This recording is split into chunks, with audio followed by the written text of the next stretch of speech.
Hello everyone, I am Tacit and welcome to almost the 100th day, day 99 of consecutive consecutive Brighter Shore streams here on YouTube. So today we got, honestly, probably one of the biggest things that we have seen yet. I have not read it yet. However, I did, of course, get everything for the thumbnail and everything. And gosh, do some of the things with the combat rework look spicy. But yeah, I have not read a single word on this page, though my eyes did touch some of the images. They did touch them, very briefly. They didn't look at them, but they did touch them. So, yeah, we're going to go through the entirety of that while doing the main goal of today, which is try to hit level 3,500 as we try to get 200 all non-combat. But who knows, maybe we might need to get 200 all combat. Because we'll have to see what happens with the combat rework here. Because I'm almost scared to go read this. But anyways, guys, definitely feel free to leave a like on the stream. Helps a lot and is greatly appreciated, especially for one like this, so it helps people find it, especially anyone who might have stopped for a little while waiting for the combat rework, as we are going to be spending mostly stream, particularly the first hour or two, going really in depth into whatever on earth this page says. But anyways, hello, Sir Valiant. Hello, Stefan. Welcome, welcome, welcome. Anyways, let's get into it. Let's see. How do we go to do this? Let me just pin it here, so we could end up getting it that way. Alright, so, we have been working hard on implementing our plan to merge combat professions, but we couldn't overcome the feeling that it was rather overcomplicated compared to the live game. What is also overcomplicated is trying to click on these while reading this. Let's see. Other problems with the original plan included the following. Having two different levels, combat plus obelisk, meant you regularly had to add the two numbers together to work out your strength relative to the particular foe. We tried various solutions to this, but they all resulted in either important information being hidden or a confusing quantity of numbers being displayed at once. Passive combat foes had to be split between foes which were used to level combat and foes which were used to level each obelisk. This felt very artificial. It didn't 100% solve the feeling of having to quote-unquote restart combat when you enter a new episode, as you only got to carry across your combat level, not your obelisk level. We just weren't happy with it, so we decided to take a fresh look at the problem. We finally... This is harder than I thought it would be. We finally came up with the crucial component we were previously missing. Personalized stripping. Giggity. This was the key to unlocking the straightforward single combat profession, which lots of players, including us, wanted all along.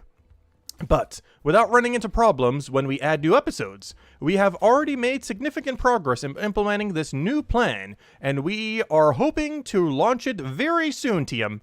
For further information on the new plan, read on. We shall, after a brief dropping of everything and a potion.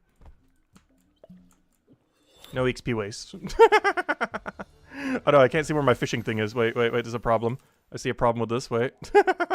I can't click on my button. Let's see. Yeah, there we go. All right, one second. Wait. Brief intermission of fishing. Go. No XP waste.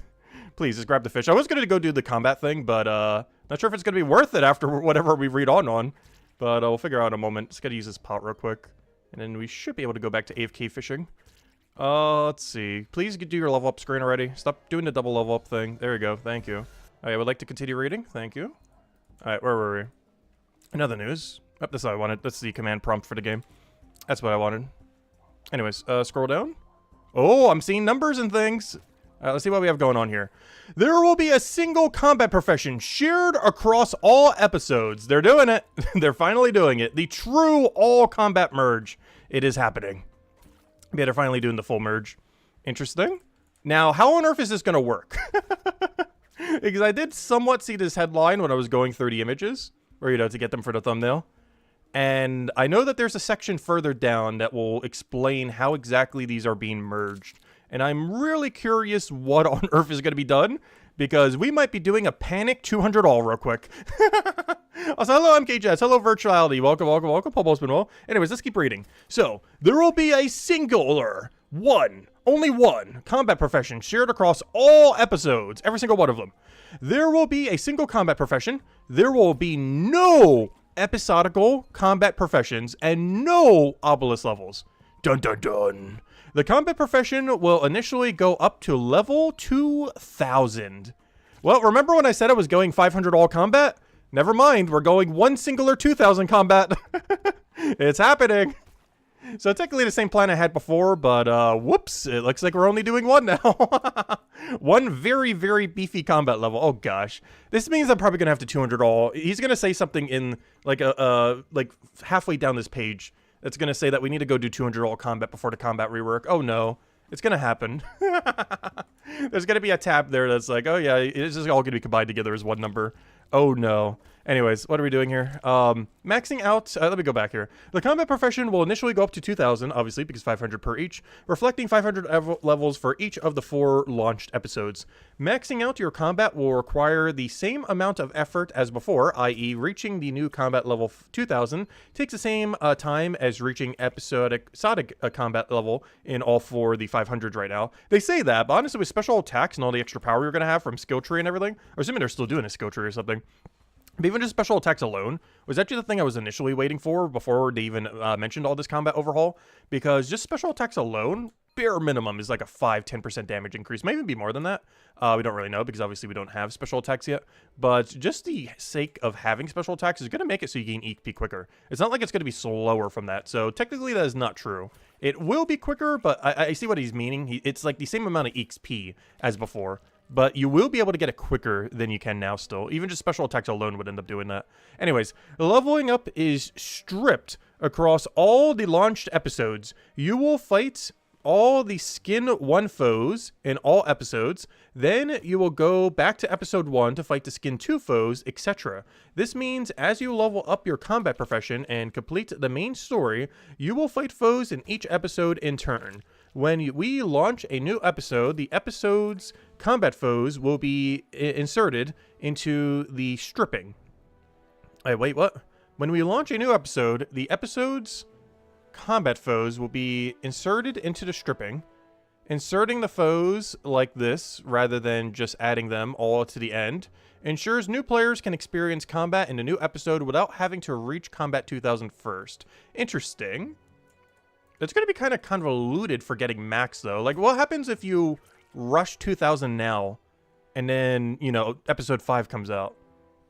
Because then you still only have to do the new episode ones, but I don't know. We'll see. We'll keep reading. When we launch a new episode, that episode's combat foes will be inserted into the stripping. Inserting the foes like this, rather than just adding them to the end, ensures new players can experience combat. But wouldn't it be adding it to the end if you did 2000 combat? Like, let's say you had 500 all, and they added a new episode. Wouldn't they technically still be all at the end? Because just because you have everything else done? Anyways, to help explain this, here is an example of how the stripping would work. If only episode 1 and 2 were launched, the stripping would look like this. So you do skin 1 foe, skin 1, skin 2, skin 2, skin 3, skin 3. Makes sense. If we then launched episode 3, the stripping would be updated to look like this. As you can see, the episode 3 foes has been inserted into the stripping, which will mean the level of all skin 2+ foes in episode 1 and 2 will increase. Interesting. And yeah, you can see it there. 1, 1, 1, 2, 2, 2, 3, 3, 3. Okay. How does that affect you if you're already like max though? But they're gonna go over this a little bit more. Personalized stripping. What is this? Ooh.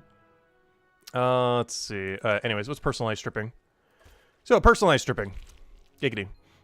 This insertion of foes when we launch a new episode would cause 2 undesired effects. Okay, he's explaining it now, the concern we have currently.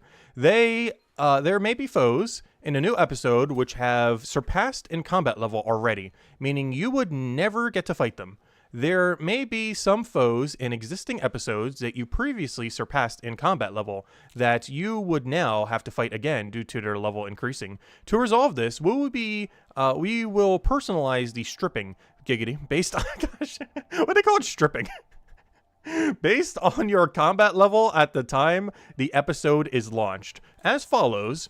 No new foes will be inserted at a level the player has already surpassed. They will instead be inserted such that their combat level is just ahead of the player's combat level. No foe you have already surpassed will change in level, so you do not need to fight it again. Oh, are they not doing the 10 level thingy? Because they mentioned earlier that everything would always be 10 levels below you, always. But it seems like they're going down a little bit of a different route there based on that. Anyways, this plan ensures that every player, whatever their combat level, gets to experience all the foes in the new episode and does not have to revisit foes they have previously surpassed. Using the same scenario as above, when only episode 1 and 2 are launched and you have surpassed all skin 1 and 2 foes of episode 1 and 2, as indicated by the dashed line, here is what the stripping looks like before episode 3 is launched. So you have 1, 1, 2, 2, 3, 3. Yeah, that makes sense. All right, what does it look like after then? After episode 3 is launched, because this is applicable for episode 5, or pretend it says 5 there. After episode 5 is launched, the stripping would be updated to look like this. As you can see, the skin 1 and 2 foes, those before the dashed line, remain unchanged. The skin 1 foes from episode 3 have instead been inserted immediately after dashed line. So 1, 2, 3, 3, 3. Okay, so they just simply go beforehand. So that means if you had everything done, you would just do 1, 2, 3, 4, 5, 6, so on and so forth, all the way at the end. Interesting. Quest boss foes. Oh, wait, never mind. This is just for quests. This is not repeatable ones. Oh, I thought they were announcing already repeatable ones. This is going to be like, oh, no. Maybe they are still. Wait. We can be optimistic. It's probably not, though. This is probably just mentioning how it scales with quests that already exist. Anyways, the level of a boss foe will always be a fixed number of levels above the weakest foe in the same episode. The exact number of levels will depend on the difficulty of the boss. Because the level of the weakest foe in the episode is personalized, this means the boss foe levels are also personalized. This ensures that when a new episode is launched, the level of all new bosses foes in the new episode will always be an appropriate amount ahead of your level. Free players. Oh yeah, of course, because they only have 2 zones. How does this work for free-to-play players? We will also personalize the stripping based on if you have an active premium pass or not. If you do not have a premium pass, the stripping will only include episode 1 and 2, meaning it will look exactly like the first example above, where you go 1, 1, 2, 2, 3, 3, so on and so forth between chapter 1 and 2. That makes sense as far as how that is. When you first purchase a premium pass, you will insert all the premium pass episodes using the same mechanism as when we launch the new episodes. The same personalized stripping will be used to ensure no premium foes are missed and no free foes are revisited. When your premium pass expires, we revert to the free player stripping described above. Gosh, YouTube's going to demonetize me for how much I'm saying stripping. But we will also remember your premium pass stripping. If you renew your premium pass, we will revert to that stored premium pass stripping. Gosh, they really love the word stripping. Stop stripping on screen. I'm sorry, Galaxy. We're stripping way too much. Anyways, all right. When your premium pass expires, we revert to the free player stripping described above, but we will also remember your premium pass stripping if you renew your premium pass. We will revert to the stored premium pass stripping. Okay, that's what I just read. To the combat level cap, if you do not have the active premium pass, will be 1,000, of course, because there's only 2 zones. As you only have access to episode 2. If you are over level 1,000, so that's an interesting economy thing. You could technically go and buy a bunch of 1,000 weapons and everything and go back to free-to-play completely stacked with 1,000s, because you can go and buy them all in Chronopolis in Chapter 4, or make them in Chapter 3, and then come back to free-to-play just completely stacked with thousands. That'd be kind of interesting. But anyways, it will be 1,000, as you only have access to episodes 2, to 2 episodes. So 1,000 gear might actually be pretty expensive then. When your premium pass expires, you will be unable to level up combat further until you purchase a new premium pass, because that's best in slot for free-to-play. So you can literally just come to member areas, get completely, utterly geared in all the 1,000 equipment you would ever need, and then go back to free-to-play and just farm free-to-play as you wish. But then again, I guess there's no combat to go farm at that point, though, depending on how the levels work and everything. But anyways, the combat level cap, if you have not chosen a faction, will remain at 50. Oh, gosh. Yeah, you should probably pick a faction. Oh, that really hurts anyone who hasn't picked a faction. Oh, gosh. That is so low compared to 2,000 or even 1,000. That is so low. All right, weapons and armor. Here's where we grab one of the thumbnails from. I'm curious what this is, because those are some big numbers, and I'm curious how weapon crafting works. I'm really curious about this section right here, but let's keep reading the section before it first. All right, so weapons and armor. Weapons and armor can now be used across all episodes. It's been done. There is no more... Okay, how does tuning work then? Interesting. But yeah, it can be used across all episodes. How is this going to work for crafting then? Okay, interesting. Let's keep reading. So yeah, once you get gear, it's just done. You get an item, boom, you only need one ever. Interesting. They no longer need to be tuned to an episode. Okay, tuning just does not exist anymore. Interesting. Rare weapons and armor can still be infused together to create epics. Nice, nice. We can still make our 4 stars. Lost and found still matters. Foes will drop weapons and armor up to their level as they do now. Okay, nice, nice. Okay, so yeah, once you get gear, it's just permanent. You never need to worry about re-gearing again. Well, not never need to worry about re-gearing, but you know what I mean. If you have a level 1000 weapon in Chapter 2, you also have a level 1000 weapon in Chapter 3. Interesting, interesting. So yeah, that no longer means you need like 4, 5, 6, a billion and a half different stuff for every single chapter. You simply just get it once and you have it forever. So that'll be interesting when best in slot equipment starts coming into the game, as you know, once you have something that's like super best in slot, you just have that permanently then. Interesting, interesting. Anyways, let's keep reading. So, weapon crafting. This is what I'm really curious about.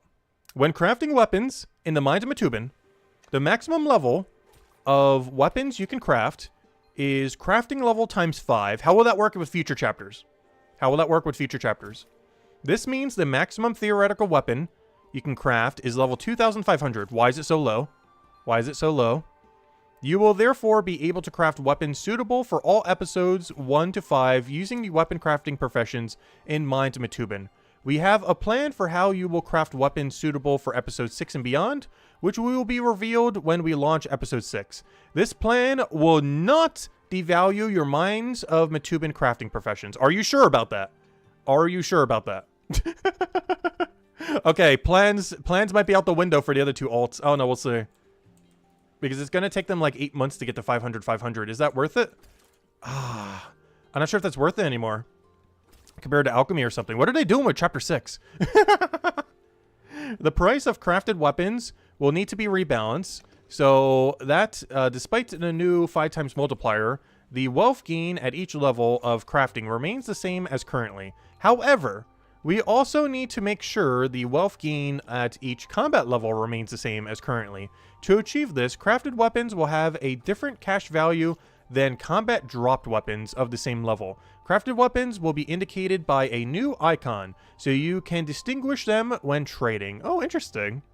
Where's that icon? Do they show it here? I don't see the icon on any of these. Does it have an icon that shows that it was crafted? Okay, they mentioned this, but they don't show the icon. I want to see what the new icon looks like. Is it not here? Do we not have a mock-up of it? I want to see the new icon. Unless it's here. Does anyone see it? The icon? I don't see it here. Like, I don't see anywhere here that says it's crafted or not crafted. Because that's just the class thing. That's just the normal info that's always there. I don't see the little thing that says... Oh, there it is. Crafted with bone right. I see it. I see it. Oh, wow. That's really small. But, yeah, it is there. I found it. I found it. This one's crafted with bone right. These 2 are from a monster drop. Interesting. That would explain why this one was so low in value as well. You can see how much this epic is and how low this one is. Wow, that is way lower. Also, how's that going to work when you fuse then? Because what if you get a monster drop and infuse 2 items into it? You would literally just print money. Unless all 3 of them have to be like that? Like all 3 of them have to be a monster drop? Otherwise, it's going to be weird. I wonder how that's going to work. Because you can actually just print money then. If that's an oversight that they haven't put into consideration. Because I don't see anything here yet mentioning what would happen in that situation. Similar to the previous one. They still never mentioned anything on it. And in this one, they still haven't mentioned anything on it. Like, what happens when you fuse double? Maybe it says it in this obelisk page. But let's keep reading. Let's keep reading. Oh, something on crime raid dens. Ooh. Anyways. Obelisk will no longer be used for tuning. Or for infusing. Oh, interesting. Instead, obelisk will now be used to enchant profession equipment. Oh. Wait. That's weird. Then what's the other person being used for? Wait, what? Obelisk will no longer be used for tuning or for infusing. Instead, obelisk will be used for enchanting profession equipment. You will take profession equipment to the obelisk in the matching episode to enchant it. The obelisk quest will be very slightly modified to introduce enchanting instead of tuning. Interesting. The enchantress will relocate to the mines of Matubin. Oh, they're putting her next to devotion or divination. They're going to probably put her next to divination. Ooh. I wonder what's going to happen in Hopeport with that building removed. Interesting. Oh, wait. Oh, that means free-to-play won't have access to her. Rippity. But the enchantress will be relocated to a members area and become the infusionist. The Lost and Found quests will be very slightly modified, so you will have to help the infusionist instead of dabble to unlock infusing. Ooh, okay. So basically that just means, yeah, they're, okay, that makes sense. So yeah, you're just going to be tuning your items or you're going to be upgrading your tools at Obelisk now, and you're going to be going and infusing just simply at her. Which makes sense because you don't need to do that per chapter anymore, so it makes sense that it only has one location now. Though all the other ones having multiple locations doesn't really make sense then. So why is there an obelisk in every chapter now? Like, what's the lore purpose for that now? Because the original lore purpose is completely out the window. Anyways, Crime Den raids. The foes in Crime Den raids can no longer just match the detective level of the Crime Den itself, as that would be very underleveled compared to your combat level by the time you reach episode 4. To solve this, the level of the foes... the level of the foes in a Crime Den will be set to the level of the Crime Den, plus the level of the weakest foe in episode 4. Oh, can you farm them for better XP than you were able to before? Sure looks like it. Because the level... They're still going to keep upscaling, though, so it still has the upscaling issue where you're going to have to keep re-gearing for it. But interesting. Oh, sorry, I didn't see the other question. Hello, B. Hello, Galaxy. What was the question? Sorry, I'm, like, completely ignoring chat right now. Let's see. Yep, they are... B, you finally got what you wanted. They're infusing everything into one. Let's see.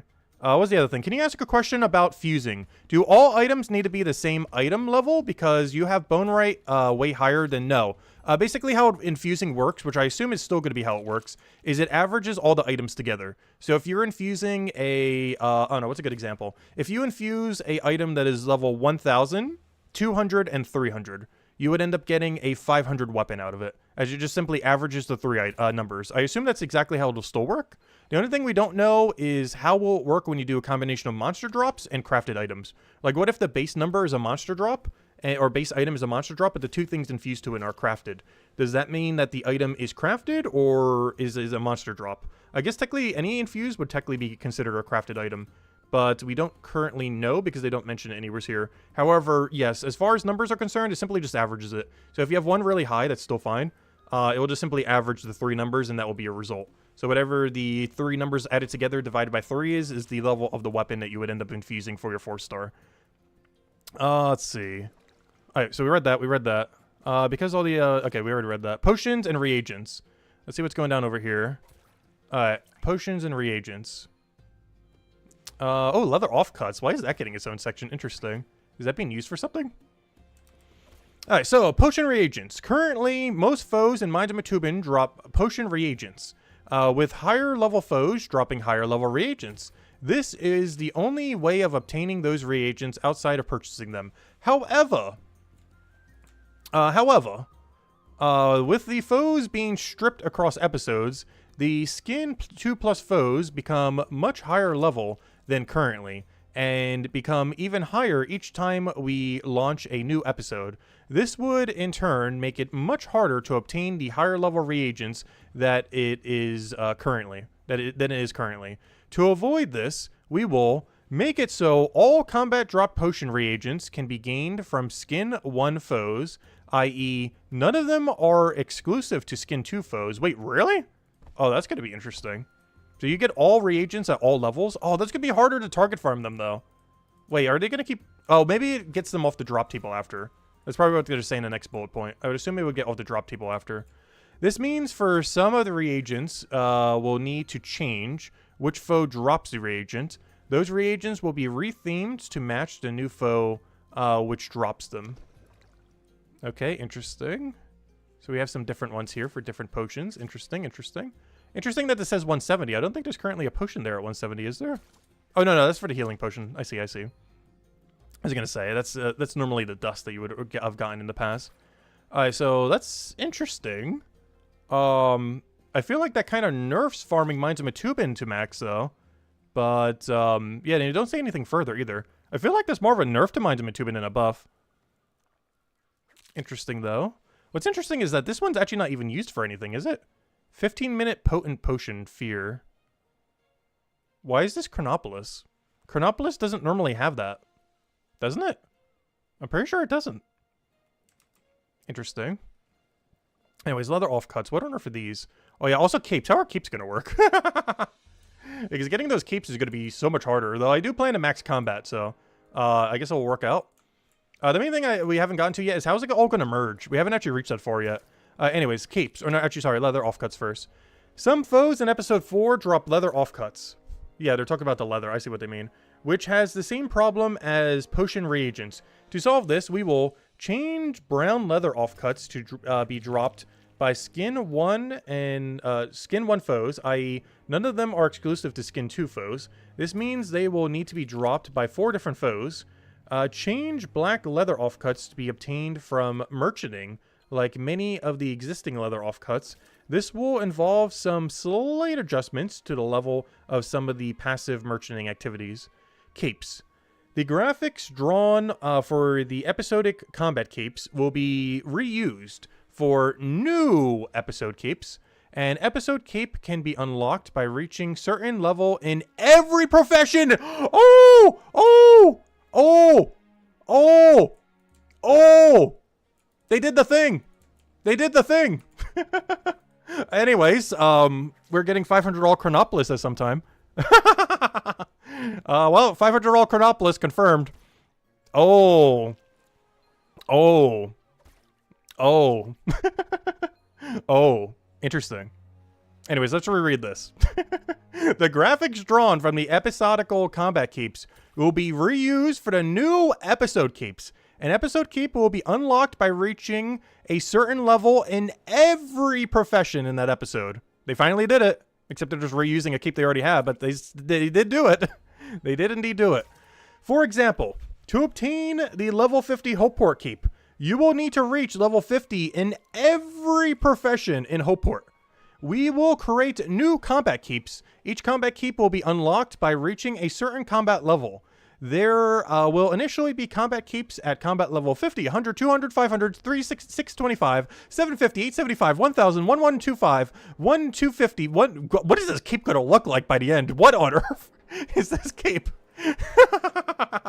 I'm curious to see what on earth the combat keep will look like. It'll look more like a weapon by the time you're finished. Gosh, that is so many upgrades. It's going to look like an entire armory on your back. It's going to look like that Game of Thrones throne. Except as a cape.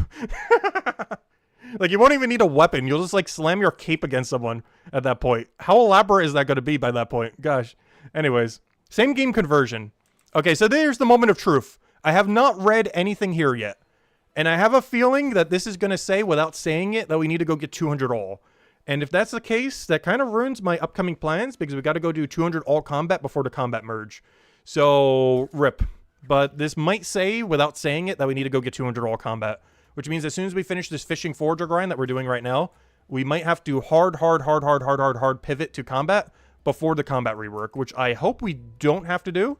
But I'm willing to make a bet that these words right here will say some combination of, without saying it directly, that we need to go get 200 all combat. But let's go read it and double check to see if it actually says that we need to get 200 all combat. Because I'm pretty sure it says we need to go get 200 all combat.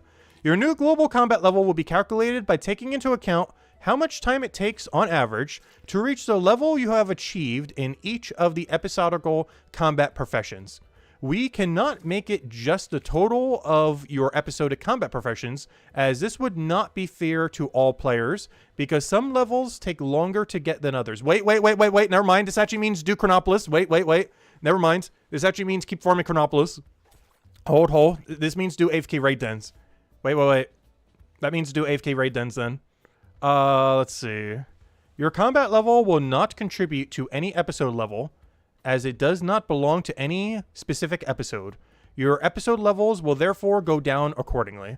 Okay, interesting. Leaderboards. Once combat is combined, there will only be a single combat leaderboard. We will preserve the existing episodic combat leaderboards as legacy leaderboards, which never change going forward. Oh, interesting. Well, I'm nowhere's on that. Rip everyone who did that. Well, goodbye everyone who did a 500 rush for combat. Rip. That's not ideal. But luckily we didn't do that, so that's not our concern. That's kind of unfortunate for everyone who did do a 500 combat rush, though, to try to get top 20. Because that's kind of irrelevant now. Or at least slightly. It still technically has a leaderboard, but it's like a legacy leaderboard, so it's going to be like buried behind everything. Anyways, the episodic level leaderboards will be updated using your new updated episode levels. Rest assured that if you had previously reached the maximum episode level, you will still be at the new maximum episode level. You will still remain your top ranking. Old episodical combat capes. Old episodical combat capes will be refunded at the original purchase price. So you can choose to use the money to either buy the episodical cape or a new combat cape. Oh, that technically means you could buy the capes right now for free. Is it going to get full refunded for them later anyways? Let's see. Weapons and armor. Existing weapons and armor levels will be scaled up to match the new combat level scaling using the following equation. Oh gosh, we got an equation here. Let me go cue this up so we can comprehend this equation that we're about to look at. Wait. We're about to look at big number. Gotta bring out the calculator. Okay, the new equation is new weapon level equals old weapon level. Okay. New combined combat level minus the highest level of your previous episodical combat levels.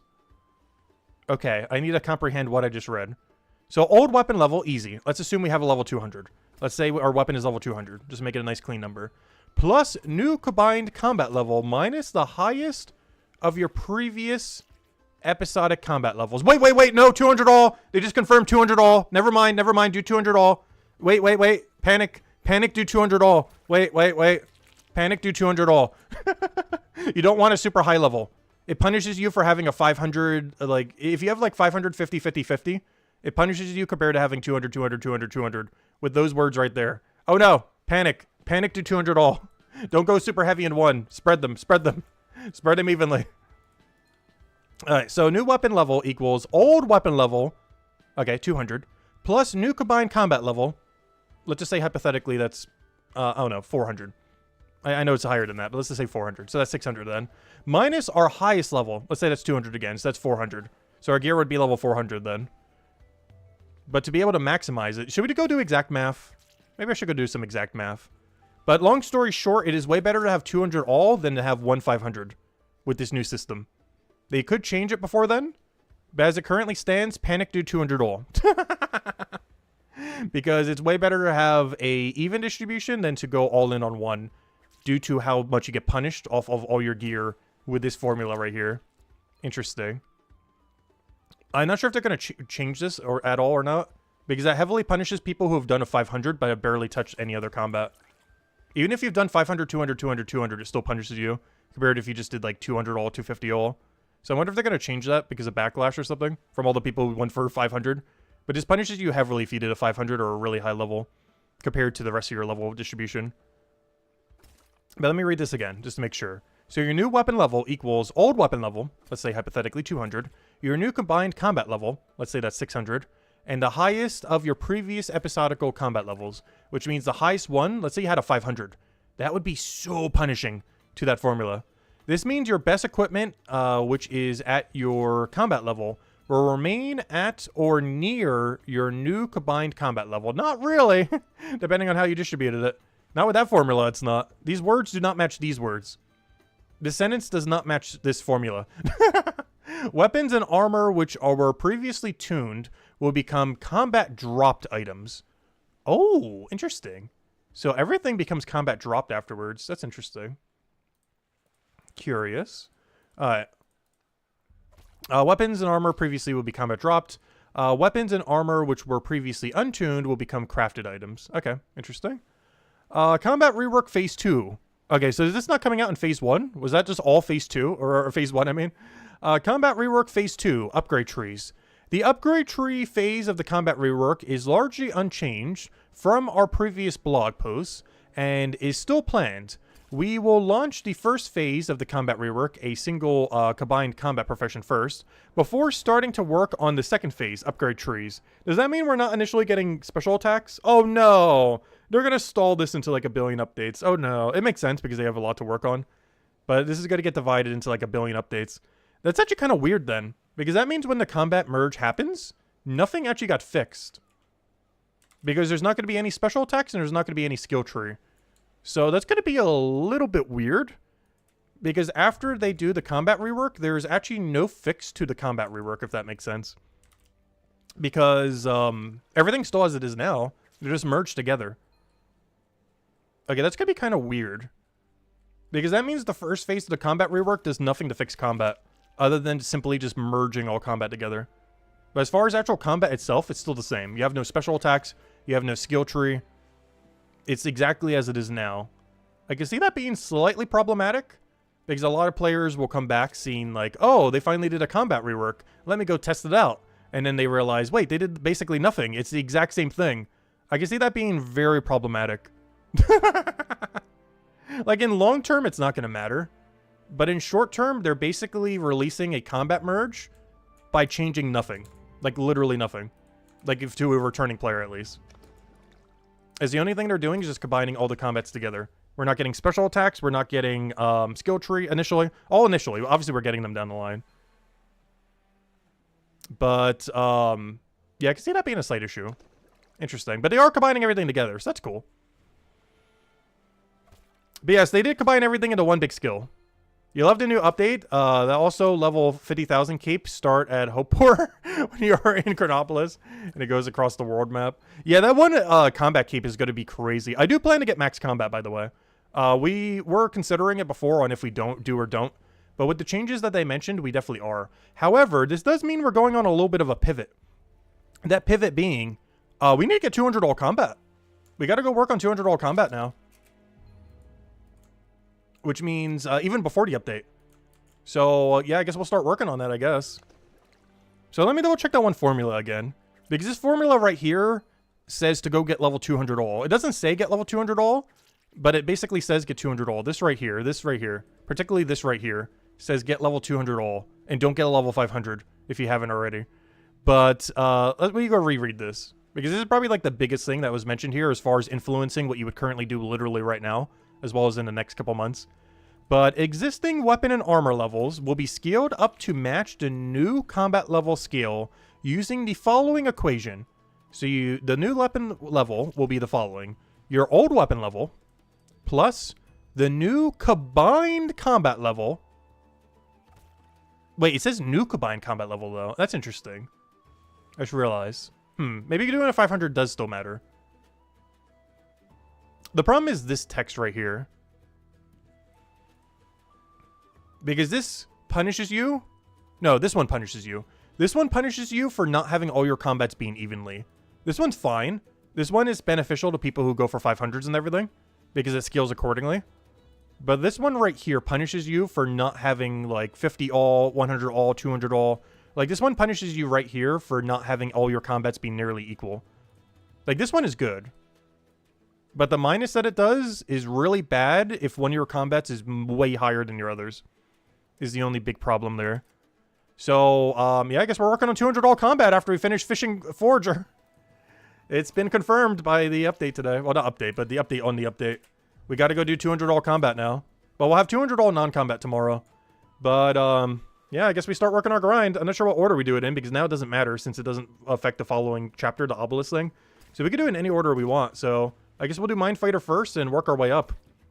As I'd rather do Mind Fighter first. It has the most useful drops. I'm not sure how they're going to get converted when the patch ends up happening, though.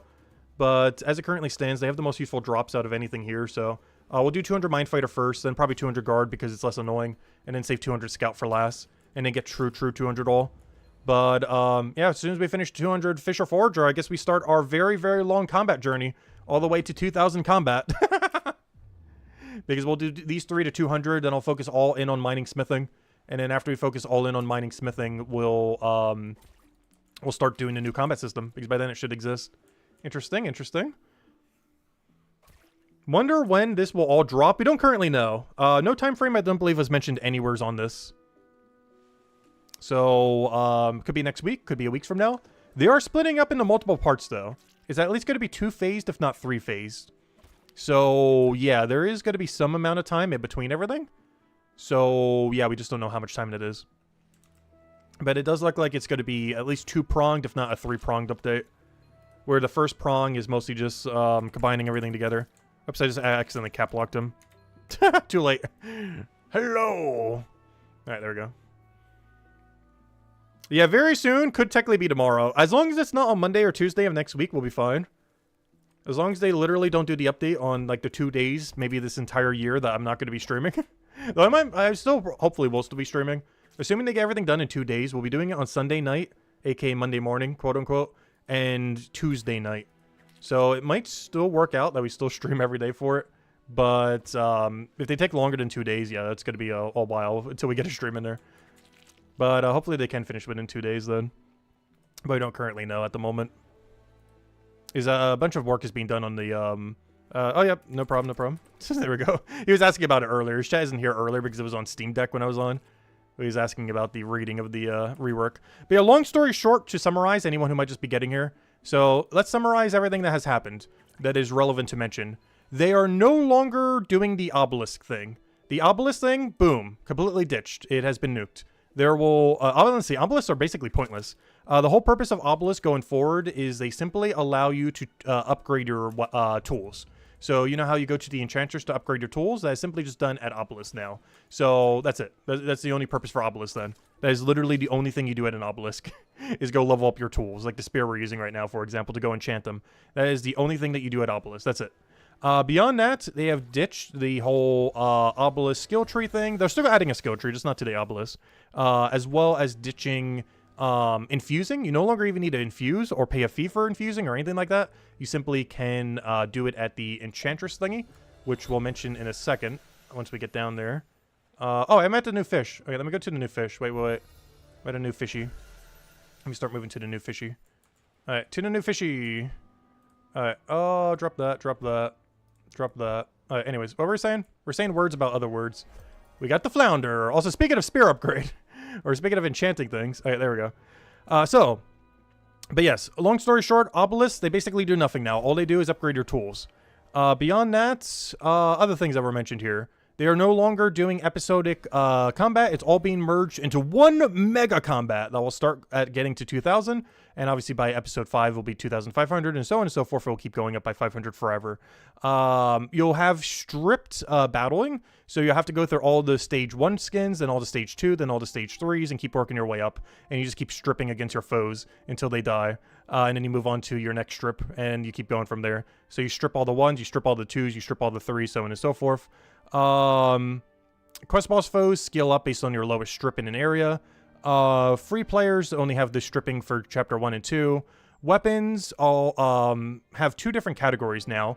Crafted and non-crafted. Crafted are way cheaper for their sell price, but they both effectively do the exact same thing.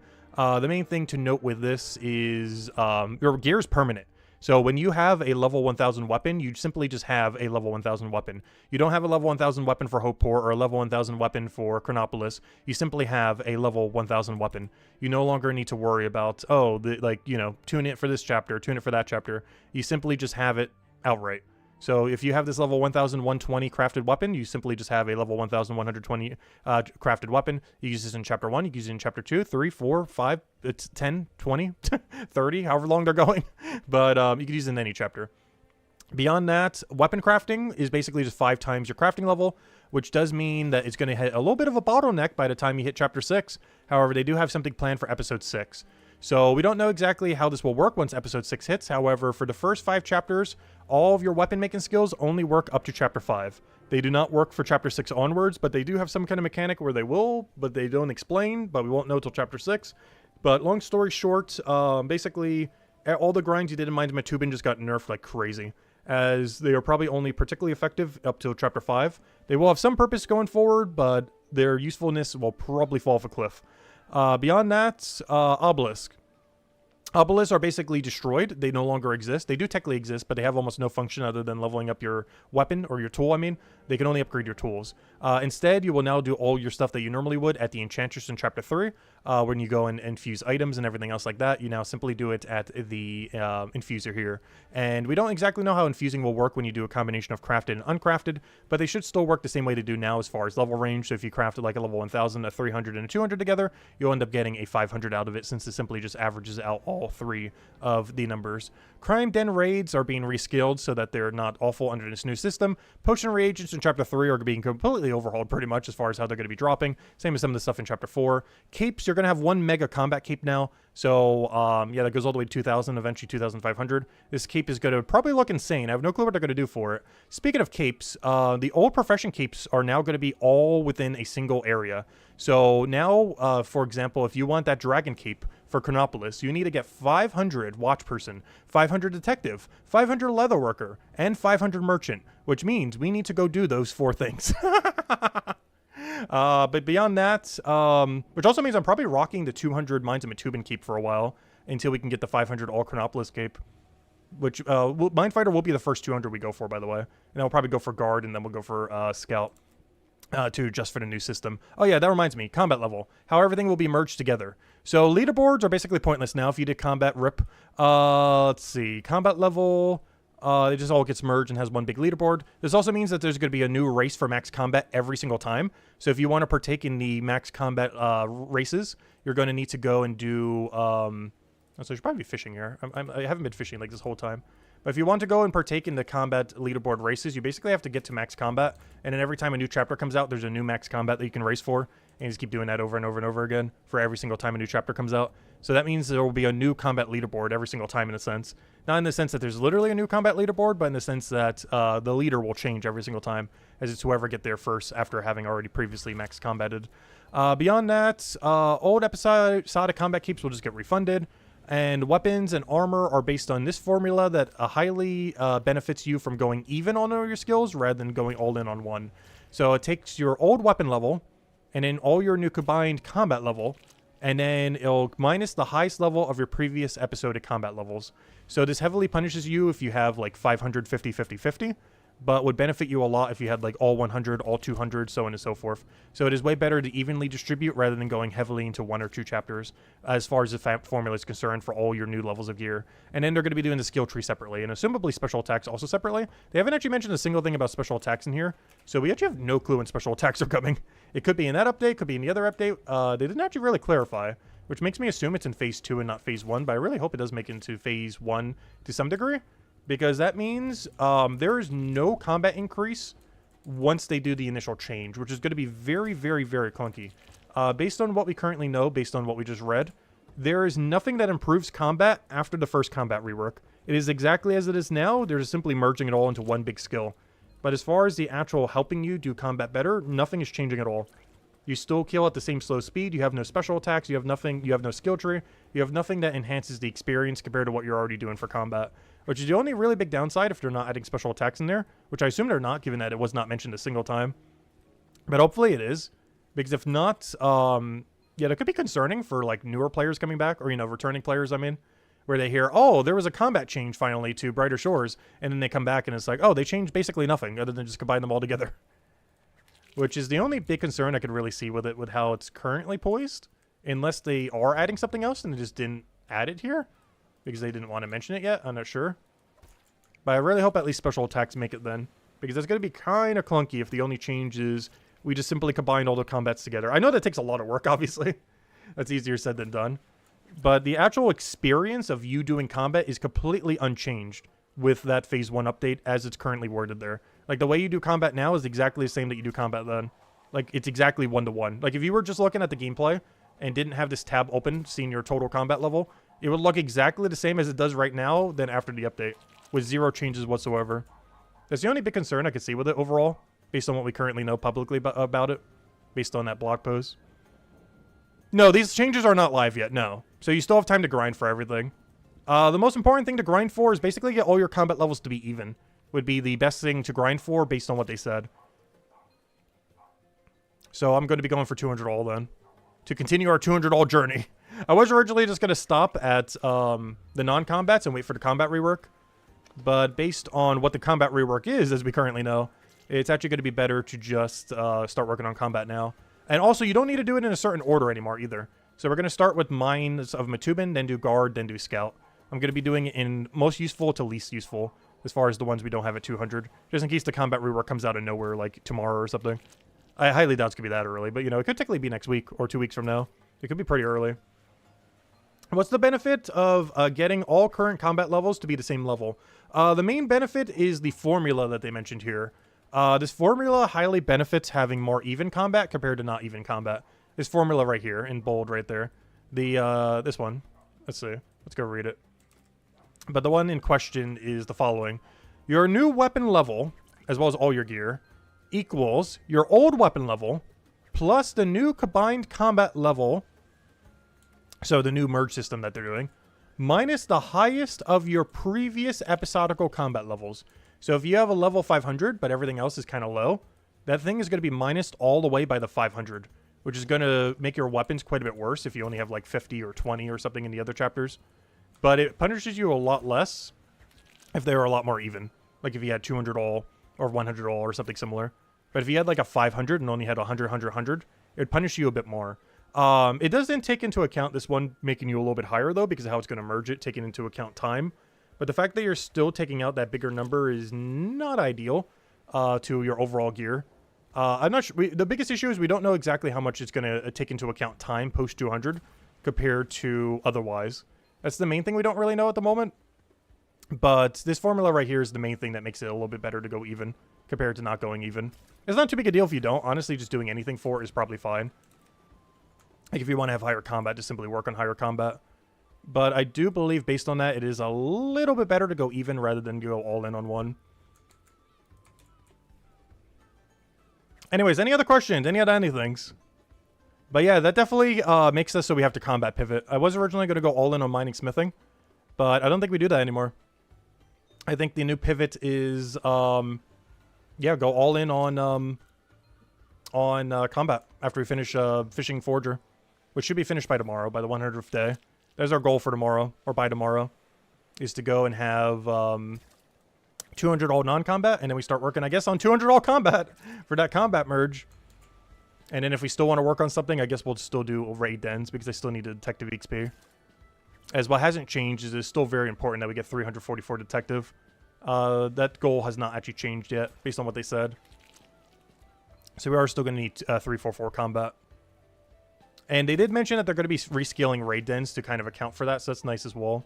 So we don't need to worry about any kind of weird thing with that, shenanigan-wise. Also, I need to get rid of these 5% pots. I have not been using them, like, at all. Though, in all fairness, it was also because we weren't, like, actively playing the game. We were reading the whole changelog. Just get combat up and try to keep them similar levels, pretty much. If I was to do it right now, based on what they said, which we will be doing, getting all your combats to be relatively even is slightly better than going all in on one. But the only exception being if you're going all in on Chronopolis while doing detective. That's still fine to do. However, they are doing some rescaling to raid dens that make raid dens better later rather than now. Raid dens are almost guaranteed being buffed with the new change compared to how they currently are. You're going to have to gear for them more often, but the actual XP rate that you're going to be getting from them is way better now because you won't have to deal with any of the penalty system. Because they're still going down the line of the 0% penalty from what I can tell. So you're not going to be penalized for doing the raid dens in the new system compared to now, where you're penalized like 44% if I go do raid dens right now. Whereas in the new system, it might be a little bit harder to kill them, might take a little bit longer, might need slightly better gear, but we'll be getting 100% of our XP and a better XP rate from them compared to how we are getting them now. Where not only are we getting less XP rate, even if they give 100% right now, but also we're getting penalized on top of that lower XP rate. So they should be way better after the rework compared to how they are now.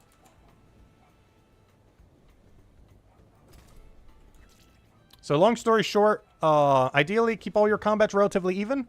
And probably hold off on raid dens until after the change, unless you really want to get your detective up with them. As raid dens are likely getting buffed, and having one that is a super high number is a little bad. If you have two that are really high number, it doesn't matter as much. Like if you have 2 500s or 3 500s, you don't get punished as much. But if you have one singular 500 and everything else is really low, that kind of punishes you a lot under the new system. But it punishes people less who have multiple really high ones. Which means it does technically punish me a little bit as well, but not that much. Because we'll have like 200, 200, 200, 271. But that's way better than having a 500, 100, 100, 100 or something. Would be way worse than our spread. Our spread still won't be ideal, but it's not like the worst case scenario. The worst case scenario is anyone who tried going for a 500 leaderboard for combat. That is the worst case scenario. Like anything like this is worst case scenario, as those leaderboards are basically just deleted. They are doing a legacy leaderboard for them, but legacy leaderboards are basically just there for the sake of it. Like they'll probably be pretty hidden and will almost pretty much never come up. It's more so just to archive that it did happen. Hey, no, poor Jimmy is a bot. I know, right? Rank 2. There still won't be a legacy leaderboard for it, but you know, generally legacy leaderboards never really matter because there's no way to really overtake them or anything.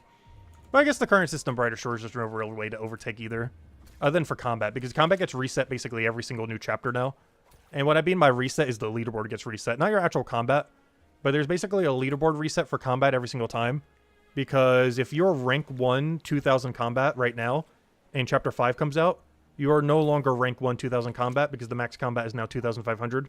So you then have to re-race for 2500. I said, hello, Isabel. Welcome, welcome. Hope all's been well. I said, hello, Smoke. Who did I say hello to? Hello, Stefan. Hello, Dimfars. Hello, Thomas. Oh, sorry, I didn't see your question. So should we even be doing combat if all the combat is about 50, or other than Chronopolis, that is 0? I would say combat's still really good to be doing right now, yes. Combat is still very beneficial. The main reason being is all your gear gets scaled based on combat level. So if you go do combat now, your gear that you have going into the update, into the combination, will be higher. So it is very beneficial right now to go and just spam combat, as all your gear becomes stronger if you spam combat now.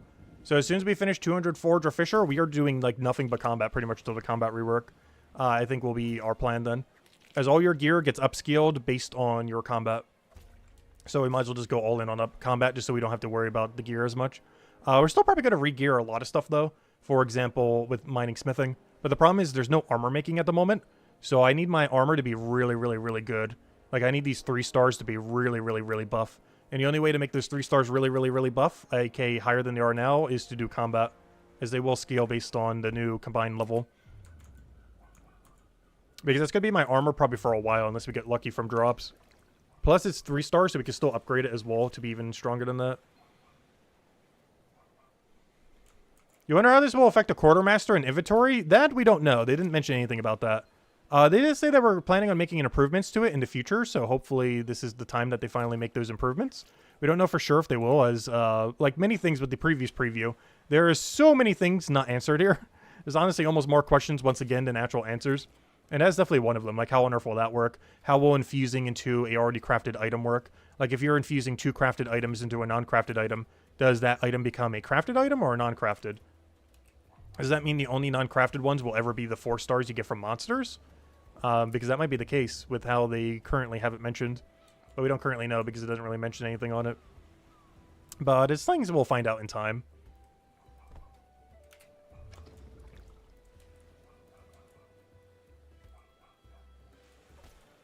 But if anyone still has any other questions or anything you want me to go over, do let me know.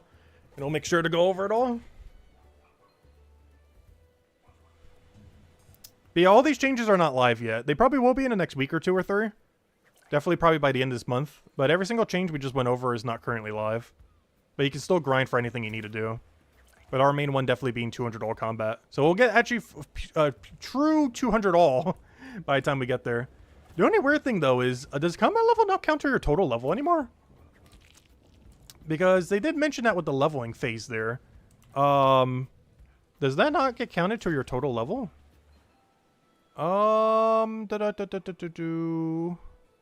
Because where does it say, where does it say that? Where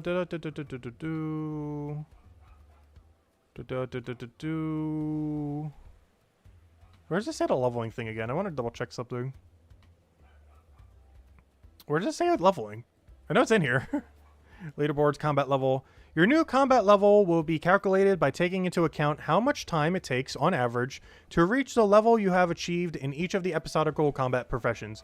We cannot make it just the total amount of level professions, as that would not be fair to all the players, blah, blah, blah. This means that your total level will change when we launch the update, but we think this is fairer than ignoring the difficulty of the levels. Your combat level will not contribute to any episodic levels, as it does not... Does it count to total level, though? It doesn't actually say. It does not say anywhere here if it counts to your total level or not. It says it doesn't count to episodic level, but nowhere does it say does it count to your total level.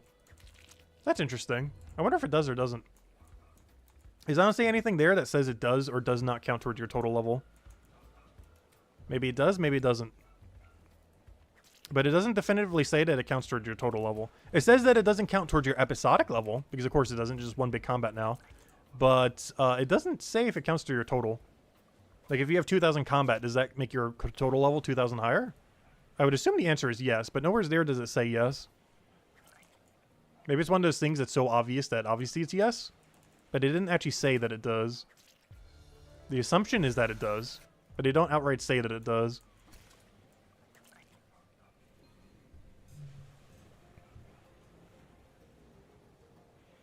What do you mean the mine's grind has gone to waste as far as weapons go? Well, it's not complete waste, but we don't... It's up in the air on how useful it is. Because they mentioned that it's only going to work up to episode 5, as far as making 2,500 gear. They did say somewhere in the post that, don't worry, something in episode 6 will kind of, like, fix this and whatever. But the problem is, we don't know the viability of every crafting profession, Chapter 6 and onwards. Because there's something happening in Chapter 6 that basically will slightly invalidate bone rate, blacksmith, and stonemason to some degree. We don't know what that is. We don't know if it even invalidates it that much, or maybe just changes it. We don't know what this is. But the problem is, we don't know for like half a year to a year what on earth they're talking about. So we don't know the overall viability of mining, smithing, stonemason, and bone rate. The assumption is, yeah, they're still fine. But they're doing some kind of change in episode 6 that could potentially affect their viability. But they're still going to be really good for doing all the combats for Chapter 1 to 5, if nothing else. It's just their viability for Chapter 6 and onwards is a little bit up in the air, as they are very secretive about what on earth is happening with it, as they give no real clarification as to what's happening with it. But yeah, it could always be that you just start doing enhancements starting Chapter 6. That is true. But as we currently know, you can only craft up to 2,500, and Chapter 6 will be 3,000. So if you're only doing 2,500 gear for 3,000, you're probably going to be very under-geared. So there'd be some kind of new system by then that would change things, but we don't know what that new system is. But yeah, it could be enhancing equipment or something, but we don't know until it happens. So it might still be relevant that you have 2,500 gear, or maybe the other skills still get used in some way, but we don't currently know what it is, and we probably won't know for another half a year. But no, those grinds are still useful. It's just, I'm just not sure if I should 500 all of them on the alts now. I was originally going to do that, but the viability of doing so seemed to have gone out the door. As speculation on Chapter 6 kind of throws a wrench into almost every grind. Because how viable is alchemy in Chapter 6 and onwards? Because you might not even use it for it. How valuable is carpentry and bone right, blacksmith, stonemason, all that? Because you might not even need that anymore after that point. But yeah, it's still up in the air on their viability at the moment. It's one thing that honestly adds way more questions than answers. Probably more so than anything. Is the things that they hinted for Chapter 6. As a lot of skills might not be relevant beyond Chapter 6. At least not to the degree that they are prior to Chapter 6. Not that they'll be completely irrelevant, but their overall viability might be way lower. Which means they're almost guaranteed adding new alchemy to Chapter 6 then. Or at least some system that will help upscale these other ones or something. Because they have to by that point. Because otherwise you're using 2,500 gear in a 3,000 area. And you wouldn't have the potions accessible because it only goes up to Chapter 5. So they're definitely planning something for Chapter 6. Chapter 6 might honestly be like the biggest chapter they ever release. Chapter 6 looks like it's going to be huge with whatever pivot they end up going for. There's a good chance, based on whatever we learn from Chapter 6, that that's how they're going to do it every 5 chapters. Because we were mentioning that the other day if they should do it like every 5, 10, 20 chapters. But it seems like they might be doing it every 5 chapters. Based on the hard pivot that chapter 6 is likely taking. But no, we'll have to wait and see what they do with it. They did say that don't worry too much about it. But I'm worrying too much about it. Let me go reread the exact section that mentioned it. Also, these things are so much harder to click than the other ones, by the way. Let me go reread the other section. Where's my concerns at? I want to read my concerns. Alright, here. Alright, let's go reread weapon crafting. When crafting weapons in the Mines of Matubin, the maximum level of weapons you can craft is crafting level times 5. This means the maximum theoretical weapon you can craft is level 2,500. You will therefore be able to craft weapons suitable for all episodes 1 to 5 using the weapon crafting profession in the Mines of Matubin. We have a plan for how you will craft weapons suitable for episode 6 and beyond, which will be revealed when we launch episode 6. This plan will not devalue the Mines of Matubin crafting professions. Are you sure, though? And what about alchemy? You didn't give the same assurance for alchemy, either. It talked about alchemy some, but it never said you will not devalue your alchemy grind. But there's still so much speculation with Chapter 6, like what direction it goes with. But it do specifically say it will not devalue your Mines of Matubin crafting professions. I'm skeptical, though. But it do specifically state it. But we have to see what the actual setup is for that to actually be true. Because they can say that, but it could also not be true that that is the case. But anyways, the price of crafted weapons will need to be... Okay, this isn't relevant to what we're going over. But, yeah, they do say it will not devalue it. I'm skeptical, though. But they do specifically say this will not devalue Mines of Matubin crafting professions. But we'll find out when it happens. And it devalues the crafting professions. I don't know, we'll have to wait and see. Without knowing what they do for Chapter 6 is kind of hard to tell. Because we don't even know what skills are in Chapter 6, at least not publicly. It's probably been data mined at some point. But as far as like officially publicly, we have no clue a single skill in Chapter 6 currently. It could be some kind of enhancing skill. It could be some kind of new alchemy part 2 skill. Could be anything. Because at this current moment in time, we do not officially know anything about Chapter 6.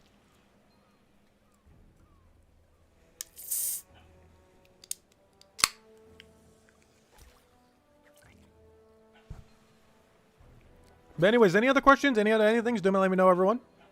Because we'll probably be chatting about it here and there throughout the whole day.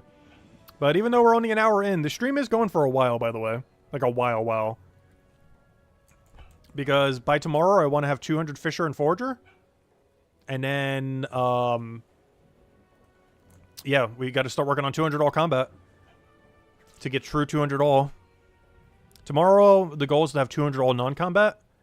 And then the rest of this month, we got to go work on 200 all. Like, actual, real 200 all. We'll start with Mines of Matubin. We'll then go do Guard. We'll then do Scout. I'm doing them in most important to least important order.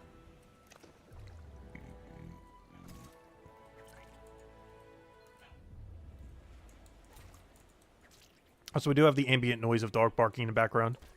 Everyone from the household left. And always cries for attention. I literally just pet it for like half an hour straight before I started to stream. But that wasn't enough.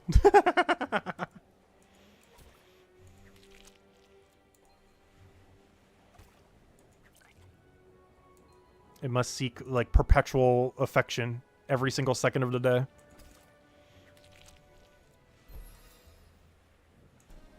Oh, spear upgrade. Huge. Let's go get that real quick. I'll go get my 3 kelps real quick, though. Kelp. Then we'll go teleport to Hopeport. Do you think they will change the Brandoff reward since untuned items won't exist? Oh, yeah, that's true. I didn't think about it in that way. They're definitely going to do something to change storage. They were mentioning in the past that they were going to improve storage as well. How exactly they're going to do this, we don't currently know, because it was not mentioned anywhere in that post. But yeah, there will definitely be storage improvements, and I assume Brandoff's Inheritance's reward will just be more storage. Like, you know, simply just more storage instead of untuned storage. It could also be the difference between crafting storage and non-crafting storage. It's a bit of a weird quest to end up giving it. But there is potential that it ends up being a crafted storage. The only problem with that is that'd be kind of pointless to free-to-play players. because you unlock it from Chapter 1, but you wouldn't need that storage until Chapter 3. As Chapter 3 is the earliest you can make any crafted gear, because Chapter 3 and 5 are the only 2 chapters where that is applicable as of currently. So that'd be a little bit weird if that was the case. But, yeah, we don't currently know. But I assume whatever they're doing, it'll be a better storage system than now. My assumption would be we'd have about as much storage as we have now, maybe slightly more, but it will all be combined together, if that makes sense. Because, you know, there's no chapter divides anymore. So it's going to be like nearly as much storage as we have now, if not slightly more storage than we have now. But it's just going to be one mega storage rather than a bunch of smaller ones. So why am I going to the Enchantress? I went to grab an upgrade. Also, you no longer will need to enchant there anymore, by the way. You're going to be doing that at Obelisk going forward if you ever want to enhance your stuff. And then fusing will be done at the Enchantress that's in Chapter 3. Alright, what am I doing here? Giving a spear. Thank you. Alright, are we good to go? Let's go back to fishing. So we're at 173 right now. We don't get an upgrade in for a while, though. I don't think our next best catch is until 186, so we're on the one we're currently at for quite a while. We will be dumping all XP into fishing, so that we can get through to the next fish a little bit quicker. We also need to have 179 Forager by then, but I believe with all the kelp that we're getting, we should get there. Worst comes to worst, we'll have to throw like 2 knowledge points at it, and we'll be good to go. And then tomorrow we'll be able to finish 200, 200. And then I guess starting on Valentine's Day on Friday, we start our massacre. And start just killing everything. We become a combat-only account for a while. At least until 200 all true numbers. As we'll do Mind Fighter, then Guard, then Scout. And try to get them all in before the combat rework.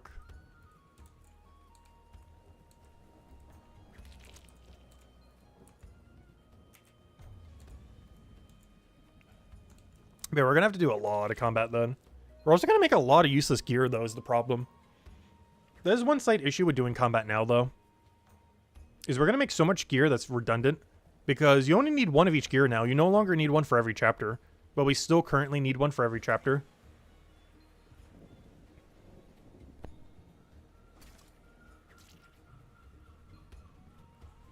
Also, without a skill tree, I wonder how that's going to work.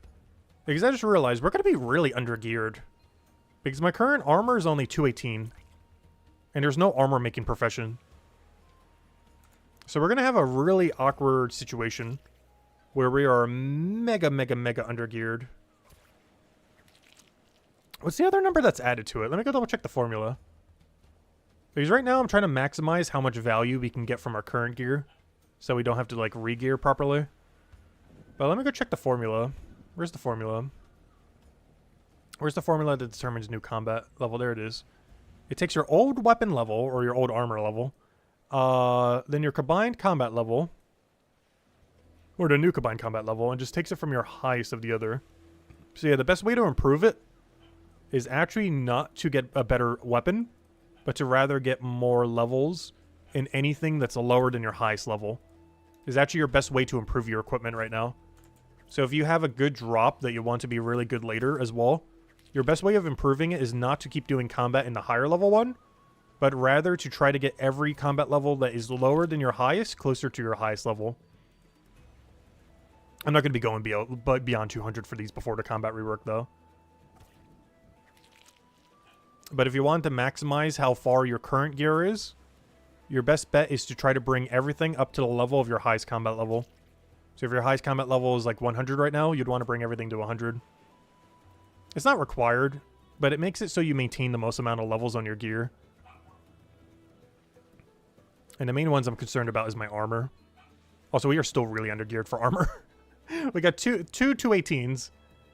Some 2 stars here. I don't even have a good helm. I almost feel like doing combat in Chronopolis. The only problem is the thing I need to be killing is slightly exploity. And I'm not sure if it's considered a bug or a feature. Technically it's a bug because we have to kill a wasp. And I'm pretty sure wasps are considered bugs. But I'm not sure if it's considered a bug or a feature that you can safe spot wasps. Oh no, has anyone been banned or rolled back for it yet? Is that considered advanced mechanic or exploit? Because I haven't been using it at all.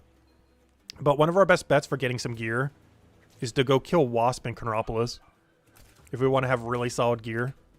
Because the 2 things we'd want to do to prep for the combat rework would be killing wasps in Chronopolis and What's the other thing? And getting 200 all combat. Those would be our two best things to do. Killing the wasps in hopes that we get gear upgrades, ideally in the armor variety, because weapons should be handled perfectly fine with smithing. But basically getting armor drops from wasps, while also trying to get everything else to 200. That'd be our best path forward with where we're currently at. I'm just not sure if that's considered an exploit or a feature. The fact that they haven't fixed it after 99 days makes me assume it's fine. But there could be a chance they just don't know about it. Maybe we'll do a poll on it. You know what we should do a poll on? What do you think of the new combat rework? Or the combat merge? Engage our audience. Start a poll. Because we have no poll going. What do you think? We'll poll that on a different day on if we should kill Wasp or not. If it's considered a bug and exploit or if we should just do it. But what do you think of the new combat proposal for Brighter Shores? Let's see. Like it a lot. Adequate. Not a fan. There we go. We'll have those three. Let's see. I'll just type like it. Not like it a lot. Let's have a like it category. Like it. Adequate. Not a fan. Alright, what do you think of the new combat proposal for Brighter Shores? As of today. Like it. Adequate. Not a fan. There we go. There it is. The poll has been polled.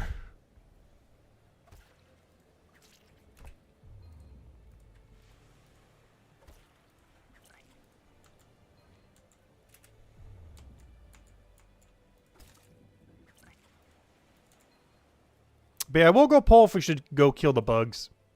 With the bug. AKA feature. I have no clue. The fact that they haven't patched it yet makes me think it's a feature. Because if I want gear upgrades for...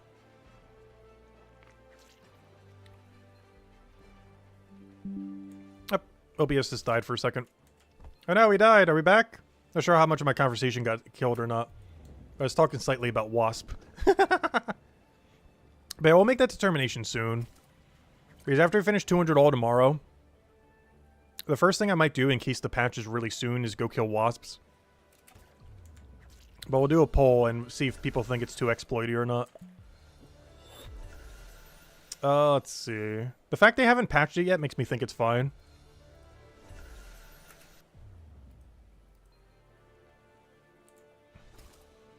Hello, Chino! Time to max all combats. I know, I gotta go do 200 all. It basically just said to go do 200 all. Without saying do 200 all. But yeah, I gotta go kill the wasps in chapter 4 for better gear. For all chapters. And then go and get 200 all. But yeah, I gotta go do both of those within the next few days after we finish the 200 here. I do want to finish our current grind though. Because we're just so close. And then honestly, we basically become a combat only account starting Friday. For the next like few months. I will still be doing some mining, smithing, and a few other things here and there. But starting Friday is basically our combat-only journey beginnings. Not in the sense that we're literally only doing combat, but our pivot of skilling to combat ratio is about to like completely 180. Right now we're doing like 5% combat, 95% skilling. It is very soon about to be like 95% combat, 5% skilling. It's one of the reasons we even did 200 all to begin with. So when the combat rework does come, we can just focus all in on combat.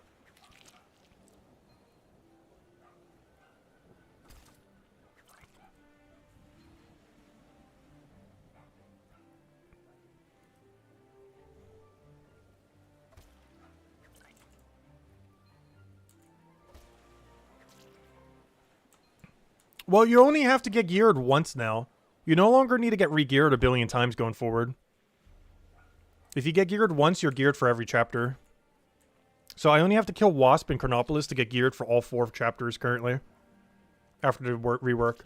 I'm still going to have to make gear for pre-200 for all 4 of the areas, or all 3 of the other areas right now. Like when we go do them.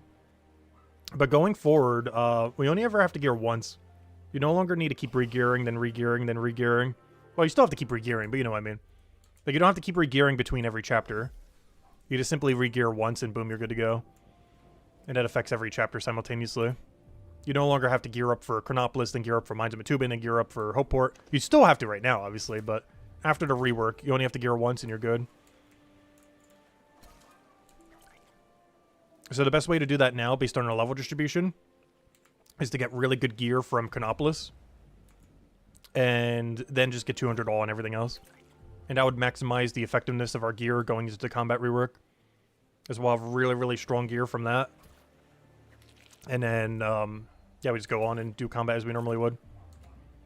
Without having to really re-gear for a while.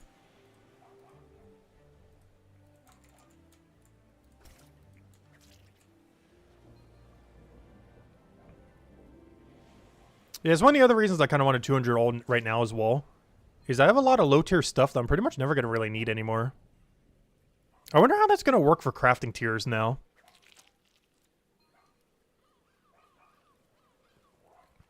Because, of course, there's level ranges that you can do for every resource. And that's something that neither of the two things have brought up. Is how will that affect level curves? Because at a certain level range, you start getting way, way worse crafting. That level right now is level 200. So what is that later? Level 1000 then? So that means starting at level 1000 is when it would start getting really hard. Assuming it's just simply multiplied. Which also means anything that's a 99 or below will be really easy to craft. Because if we just assume the 5 times multiplier, anything 99 and below will be easy to craft, like the easiest rarity. Anything from 100 to 1000 will be the middle rarity.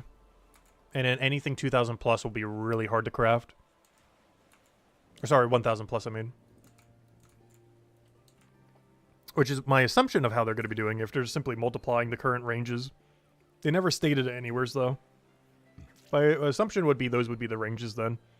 0 to 99 for best rate.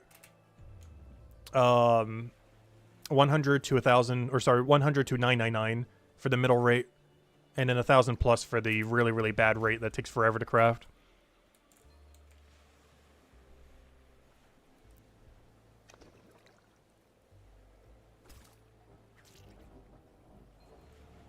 But they haven't actually stated what the ranges will be. In either post. Not in the first time, not in the second time. So I'm not sure what their current plan is for that. Because they keep not specifying it. Even though they have like a crafting section every single time, they've never once actually mentioned it in the crafting section what they're doing with it. Like the rarity curves of crafting.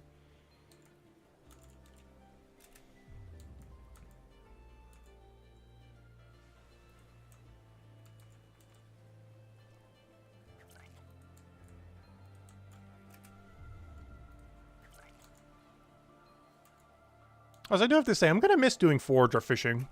I've actually been starting to enjoy it. It's the same way that I started to actually enjoy woodcutting carpenter. I've actually been really starting to enjoy fisher forger. But we're going to have to say goodbye to it forever soon. Because fishing is like the most useless skill in the entire game. Only reason I would get it up is to just start running the venture at 226. Just to get free fishing XP so we don't have to actually train fishing. But right now we're currently putting our ventures into mining and detective until we get more. Hopefully one of the 2 new quests might end up adding more. Because obviously we're going to unlock 4 more new slots in the future. I assume they would be trickled one by one. Like one quest might give you 1 slot and another quest sometime down the line will give you another slot, so on and so forth.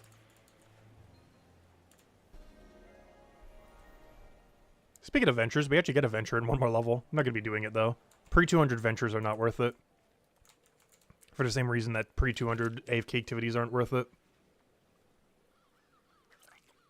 Also, I still will be covering the 100-day video. I want to try to get it up by Saturday if I can. How successful I'll be at doing that, we'll find out. I might have to underscope the video and just do it a little bit quicker. Just to get it out in time. Because I 100% have to get it out by Saturday, the end of Saturday. Because I'm going to be really busy basically moving out on Sunday. And then on Monday and Tuesday, I won't be around. At least not to be able to record or anything like that. I'll still be playing and everything. But I won't be able to record or anything. And the reason I basically have to move out is the floor is finally being redone in this house from hurricane damage from a while back. From a hurricane back in like, what, 2015? 2016? I can't remember. Somewhere around then. But we still never got the floor fully repaired from then. And basically anything touching the floor or in something touching the floor basically needs to be moved out the house. So it's almost like we're just completely moving out. Basically packing as if I'm moving across the country or something. And the entirety of my Sunday is probably just going to be finishing doing that. I will still be keeping the computer setup up so we could still stream on that day, though. It's going to be a pretty short stream that Sunday. And I do probably plan to do one later that night as well if I can still have it set up by then. And just pack those in the morning. Yeah, some things I'm just going to be keeping in the bathroom because I shouldn't need to go and tear apart the tile or anything. Because we're doing a lot of the floor, but a lot of it's like structurally sound enough that they don't have to tear out literally everything. Probably only like 10% of the foundation or whatever they're doing down there. Not sure exactly how that works. Because only some of it is broken, not all of it.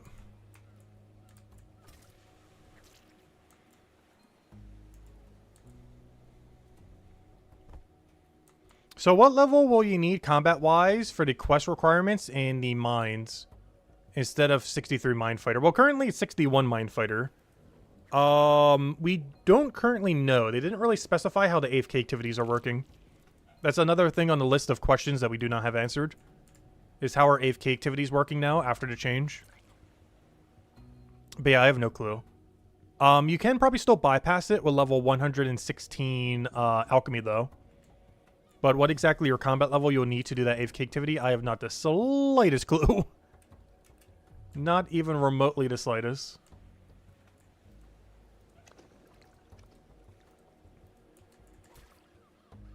Because it is possible to bypass it with 113 alchemy. And then you don't need any combat requirement at all. But as it currently stands, we have no clue how that will work. And it has not been specified anywhere yet, I don't believe. Also, can this fish run any further away? I think just walked a mile from where we were. Like how the respawn rates work now. It doesn't actually affect XP rate that much. At least not as much as it did in the past. Also, I'm not doing this efficiently, by the way. This is normally one of the ones I would AFK. But I'm not bothering to do every movement we need to save tiles here. For example, it's way better to move here than to move where it defaults you to.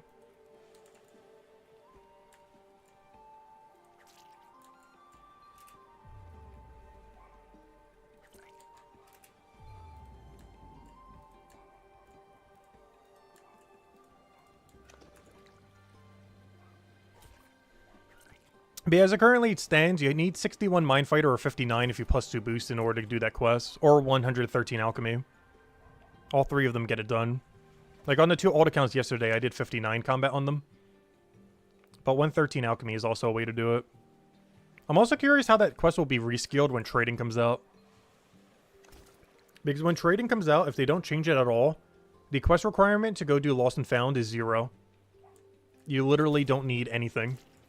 So I assume that they're going to change that before trading comes out. Because otherwise, one of the best, actually the best quest in the entire game as far as reward, would have 0 requirement at all. So I would assume before trading comes out, they will put some kind of hard requirement on Lost and Found. Because if they don't, it is literally a 5-star quest with no requirement at all. You literally just walk in and do it in like half an hour, not even. Like yesterday, it took us 21 minutes and 17 minutes to complete the quest. 22 minutes the first time and 17 minutes the second time. And it would take like 15 minutes if you had trading enabled. If they were to add no additional requirements to the quest. I assume the Enchantress will force you to have to get those levels down the line. Like there'll be some hard requirements where, hey, if you don't have this level, and this level, she won't help you. All the way at the end of the quest. Because she's going to be incorporated into the quest. The Enchantress is being moved from Chapter 1 to Chapter 3. So I assume they'll put some kind of hard requirement on her where she checks your levels. And if you have like 0, 0, 0, 0, she'll be like, nope, you're not allowed to claim this. You must be more experienced in crafting before I could train you in this, in the ways of fusing. But I assume they would do some kind of change by then.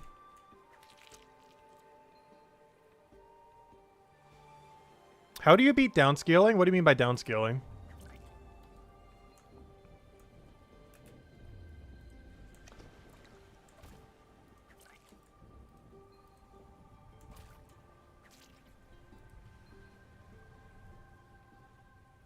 Like, how did he beat the quest with level 59? Use a +2 boost potion.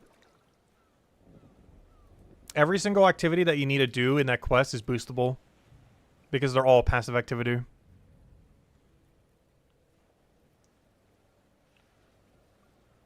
There's no active boost potions in the game, so you can't do that for other quest requirements. But every single requirement in that quest is a passive. And passives can be boosted.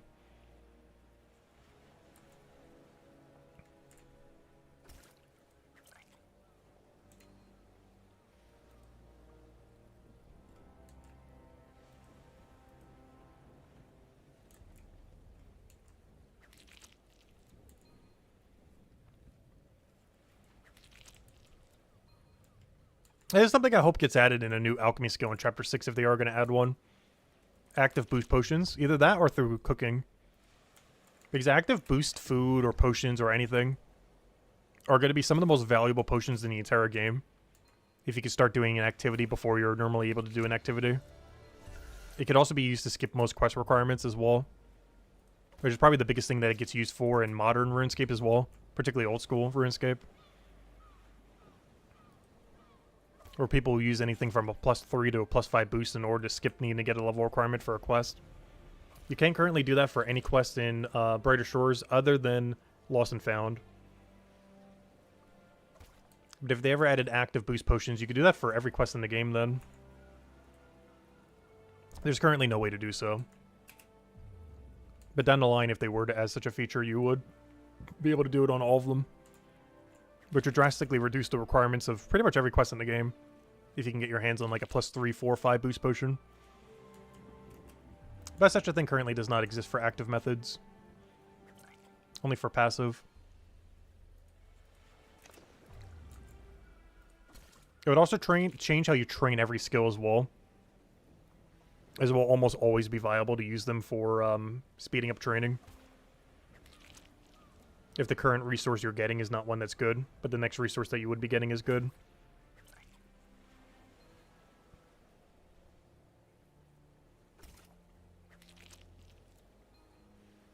Like right now, you would definitely use one if we were in range. Like if we were at like 184 fishing, we would still be using like a +2 active boost. So we could go do both Periwinkle at 179 and Eel at the same time. That'd be so absurdly good. Such a potion, unfortunately, does not exist, though. At least not yet. I'll say, hey, 25 more levels until we reach our goal. Oh, yeah, by the way, I'm not sure if I mentioned it earlier to stream. The stream does not end until we're level 3,500. I don't care how long it takes. The end stream button does not get clicked until that number says 3,500 or higher. Probably exactly 3,500.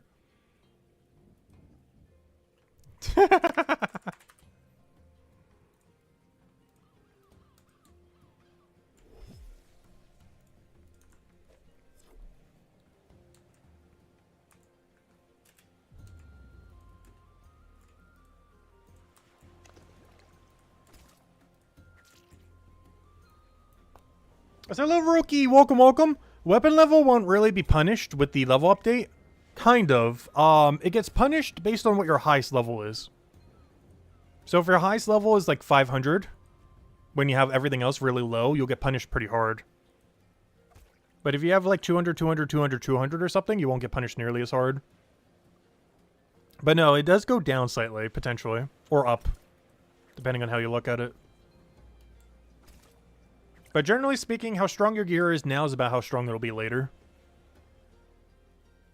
But it can be weakened a little bit if you've only been prioritizing combat in one single zone really hard without doing any in any other location. As that gets punished the hardest with the new system. So if you like have 500 in one zone and barely touched it in every other, anyone who's done that will get punished really, really, really, really hard in the new system.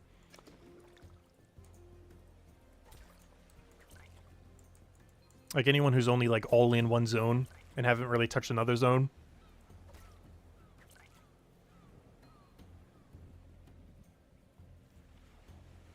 Because it goes off of this formula over here. The problem is we don't know exactly what this level will be for the first part of the formula. New combined combat level. Because this does take into account time. But one thing that takes into account the previous number and not the new number is the highest of your episodic previous episodic combat levels So your tool automatically gets downgraded by whatever your highest number already is. So if you have two 500s, that's not that bad. But if you have one singular 500, you get punished pretty hard. It's a lot more beneficial having all your combats really close together rather than far apart. Based on that formula right there. It's not required to go to, but it's definitely really helpful. So our next pivot after finishing these two is all in on combat. 200 Mind Fighter, 200 Guard, 200 Scout. In that order.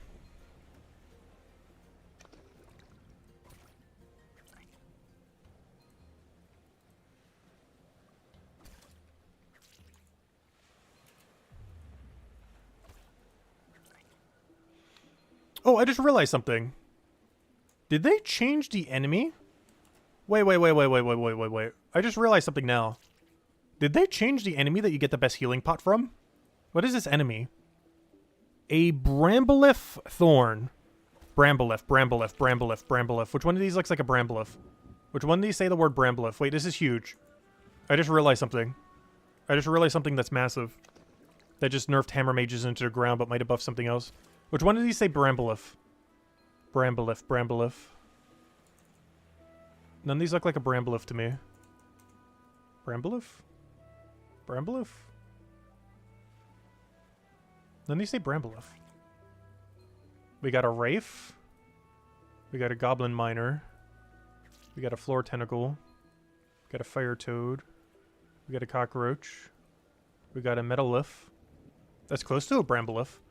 We got a Stone Worm. We got a Blob. We got a Mine Crawler. And we got whatever the skeleton is. A Skeleton Miner. What is a Bramboleth?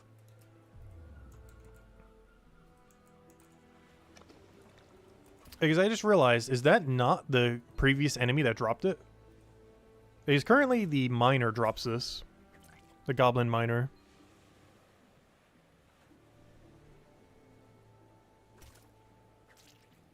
What is a Bramboleth?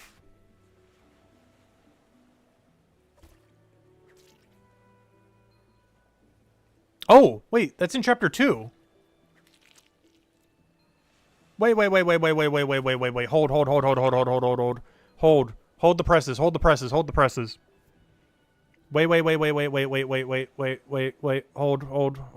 Hold. That's in chapter 2. Oh, Scout just got buffed through the roof. Wait. Mind Fighter nerfs. Scout buffed. Wait. Wait, Mind Fighter mega nerfed. Alright, Panic do Mind Fighter now. Go. Wait. This is mega ultra deluxe nerfed Mind Fighter. Because you no longer get the best Fear Potion from Mind Fighter. You also no longer get the best Healing Potion from Mind Fighter. Oh, they mega ultra nerfed Mind Fighter. Oh no. I didn't realize that till just now. Yeah, this is chapter 2 and this is chapter 4. These were both chapter 3 materials in the past. This one is obviously has to be chapter 3 because this is for chapter 3 potion. But this used to be from the tentacle in chapter 3, but now is on the spectral thing in chapter 4. And this used to be on the Mind Fighter thingy, whatever you call it, the Miner, the Goblin Miner, in chapter 3, but is now on whatever a Bramboleth is in chapter 2. What is a Bramboleth? We can figure out which enemy this is. It's obviously chapter 2. Are you a Bramboleth? You are a Stigurn. What's a Bramboleth? Which one of you look like a Bramboleth? A Windingle. Oh, Bramboleth! Oh, that one teleport just got buffed. I found it. I found the Bramboleth. They are weak to yellow. Okay, so they're still weak to yellow, so that hasn't changed. Are tentacles weak to green? Because I don't think they were weak to green before. Interesting. I wonder where the blob will drop now. Oh no, that's still the XP potion. That hasn't changed. But yeah, they nerfed Mind Fighter. Mind Fighter is really bad now. As 2 of its biggest drops have been moved to different chapters. You no longer get the best in slot Fear Potion, you no longer get the get the best in slot healing potion, which is probably the bigger one. You no longer get best in slot healing from chapter 3 anymore. Like, the best in slot fear didn't really matter as much. But not getting best in slot healing from that chapter is a huge nerf to that chapter.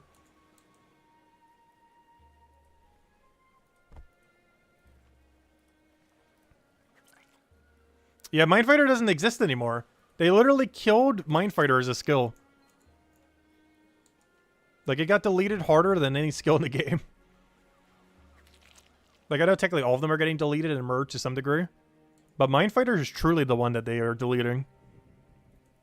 As its viability after the update is near non-existent. As almost every good drop that it has been removed off its drop table.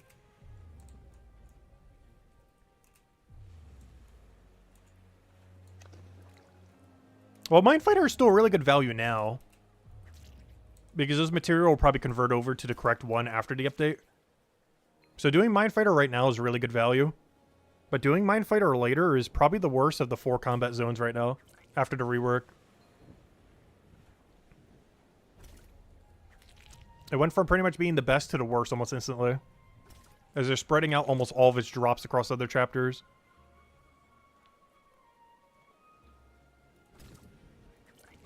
Other than the mining boost potions, of course. Which obviously will stay on that chapter.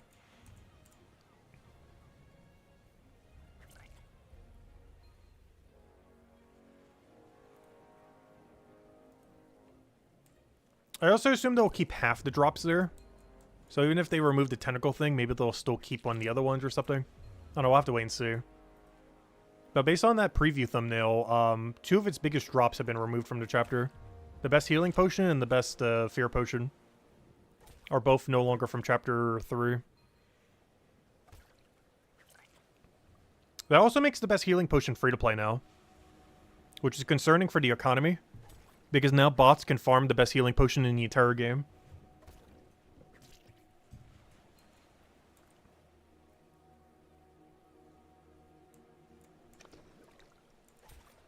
Which is concerning for the value of healing potions, as they should tank at some point. Maybe not immediately, when trading comes out. But they can be tanked at any point with bots. As they can just farm them up in free-to-play over a long period of time and then just dump them with one membership.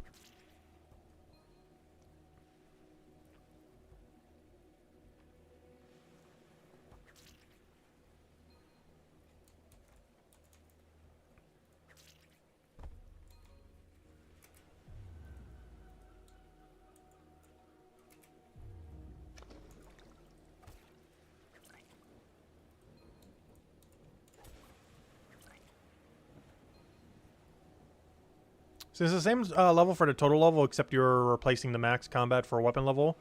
And your highest weapon should be close to your max level anyways. Yeah, it shouldn't really matter too much. The only real big issue is if you have a huge disparity between your highest and lowest.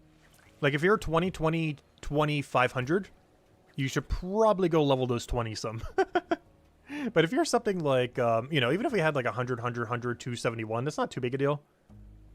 Like it's not the most ideal scenario, but you're still going to be pretty heavily geared, like you are now. But the biggest disparity will be if you have a 500 and you like barely touched, if not touched at all, the other 2 combats or the other 3 combats. That's the main scenario that would be punished pretty hard with the new system.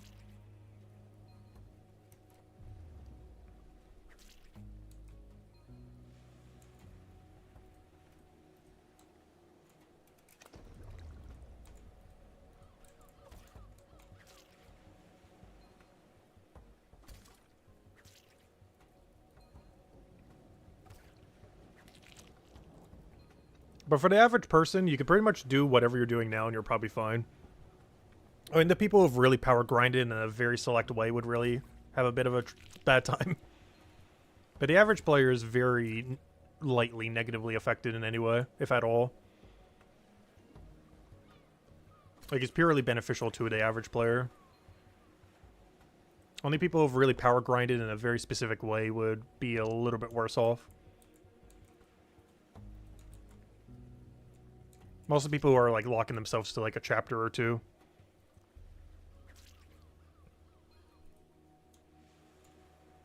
As well as technically free-to-play players in that regard. Like if he had 500 guard, 500 scout, but like level 0, 0 for the other two. That's also not ideal. It's not the worst case scenario, but it's not ideal. It's better than some of the other scenarios, if nothing else.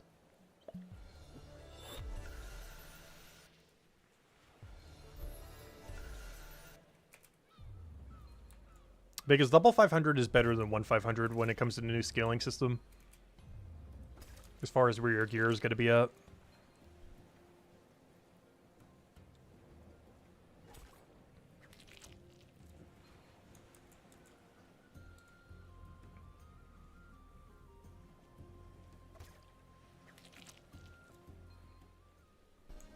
Hey, we got a venture we're never going to use. Nice. Because that's not useful until post 200. As is basically everything. Also, I still need a forging level and a half before we get 11 more fishing levels. I think we'll be able to do that for just kelp. Worst comes to worst, we throw a knowledge point or two at it. Shouldn't be that big a deal.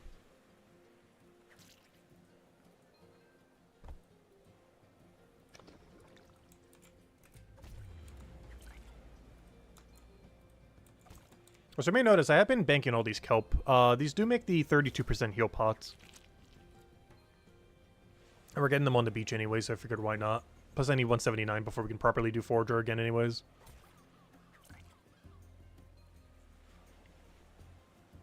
The only problem is I might end up ultimately banking slightly too much kelp. I need about 800 of them. Anything more than that is quite a bit excess. Also, why does OBS keep disconnecting today? Come back. I was talking about kelp. And how much we're going to have. But basically, we need about 800 of it. Oh yeah, also, there was a spoiler image the other day. I didn't show it on stream. I forget where I saw it. But basically, it was showing that potentially when you end up depositing, you'll be able to know how many are in your bank. It's something I've been mentioning for a while. And it seems like they might actually be implementing something like that. Or you can actually tell when you bank something, like how many you have in your bank. Without needing, like, guess. I don't know if that's anytime soon, though. That's on the long list of things they've been working on. Because right now, I have no clue how many kelp I have banked. Well, we might actually be able to tell when we deposit in the future. Like, what our actual bank number is. So we don't have to go all the way to the storage to figure it out.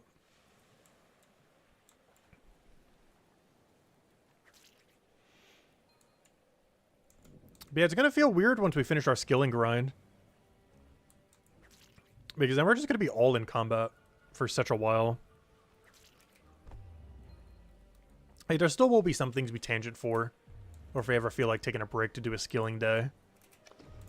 But we're going to be going really heavy in combat starting Friday. Starting Valentine's Day. What a perfect day to start our brutal destroying of everything.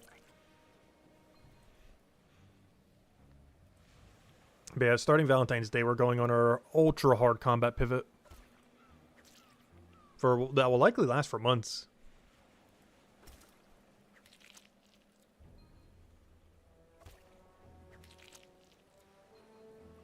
Also, with the new cape system, I will be getting a 200 Mines of Bitumen cape. I don't plan to go for a 500 quite yet. But that was one thing that was actually announced with all the changes. There will be 500 profession capes. The 500 profession capes are the current combat capes right now. Which means if we want a dragon cape, we need 500 watch person, which we'll get automatically when doing combat all. Or sorry, you don't even need that anymore. You just need 500 detective, 500 leatherworker, and 500 merchant. Though, of course, you will be doing combat while doing 500 detective.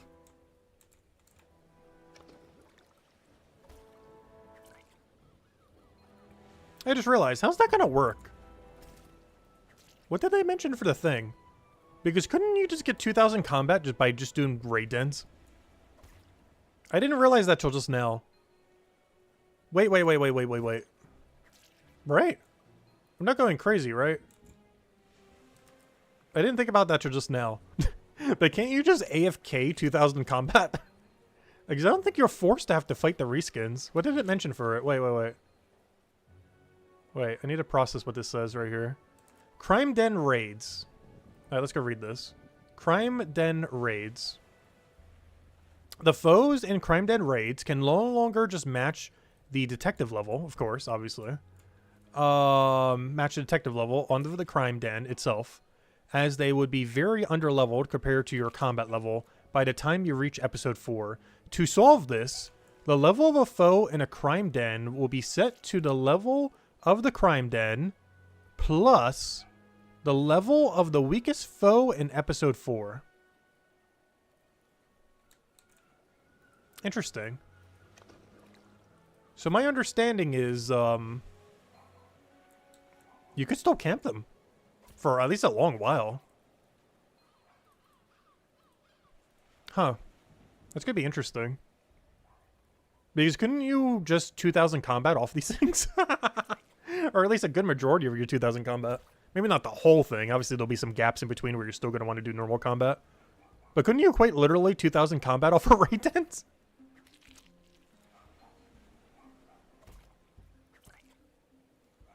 Is as long as your weakest foe in Chronopolis is fine. Plus, it still gets upscaled by the level of the den. So at 344, we'd still get upscaled by 344, being added to whatever their level is as well. Unless they were currently fighting like a level 1,000, that'd be a level 1,344. I assume a level 1,344 would give some pretty good XP rate. If we're around like level 1,500 or something, or 1,400. Interesting. But I didn't think about that just now. It might theoretically be possible to end up maxing your combat off of just Chronopolis. Hello, Isabel. Welcome, welcome. Hope all's been well. Yeah, sorry earlier. There's just so much chat going, or not even so much chat, but more so focused on the update thingy. I didn't notice. I wonder how different resource tiers will work now. Like the rare irons and stuff. Yeah, that's another thing that I was mentioning earlier that we don't currently know. We don't currently know the level range of when you rarity craft or what the level range of any material is going to be. But yeah, they're both up in the air on what will happen with them. And they have not specified either in either of the two posts. They kind of forget it even exists to some degree. As this is the second combat post in a row where they mention nothing about it at all. How the crafting ranges will work, nor how the crafting materials will work. Now that all the ranges will obviously have to be drastically different. My assumption is they'll just add a ×5 multiplier to it all. That'd be the easiest way to do it. But we don't know for sure if that will be exactly what they do. Because the most simplest way is just times everything by 5. Keep the zeros at 0, keep the upper range at 2,500, and boom, there you go.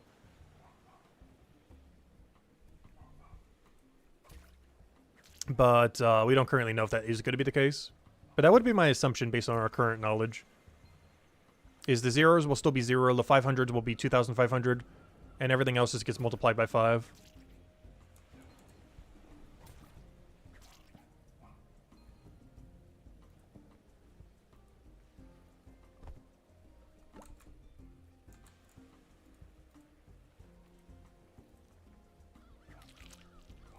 Big problem with Armor Maker? The biggest problem with Armor Maker is, oh yeah, that's true. Armor Maker is going to be kind of rough. You would need 400 Armor Maker. That's really funny. Yeah, it is kind of funny. Armor Maker is going to be rough. Stop disconnecting. Why does it keep doing that today? OBS, stop. There it goes again. That's like the 3rd or 4th time now. My internet service provider has been really bad the last week. I've been mentioning like all my praises for it. And like, oh, it's been so good for like the last 5 years. The last week, it has been so bad. Not sure what's been up with it. I assume it was something that they were doing with the power lines as well. Because we actually had like 3 or 4 outages last week. One of them affected one of our streams as well. That one really short stream that we did for like under an hour. Like my electricity was off for like 2 or 3 hours. But they gotta be doing something with like the power line network or something around here. Because my internet since then has been so bad, and we had like 4 outages since then. All lasting for a decent amount of time as well. Like not like a few second outage. I mean like multiple, several minutes, if not a couple hours.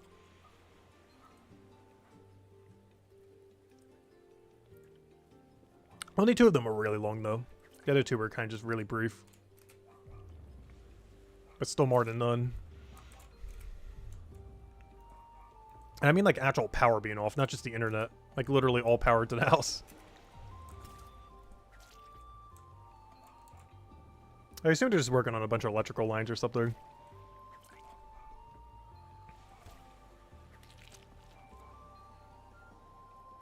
But yeah, Armor Maker's gonna be kind of rough. I'm not sure how they're gonna fix that then. Unless it's scaled in a different way.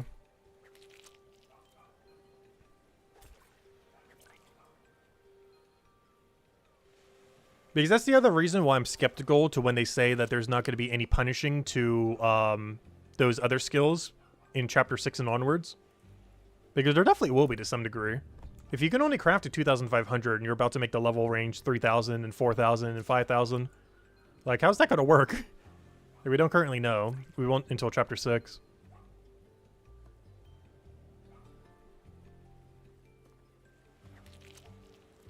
Yeah, the way that they're currently doing capes seems kind of weird for the combat cape.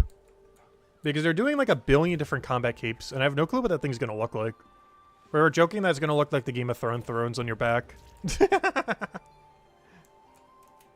going to look more like a weapon in your actual weapon. Because how on earth are they going to do like 20-something upgrades and keep expanding it? I do love the profession keeps though. The fact that they're going to be adding a 50 all, 100 all, 200 all, and 500 all cape. But that means I gotta go do 500 all Chronopolis for the Dragon Cape then. Which is something I plan to do eventually, but now it has become way higher priority. Not in the immediacy of now, but at some time in the near future. 500 all Chronopolis is exceedingly important. As we must get the Dragon Cape. Though, for the meantime, I'll just be rocking the 200 all Mines of Matubin Cape. Because there's no way we're hitting 500 all there anytime soon, if ever. But 500 all Chronopolis actually matters. You need Leatherworker for Armor Maker anyways in Chapter 5. And you need Merchant to be able to do Leatherworker. And Detective is just free. Especially potentially with how the combat rework works. Because you might literally be able to AFK raid dens all the way to max level. There's a non-zero chance you can quite literally do raid dens all the way to 2,000 combat. It probably wouldn't be the most efficient way to do it. But it's probably possible to literally get 2,000 combat by never leaving a raid den the second you get to Chapter 4. Which would be really hilarious. It's going to be like the nightmare zone of combat.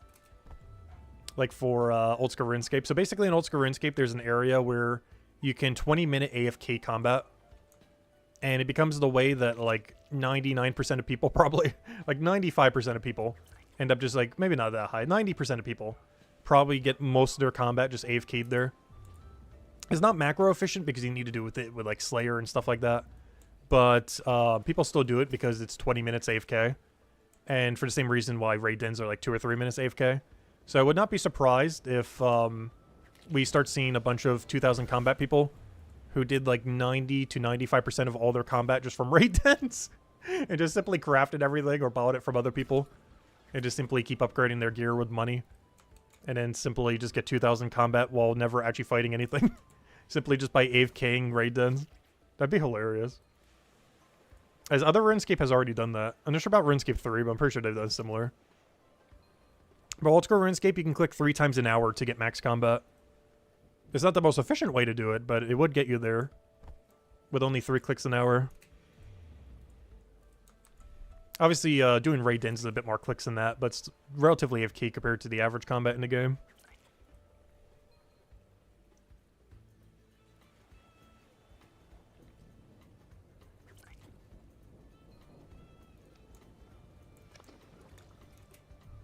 Yeah, the whole stripping thing, how exactly does that work? Like, I understand what it's trying to establish, but I don't understand what makes it go higher.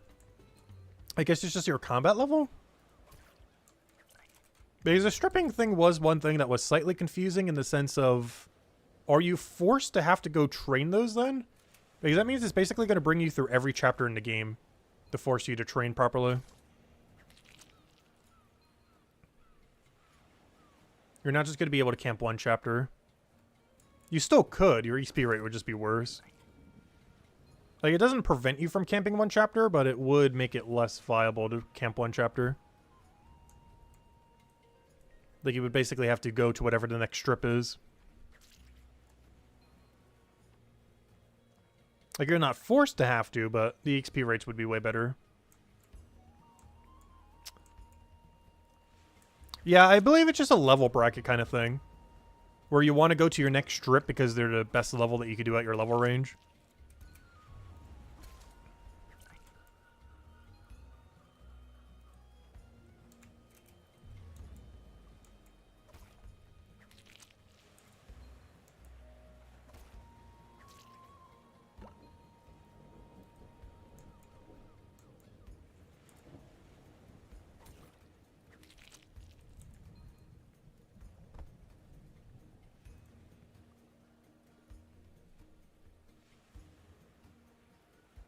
Sinai is getting 500 all Chronopolis at wanted posters right now.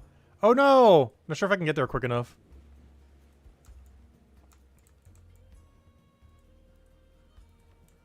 Are they actually doing off the venture? That's pretty funny. I think I'll sit this one out. A huge congrats to them. So far, I've been to like five, 6 maxing parties. Our most recent one was for someone's 500 alchemy.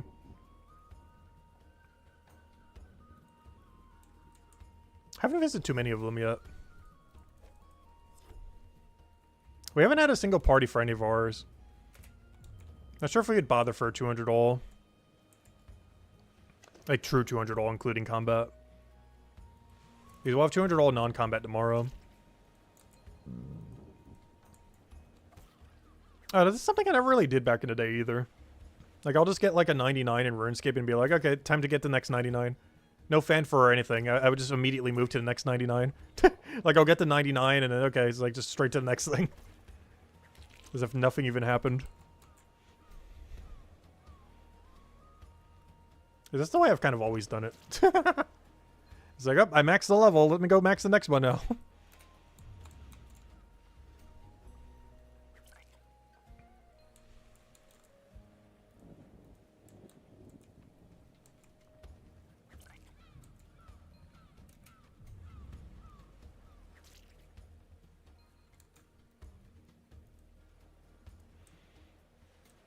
But yeah, I'll be doing a poll tomorrow.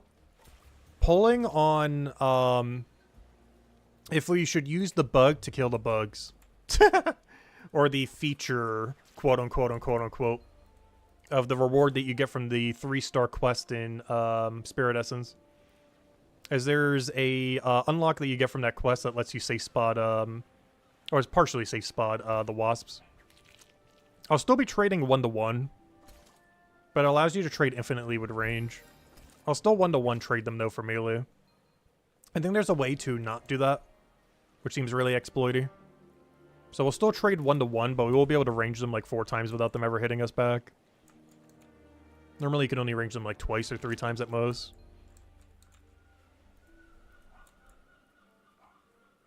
But I technically consider a reward from completing out Spirit Essence, because that's basically the only reward the quest even gives. But we'll do a poll for it tomorrow. We're not actually going to be doing it tomorrow, though. If we do end up doing it, we'll be doing it on Friday. On Valentine's Day. Because I need to start getting some level 265 gear. Because that'll be the main gear I'll be using when the combat rework switches over. Because everything else will be too annoying to kill right now. I can't kill the 284s consistently. And the 265s are just a spike ball with a different name.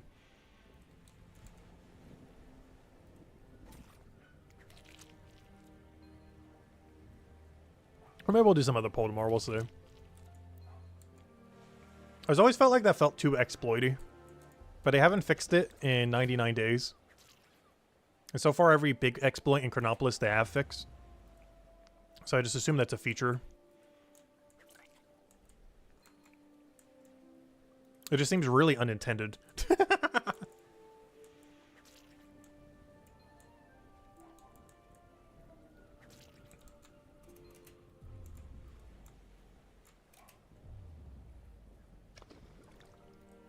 Because Chapter 4 is the only chapter with 2 stationary units that don't hit you back. Technically, with infinite ammo, there would be 3 chapters that do that. Or sorry, 2 chapters that do that. As Chapter 3 has 2 that would be like that. One of them you can't do right now because the cockroach you cannot kill in 4 hits. But if you had more ammo, you would be able to.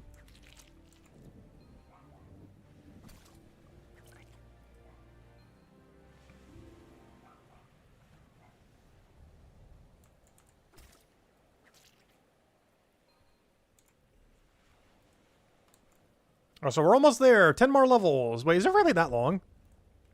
How long do you have to camp this one fish? Really? Wow, we got to stay on this fish for 10 more levels. Yeah, 186 until we can leave this. Unless COD is better. I can go check real quick. But I'm pretty sure COD is not better due to spear upgrade. Even if you co-op it, I'm pretty sure these are still better. Due to how much better your spear is. Because my net currently has 0% bonus. And my spear has like 30 or 25% or something. Something absurdly high. It's the difference between 30% and 0. One is bigger than the other. Even if we upgraded the net some. And did co-op, I'm pretty sure spear is still better.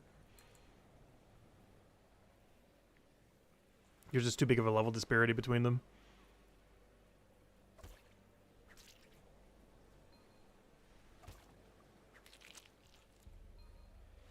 It's gonna feel so weird enhancing your tools on an obelisk, though, I do have to say. As well as merging things at the apothecary, or not apothecary, whatever you call her, enchantress. I assume they're going to be putting her in that main hub area right over there. They didn't actually show it in the thing. But I assume they're putting her, like, right over there. Like, literally right there. They're going to put her near divination. They might even attach her to the divination room.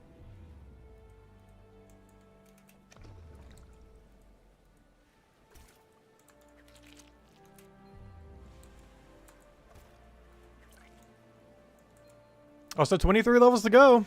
Stream does not end till level 3,500. Whatever it takes.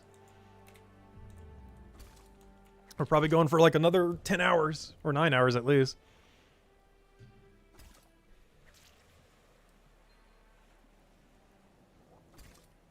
That's pretty much our only goal today.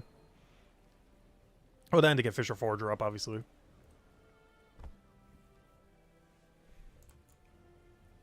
Because we're working them to the 200 so we can finally be done.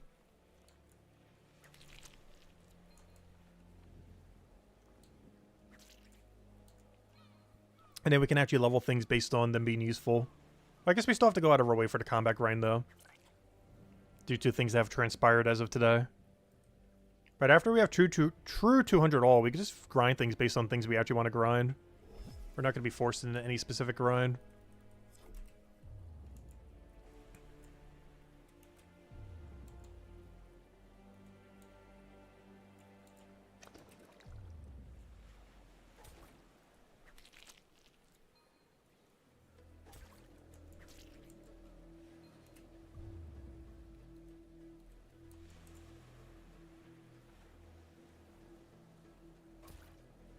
But yeah, my biggest concern with the new update, I do like what they were doing with it. But my biggest concern with it is what I mentioned earlier. I feel like people who haven't been playing the game are going to see, oh, Brighter Shores is doing a combat rework. This is what I've been waiting for. Let me go check it out. But then the Phase 1 has like almost nothing they were expecting. Because as we currently know, Phase 1 is only adding a combat merge.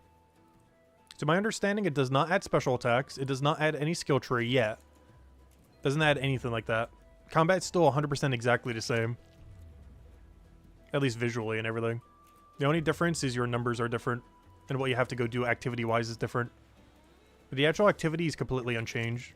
What you do now is exactly what you do then. It will change in the future. But the first update that they're doing doesn't change it at all. So some people might be coming in thinking like, oh, this is the one that finally changes everything. But then come in and realize it changed literally nothing at all. Like literally nothing at all. It's 1-to-1 exactly the same in that regard. It's the only thing I could see being a slight issue with it. As people are going to be expecting like, oh, this is the really big combat rework change finally. But it's actually not. It's only part 1 of like 2 or 3 parts of it.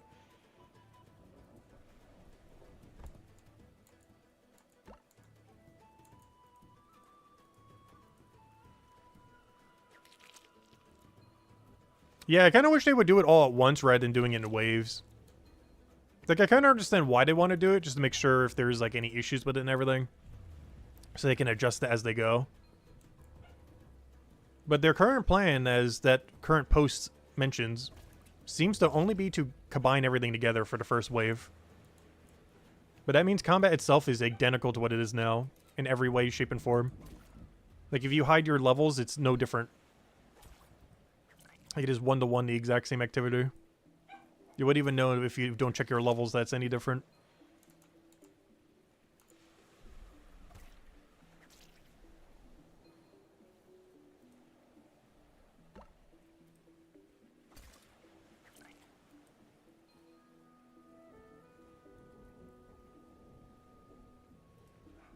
Oh no, I think it's still worth doing the combat somewhat initially. The main reason for doing it right now at this exact moment in time is to make sure your gear is better. Which is why I'm going to go do 200 all before the combat rework. I won't go any further than that though. 200, 200, 200, and getting the gear from the 265, because right now I'm only using 218 gear. But beyond that, I'm not doing any combat until the combat rework. But I just want to make sure we're geared well. And all that helps us get geared well. And also get base 200 so we can finally have it done. But everything beyond that, I'll be waiting till the rework.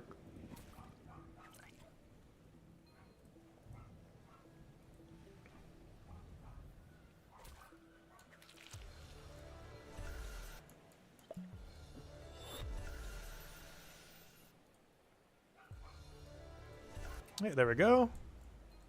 Nice and buffed. Was there so many people doing the AFK here? Even people who are stacked. Hey, there's Yusef.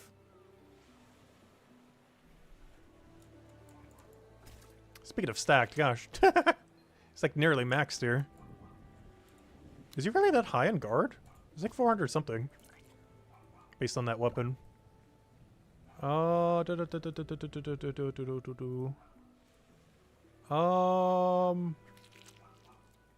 Wait, how do you check the top of friends?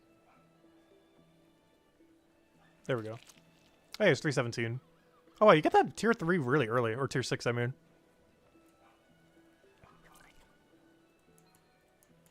Oh, I just realized something. We never really were thinking about the PvP rework.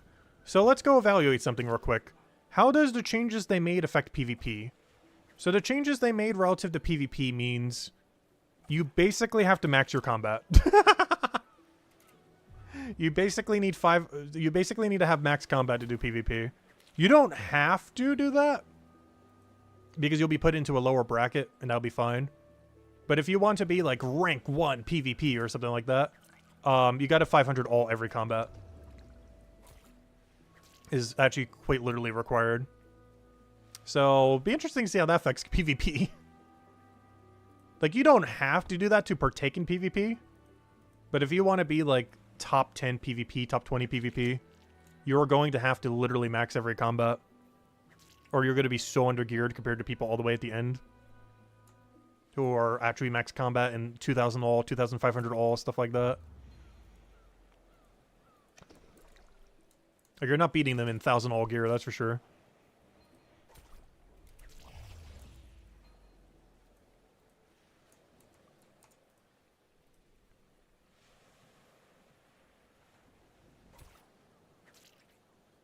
Yeah, the way the calculation works, you basically get punished for having a 500 if all your other skills are low.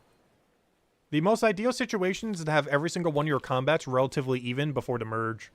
It's not required, but it is optimal, based on the formula that they gave us. Assuming they don't change the formula before it launches. But if they keep the formula exactly as is, it is very beneficial to have all 4 of your combats be relatively even by the combat merge. Not required, but is helpful to maintain the levels on everything. You get punished really hard if you have a 500 and everything else is really, really, really low. But the average player is probably fine. Unless you went really hard in one chapter or one combat. It definitely benefits a more even spread compared to a single 500. Double 500 wouldn't be as bad, though. But one singular 500 and everything else being low is very bad for the new merge.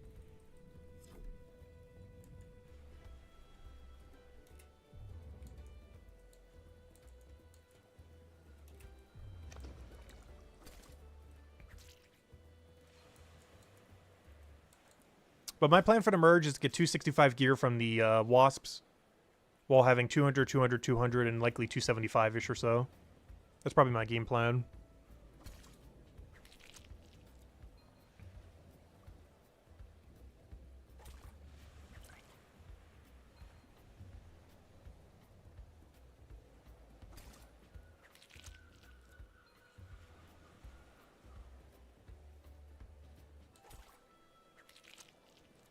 There we go, 177.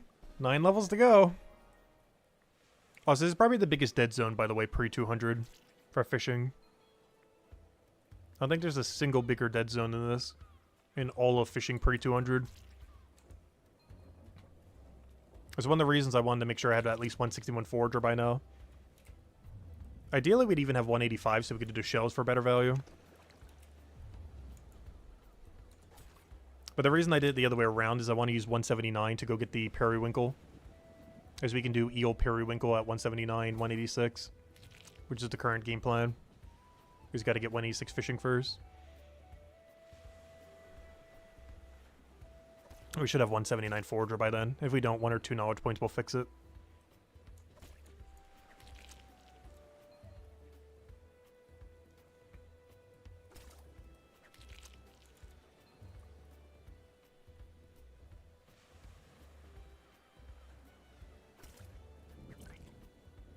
But I'm confused as to how the AFK activities are going to work going forward. Also, are you going to get refunded all your knowledge points? Or are they even going to exist? Like, how are they going to work? Because they didn't really mention too much about it. Like, what happens to all the AFK activities? And your knowledge points allocated into the AFK activities?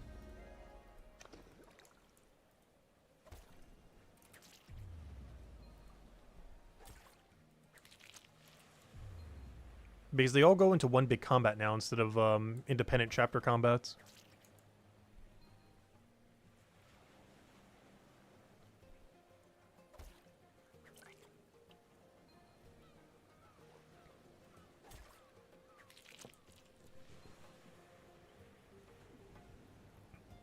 Oh, so one thing that's going to be funny.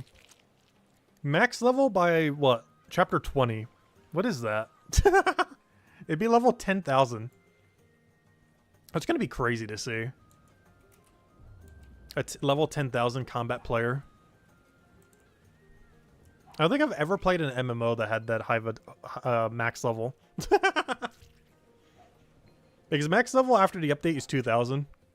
But by chapter 20, it's 10,000. That is so high. But yeah, we'll be going for max combat. It was already like, do we do it? Do we not do it? But at this point, with the changes that they're making, we are 100% going for max combat after every rework. We need the skill tree and we need special attacks. I will not be rushing 500 all the second we get the first update. As I do need every feature to be in the game before we do. But I do eventually plan to 500 all combat, or AK, you know, max combat level. After the merge. But every single feature related to combat has to be in the game before I do that, though. The combat merge, the special attacks, the skill tree, whatever else they're going to add.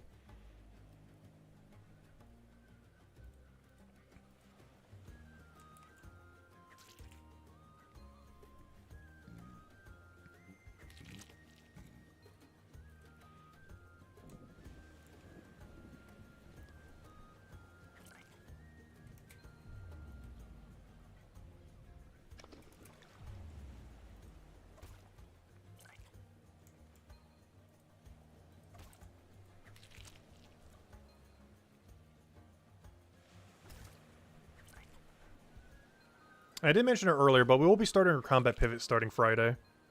Today and tomorrow we won't be because we're still finishing 200 for Fisher Forger. But after that, we're doing combat, combat, combat. Until we get every goal done.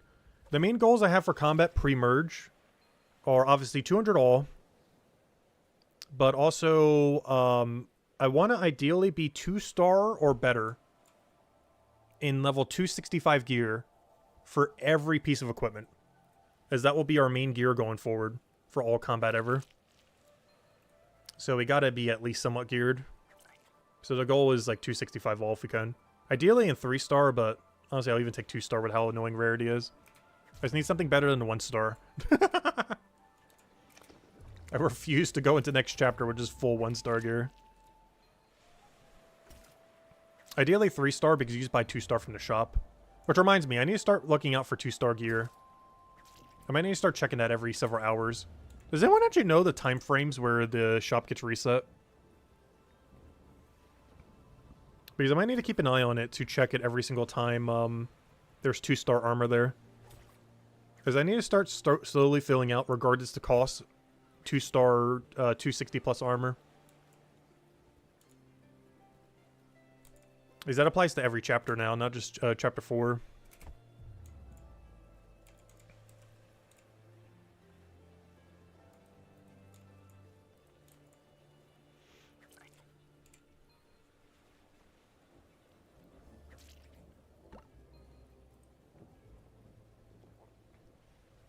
It resets 5 minutes after next hour? Okay, thank you. So I gotta go check their, in the next, like, 30 minutes then.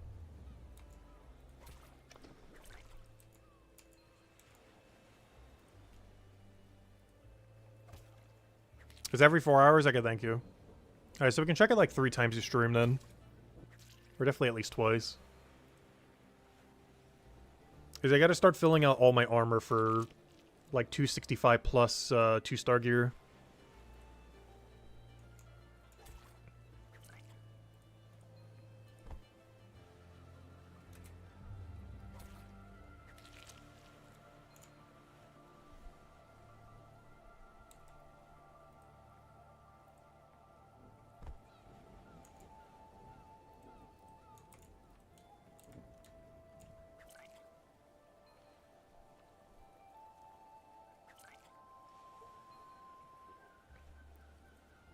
Ideally better than that, but that's like the bare minimum.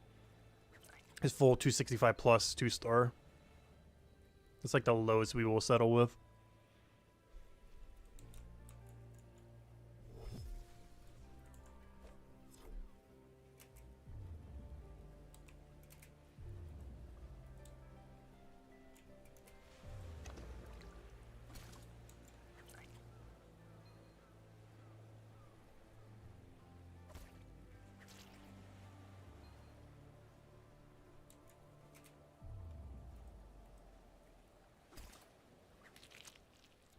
Yeah, wow, this dead zone is so large for fishing. This has to be the biggest dead zone pre-200. It's 14 levels of a fish that isn't even that good. At least there's some foraging nearby.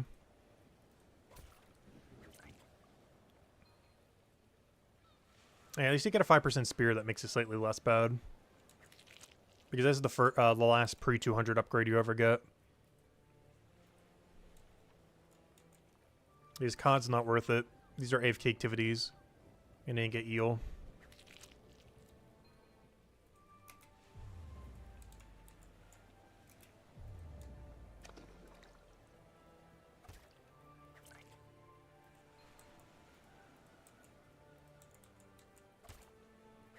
Alright, let me go double check the wiki.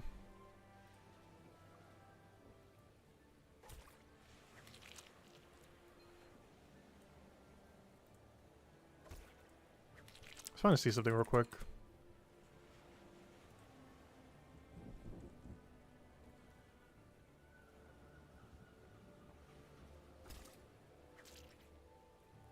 If I can get there. Let's see. Yeah, right here. Ooh. Oh, no, it's co-op. You have to keep in mind, this is 30% boosted. Like, this number isn't 30% boosted, but, you know, afterwards is 30% boosted. Yeah, it's not worth doing Puffer. Look at how much worse Puffer is. You're basically forced to have to do this. Is this co-op COD?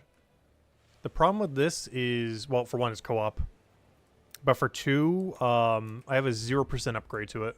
By then, maybe a 5%. I mean, even if I spend some gold, 15%. But even with that 15% is still worse than 30% on this.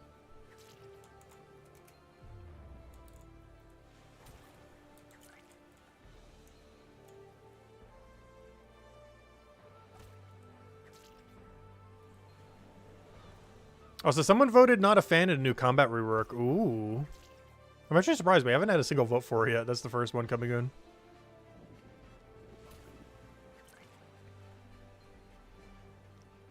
I think I'm not a fan of how they're rolling it out. But so far, I do like it. I just wish they would do it all at once rather than do like 2 or 3 waves of it. Like, I understand why they're doing 2 or 3 waves of it, but they probably shouldn't. As the scope of trying to do it all at once is just way too high.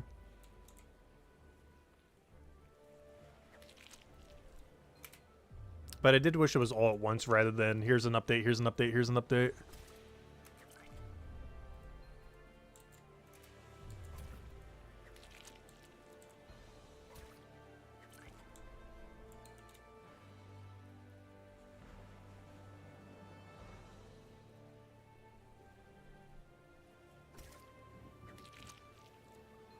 Hello, BK. At this rate, group content at 2026. Honestly, that is already what we knew.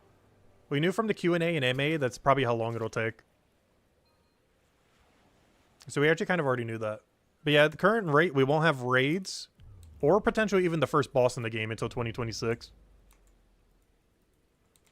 We might have the first boss before the end of the year, though.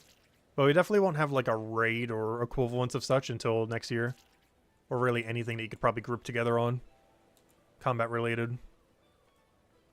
For one day, we'd even need a code multi-combat as well. Multi-combat doesn't even exist in this game. In all fairness, the first time around, I don't think he coded multi-combat either. But so far, I haven't seen anything in the rework really mentioning how that will work. But so far, it seems like it's still remaining with no multi-combat. Which makes it kind of hard to make group content around. If only one person can fight one enemy at a time. Obviously, by the time group content comes out, they'll have some workaround for that.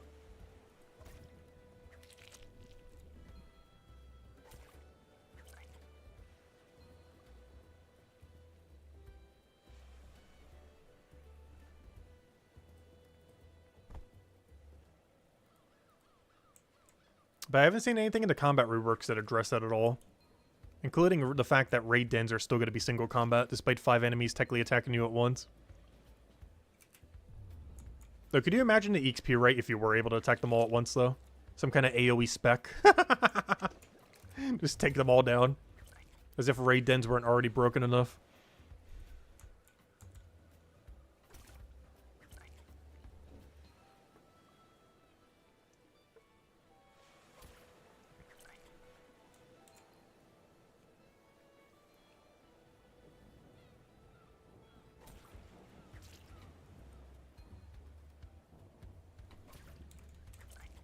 Also, hey, our fisher level is finally catching up with our forager. Hasn't been like that for a very, very long time, but it's finally catching up.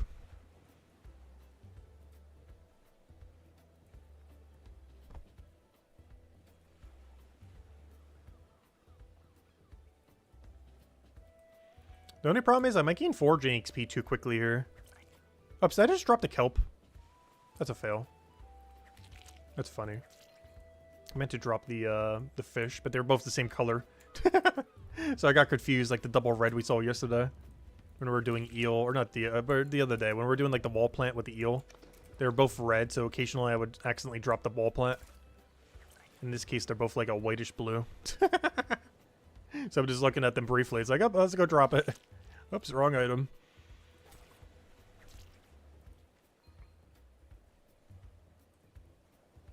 But yeah, overall, combat rework, I'm liking how it's shaping up. You won't need a bunch of gear for every single area anymore either. Which will make it way easier to gear up.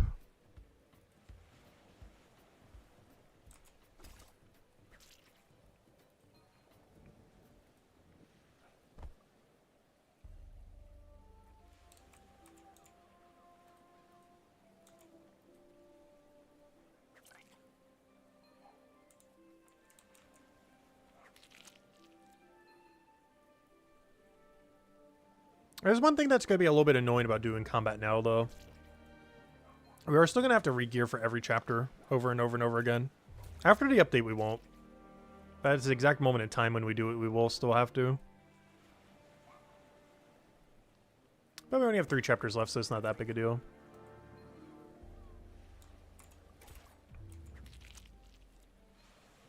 Because the only thing we gotta do in Chronopolis is prepare our actual real gear for the update. Not through crafting, but through drops. What about everyone who spent KP on combat stuff? That was something I was mentioning earlier. We don't know what's happening with that. I didn't see anything that specified what's happening with the KP. Or if those activities still exist, or in how they're going to be incorporated. I believe they're still staying around, but the way that they work is going to be a little bit different compared to now. So you're probably not going to be refunded for KP or anything, because they're likely still going to exist. But the way that they function will be a little bit different than now.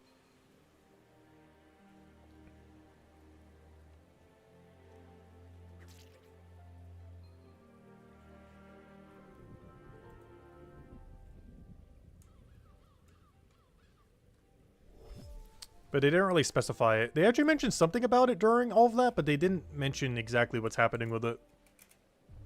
Unless I misread it. But I believe the post doesn't make any direct mention of what exactly is happening to the current AFKs for combat. Or for combats, or, you know, the ones that are in each zone.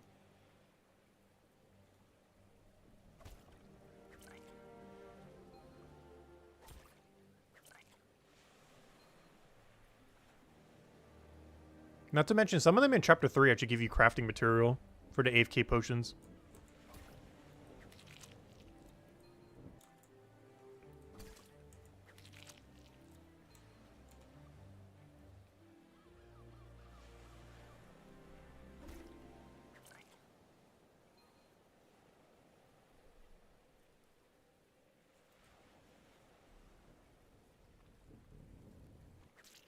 Oh, so I want to get 179 foraging. I'm probably going to stop doing these seaweeds.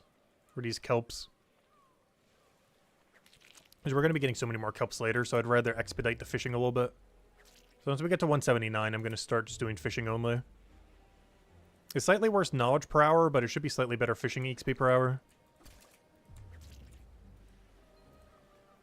As we'll be able to get the fish the second they respawn. You also don't have to worry about any banking time then as well.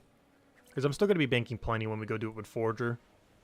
Because we are going to have to do a really wide cycle where we do potato shell seaweed. We don't have to do it for that long, but we have to do it for long enough that we're going to be getting a couple. Because we're going to do shell seaweed and then potato shell seaweed. We got to do that all the way to 197 whenever we do the foraging grind tomorrow.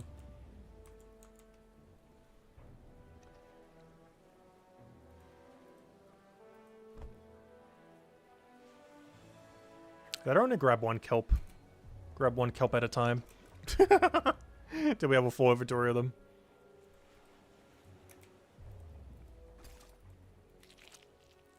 Because it's really important how quickly we get to our first fish.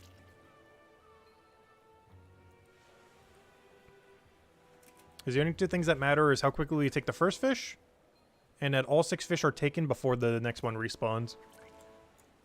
As long as we do that, we'll begin the maximum XP rate. Regardless of how far he wanders. As long as he doesn't wander far enough for them to respawn.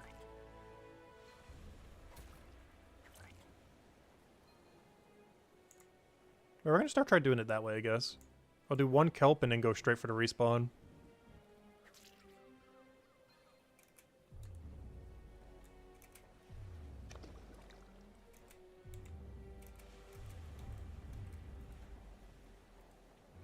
This will maximize how much fishing XP we get per hour.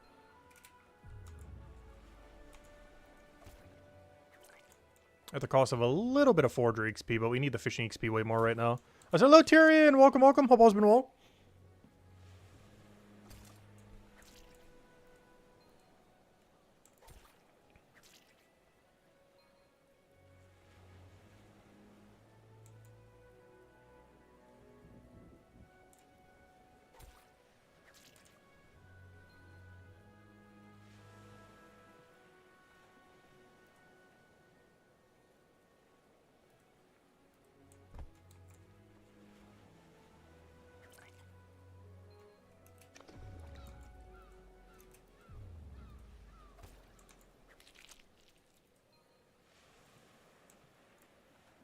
Oh, so Tyrion, didn't you say that Pokemon Day is later this month?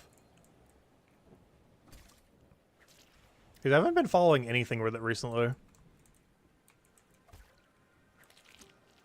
Because I know of things that are coming soon. I do care about the next Legends game. The Legends EA. I'm not sure if we're going to go as hard into it as we did Legends Arceus, but we'll see. Is that game we pretty much shinied everything. Like everything that's realistic to do. Took like several hundred hours as well. I'm not sure how far I'll go in ZA though.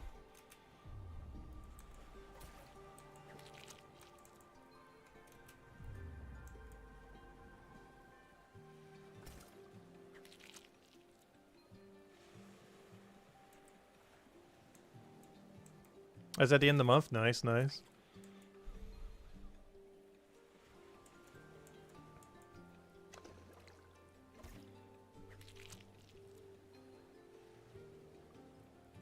No Scarlet and Violet news? That's fine. No one cares about Scarlet and Violet.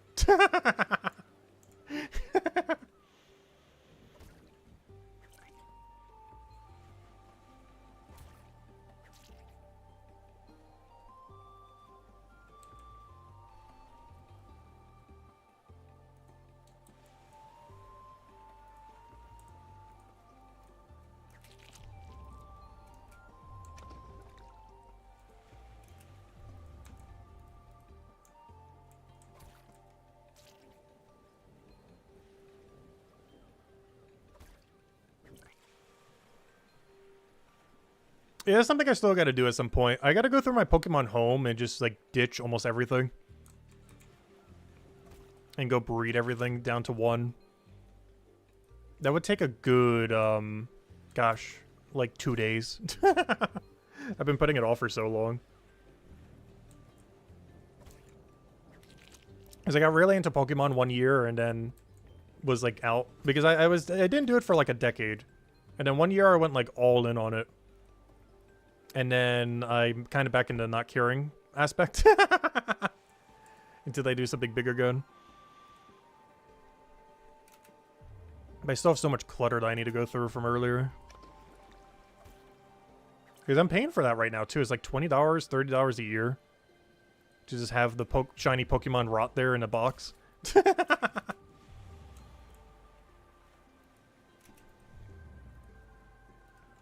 But the fact that they charge for that is kind of insane, though.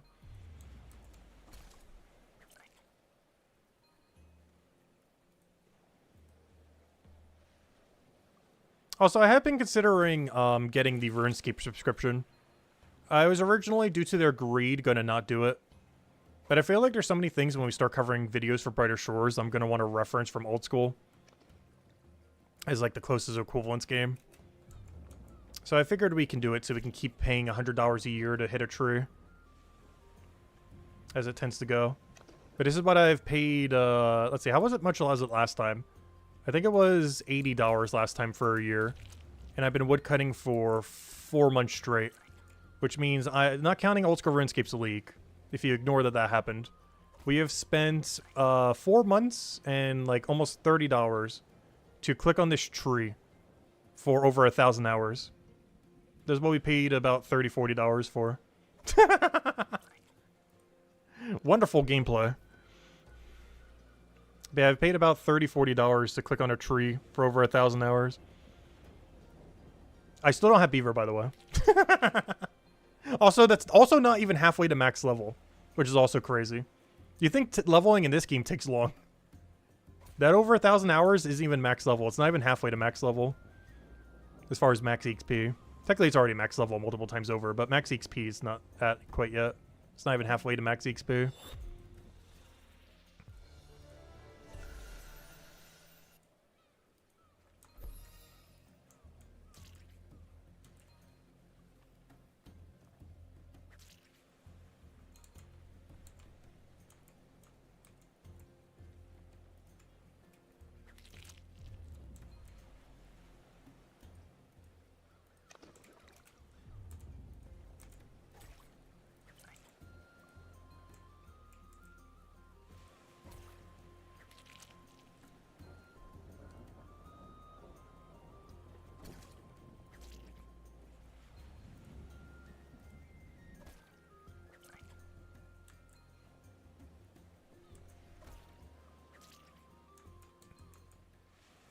Did I read the above news? Which one? Let me go see.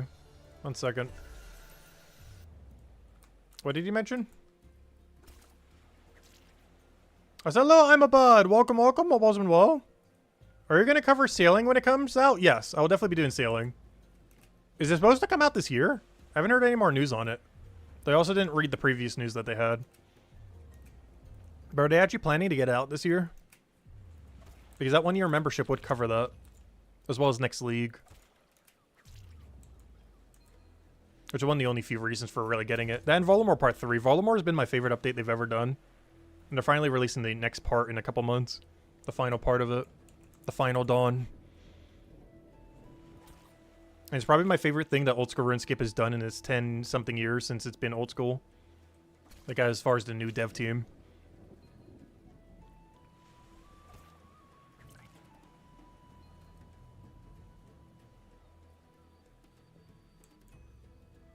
I thought the final dawn was closer to March.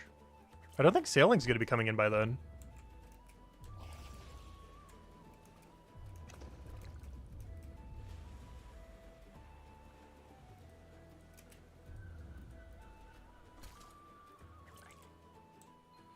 Oh, yeah, sorry, Tyrion. What was your other thing?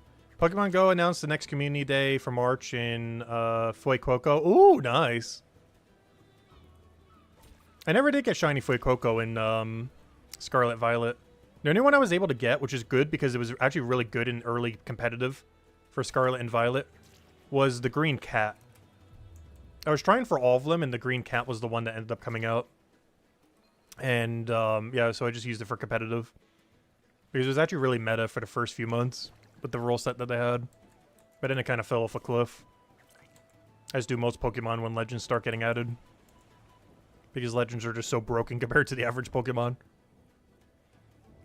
Than ones that are used for utility. But any, like, damage DPS Pokemon is almost always outclassed by a Legend. It's only utility ones that ever get used. If you're using a non-Legend.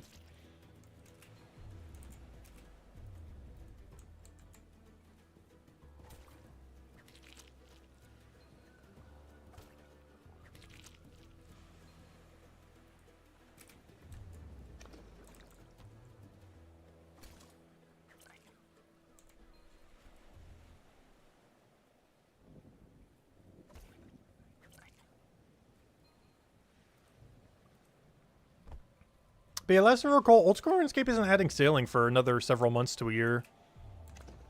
It's still been in development hell. I keep joking that Brighter Shores will add sailing before Old School RuneScape does. But honestly, it might not be that far apart. Like, Old School RuneScape will probably do sailing like late this year, early next year. And then Brighter Shores will probably do it sometime next year. I sure hope so. Brighter Shores really needs sailing. It just sounds so perfect for it. What gameplay would be like, who knows? But I'm really curious to see what his take would be on it.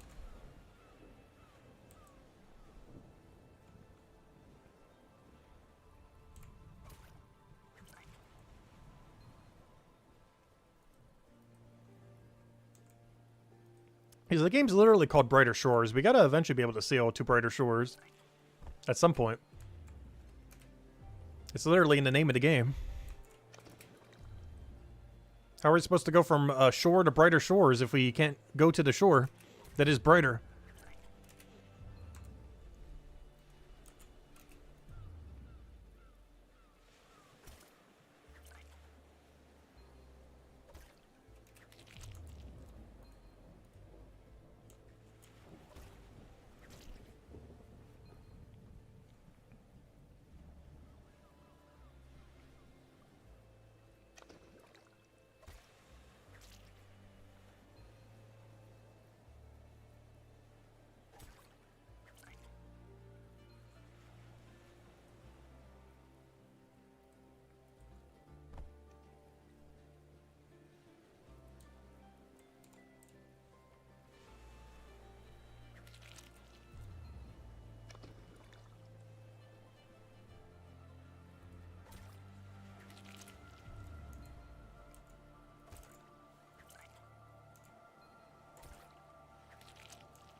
Ooh, nice Tyrion.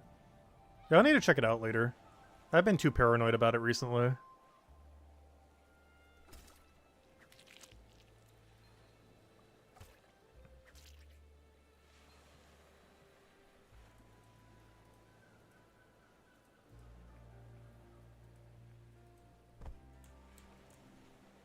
Because whenever I do shiny hunting in Pokemon these days, it's more so for fun than necessarily trying to get a full collection.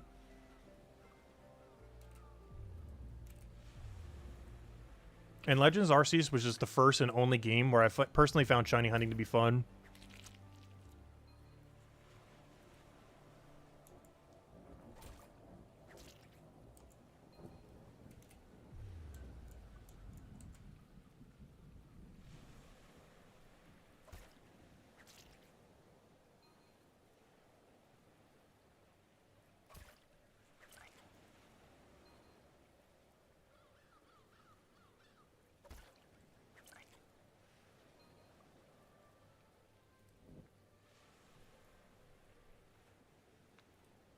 Yeah, we're almost there. 7.5 more fishing levels.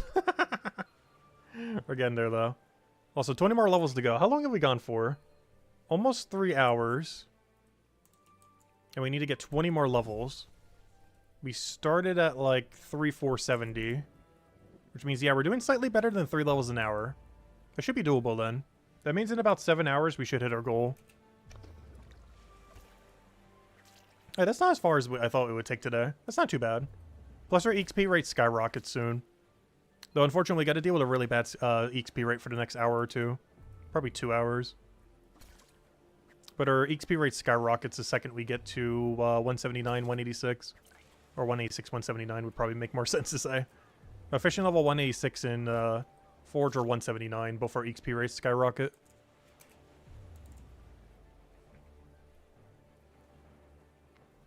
But we gotta deal with a little bit of a dead zone until then.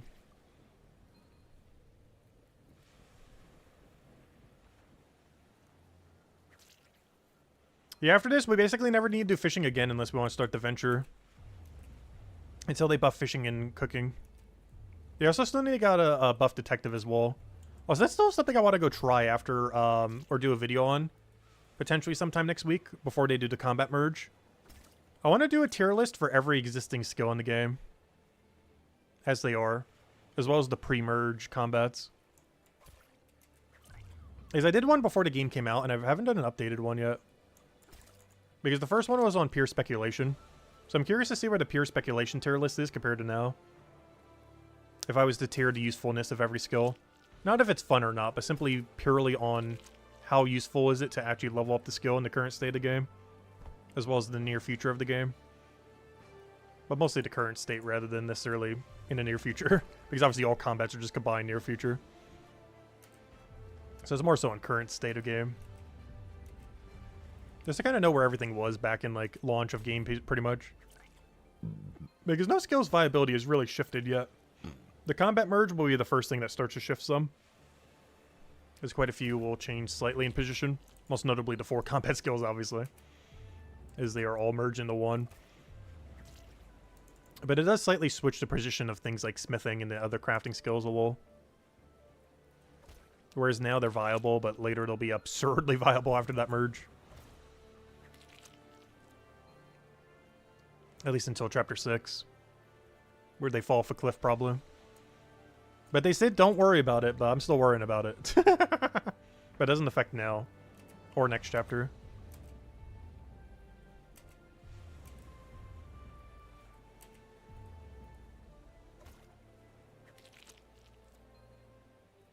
Where can we read up on the changes? Oh, it's on the official post. I read it off of Steam, but I'm not sure where else they put it.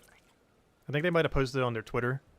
But if you check the Steam updates, it's the, whatever one this is. The plan to merge the combat professions progression update, progress update. They posted it a few hours ago. It went over pretty extensively at the beginning of the stream. But yeah, it has everything on it. If you want to read through it yourself. I don't think I'm going to bother doing a summary video on it. There's already going to be like 1 billion people to do it. Because right now I'm working on the 100-day video. And by working on, I mean I need to go work on it. Because I've been too busy grinding. That's the issue with pretty much all the videos we've covered for Brighter Shores, aka like all 0 or 1 or 2 of them, depending on how you look at it. Because I'm so busy grinding that I never actually cover a video on anything. But the next video I want to get out is the 100-day video by like the 102nd or 103rd day, sometime before the end of this weekend. Ideally on Saturday, because I'm going to be really busy on Sunday. And then the only other video that I would want to cover in the very near future would be probably the tier list one then. So we'll get the 100-day video hopefully out by this Saturday, and the tier list video up sometime next week. As you do kind of want to tier every single skill currently, as they are, before anything too drastic keeps happening.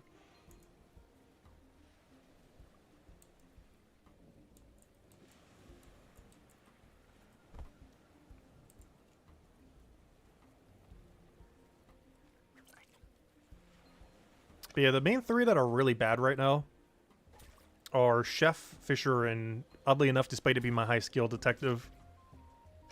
They're the 3 deadest skills in the game right now. Fisher and Chef a little bit more so, though. But the biggest issue with all 3 is they have basically no purpose outside their chapter. Whereas every skill does, besides them.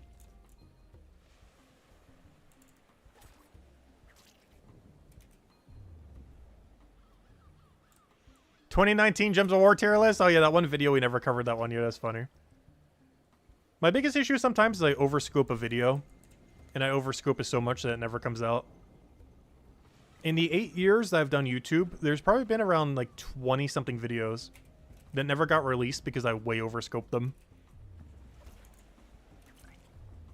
To a degree where I just burnt out on even trying to finish it.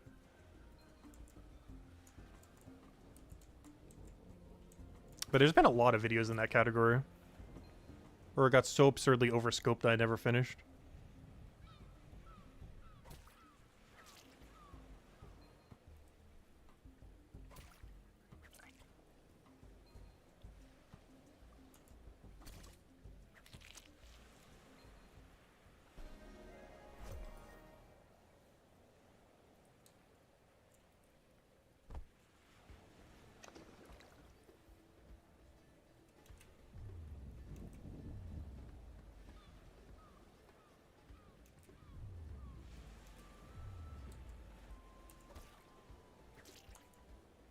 Which, yeah, that reminds me, the 8-year anniversary of the channel is, I believe, in 2 months from now. It's like the 23rd of February. I mean, of, not February, of April, I mean.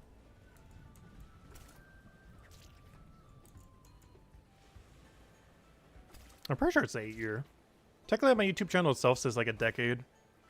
But I count the actual start of the channel when we started posting videos on a weekly basis. And eventually a daily basis. As far as like stream or video. Though lately since Brighter Shores we've been doing literally stream every day. Or 99 days straight of streaming. Brighter Shores. With tomorrow being the 100th day of streaming. Of Brighter Shores. As well as 100 days since it's been out, obviously. Since we've done every day.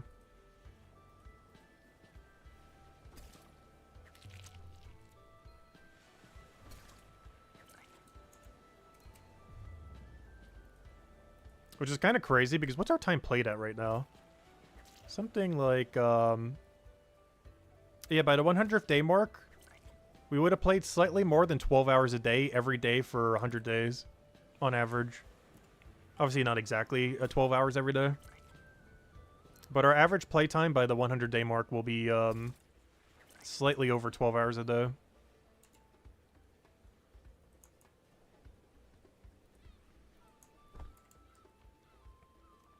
Though there were days we played as little as like an hour or 2. But in other days we played as much as like 22 hours. If not 23. Mostly launch day was the big outlier.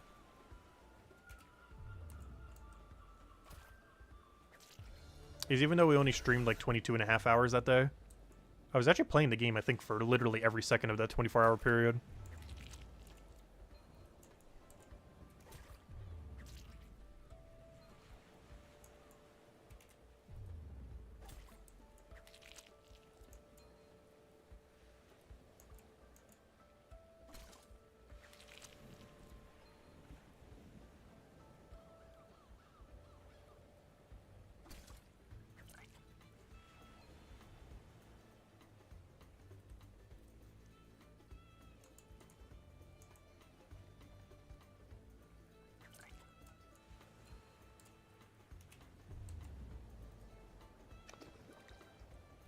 It's still crazy to think it's been 100 days already.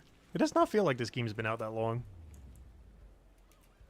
Though I guess endless grinds will do that to you. I remember when I used to think getting a 25 would take forever. And tomorrow we'll have 200 all non-combat. And in about 2 weeks from now, 200 all true level. And then after that, not sure what our game plan is after we do 200 all combat. I know things I want to do, it just really depends when the combat rework's happening. Because that's the main thing that kind of changes things that could happen in the very near future. Like, it really comes down to if the combat merge is, like, next week or, like, 4 weeks from now or something. Because that definitely changes our trajectory depending on which it is. Because if it's far away, there's still other things I want to get done before the combat merge. Beyond just 200 all combat.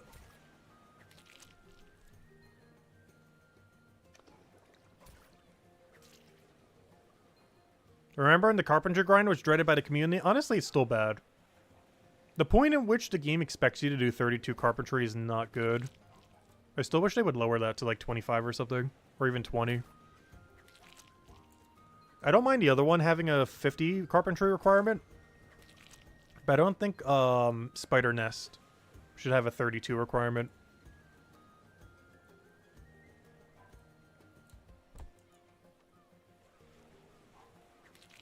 I wouldn't even remind them if they did it the other way around.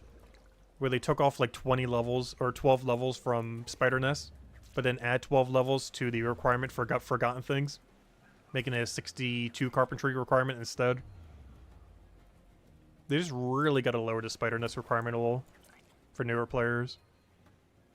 Let's see. We're already up to 1,556 troops in Gems of War. Gonna do a 2,000 troop video series in a couple years. It won't even be a couple years. That'd be next year, actually. They would hit it. But I'll probably do some kind of video for it.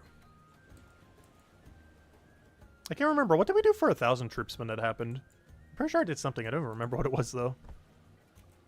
Oh, I think I know what it was. I did a, I think I went through every troop in the game and said if they were viable or not or something. Like something along those lines. Like the viability of every troop in lightning round style. Giving like several seconds to each one. I think for 2,000 we would read all the flavor text for every single one. I haven't even read the flavor text for like 2/3 of them. And they all have one. That video would take like 5 hours though. It'd be very long. To do that. It's basically reading 2,000 sentences. Which doesn't sound like it would take that long. But they're all really separated from each other. There's a lot of menuing to get to each one. Like, the menuing alone might actually be longer than some of the sentences.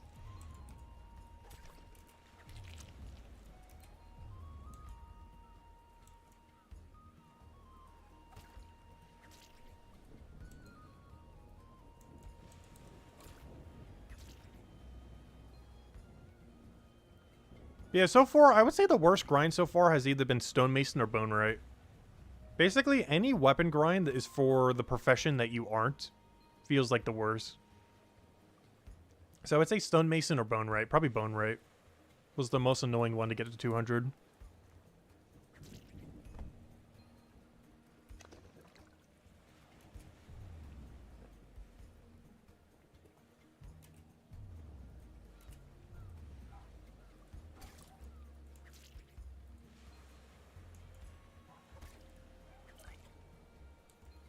Though it's a really viable skill, though. Like, Bonewright's really, really, really good. Regardless of what class you are. Obviously more so if you're Guardian. There's some interesting use cases for next chapter as well. Between the cement for the AFK for construction. As well as what seems like some armor making synergy. Specifically for Guardian armor.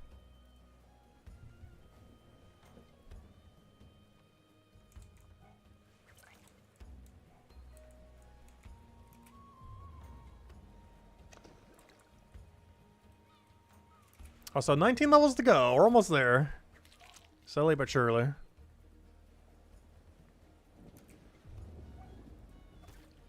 But that means we're gaining slightly better than 3 levels an hour. And that's not bad EXP rate, too. We're not even at the good EXP rate yet. Our best EXP rate all stream will be when we get 186 Fisher.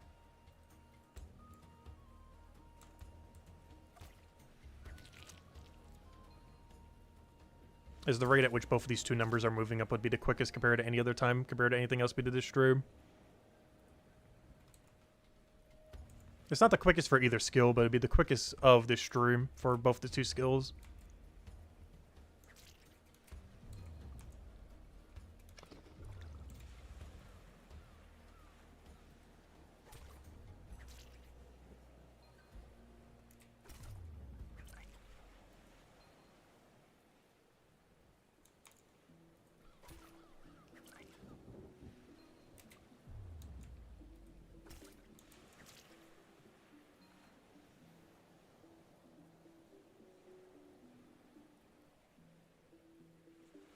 Yeah, Tyrion, I remember now.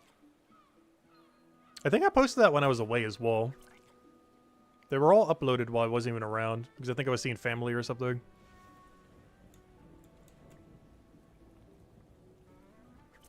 I currently don't have anything planned to pre-record when we're going away for 2 days, though. Mostly because I'm just going to try to do all content at the beginning and tail end of it. I mean, at the beginning and end of it, or however you want to call it. But, we're going to try to stream Sunday night for both Gems of War and Brighter Shores. And then cover the Monday video for Gems of War. And then try to stream Brighter Shores on like Tuesday night. Fingers crossed it only takes them 2 days to go do all the construction on the house. That was their guesstimation, but it could take any amount of time. But that'd be the most ideal situation. As then we technically don't miss a single day. And I almost feel like a little mini vacation as well. I was mentioning it earlier, this is actually the first time I'll be staying at a hotel since I had to evacuate from the hurricane that even caused this damage to begin with. Which is rather ironic because I have to stay in a hotel twice now because of the hurricane damage. Once because of the hurricane itself, and now again because of the repairs of what the hurricane did. This is the second time now we have to waste money on a hotel because of one hurricane. Several years after the fact. Whereas the other one was obviously immediately.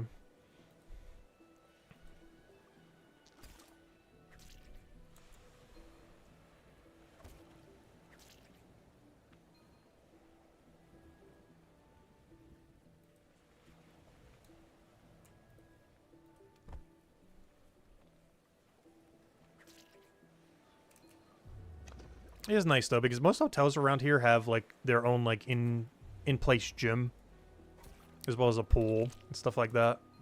My HOA does have a pool, but it's not really well kept.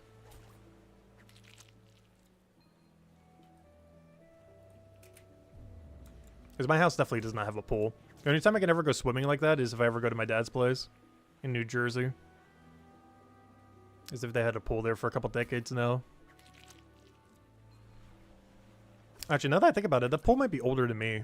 I think that pool has been there for like 30, 40 years.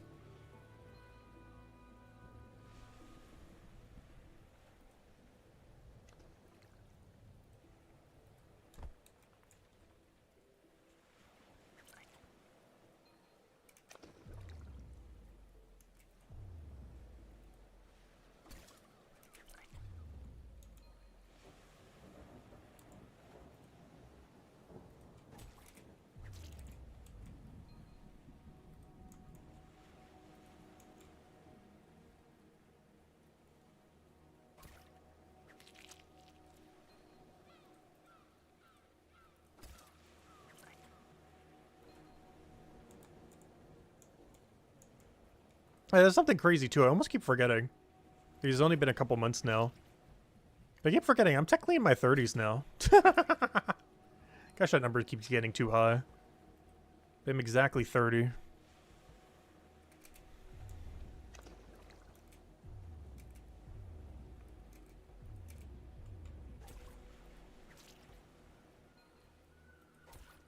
Because we turned 30 like a day or two before Brighter Shores came out. I've been so focused on Brighter Shores, I almost forgot they even happened.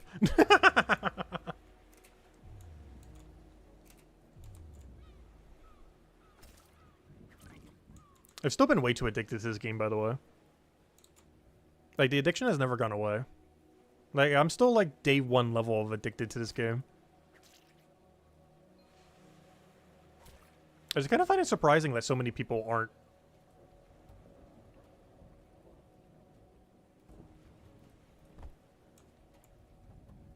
Like, how many people tried the game and were like, I'm not gonna keep playing it.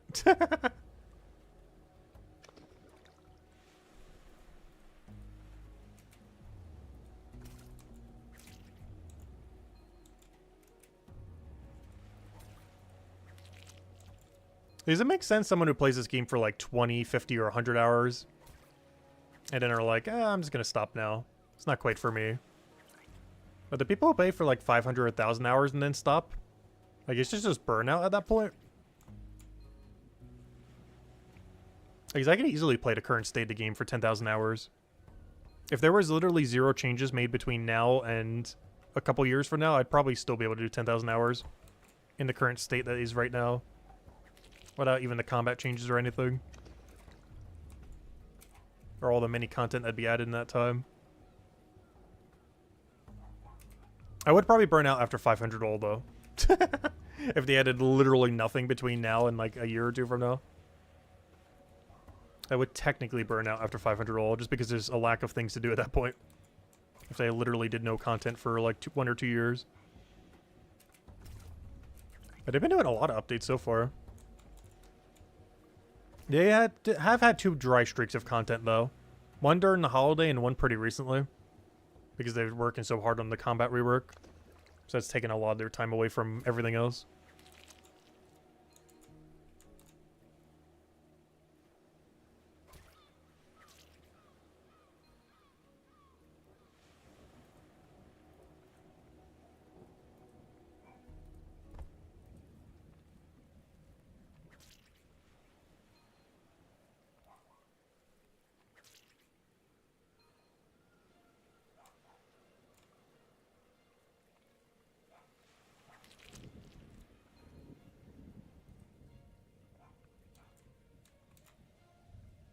Yeah, that definitely makes sense. There's definitely been a lot of days, especially during the holiday, where I slowed down a little. But then my passion to play the game never went down. I just got a little bit busier.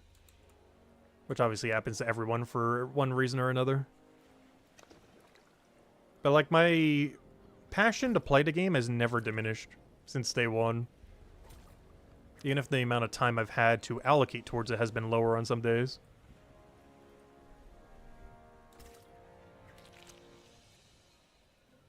But my actual interest in playing it has never diminished.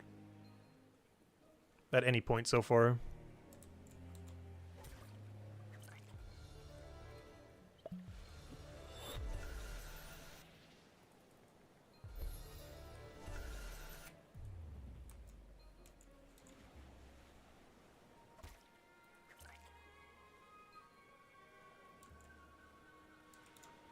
Alright.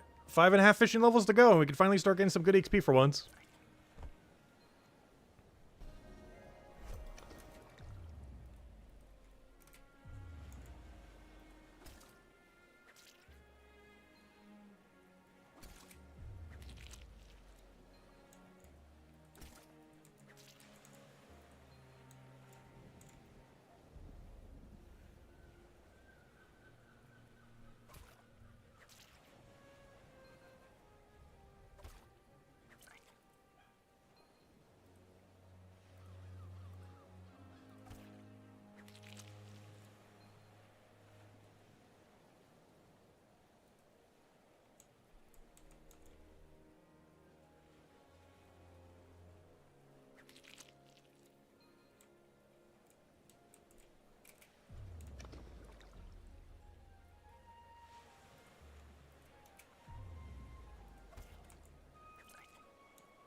But it is actually going a lot quicker than I anticipated. I always underestimate how many levels you can get per hour.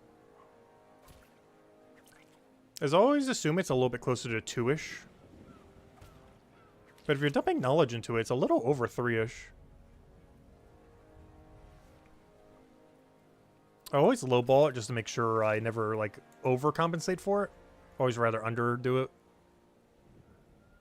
Which always throws me off when we're going, like, 10, 20, 30% quicker than anticipated. Because I always lowball everything.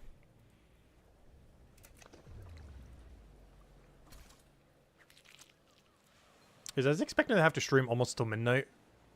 But if our main goal is 3,500, which is our main goal today, I'll still be grinding off stream, but as far as on stream, 3,500 is the end goal. But we're gonna hit that within about like 6 hours. Whereas originally I thought it would take closer to 9 more hours, like 8 or 9. But at current rate, it's about 6, which is still a lot, but you know, not that bad. We've done worse grinds.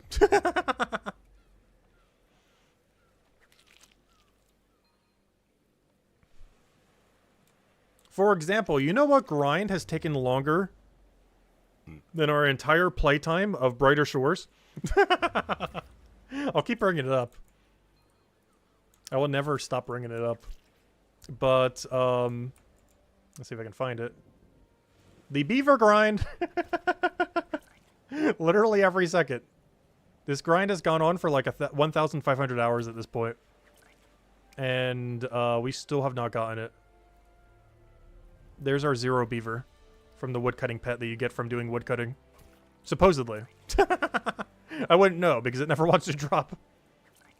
But that grind is higher than the entirety of the time I have in Brighter Shores. Just for one cosmetic thing that just follows you around. It doesn't even do anything. It's purely cosmetic. It's literally just a random thing that follows you around. And it's taken longer than the entire grind of what we've done in Brighter Shores so far. And it's still not finished. It's not even over yet.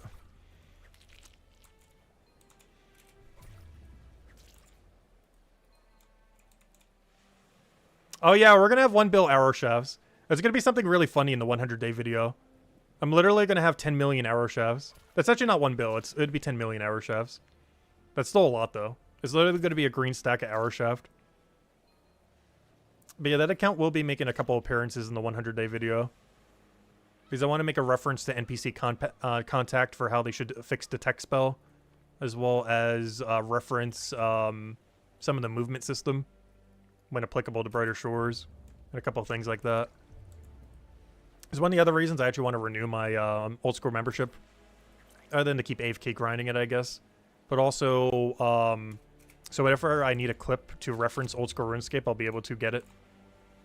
Otherwise, trying to find a clip for it would be way too annoying than just making it myself.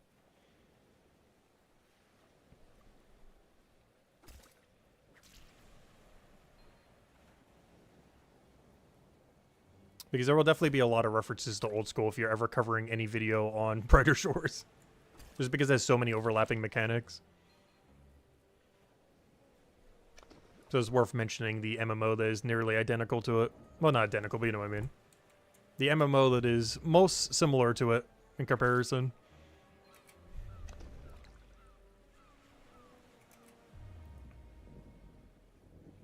Oh, so did I say NPC contact? I meant monster examine. Monster examine is the one I meant to say earlier. Not sure why I said NPC contact. Those are two very different spells. But monster examine basically does what detect does in Brighter Shores. Except it gives you like a whole wiki page of information. Like everything you could ever need to know pretty much about the monster. It brings up in a little menu. Which is what I want really high level detective to do. Is just make a super buffed version of Detect Aura. So you can check like your DPS against the enemy, the stats of the enemy, any info you'd ever need on the enemy. Because right now it only tells you what their element is. It actually gives you less info than if you just right click on their little info card in game. It gives you so little info currently. Whereas I would love if they buff it based on your detective level to actually do something beyond the basically pointlessness that it is now. Because that's the thing that would fix detective to work on every chapter.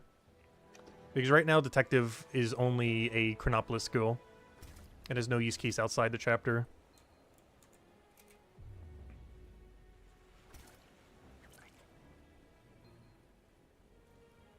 Tyrion making a beaver joke. No, you should have heard it earlier. We kept stripping earlier. We were stripping for like half an hour straight on stream when we were going and reading all this. Because I'm not kidding. If I use Control Find, can I use Control Find on this? Strip. They used the word strip 1, 2, 3, 4, 5, 6, 7, 8, 9, 10, 11, 12, 13, 14, 15, 16 times. They used the word stripping 16 times. I wouldn't be surprised if this stream is demonetized, like when I check it after the fact. Just because of how many times I said stripping in like half an hour duration.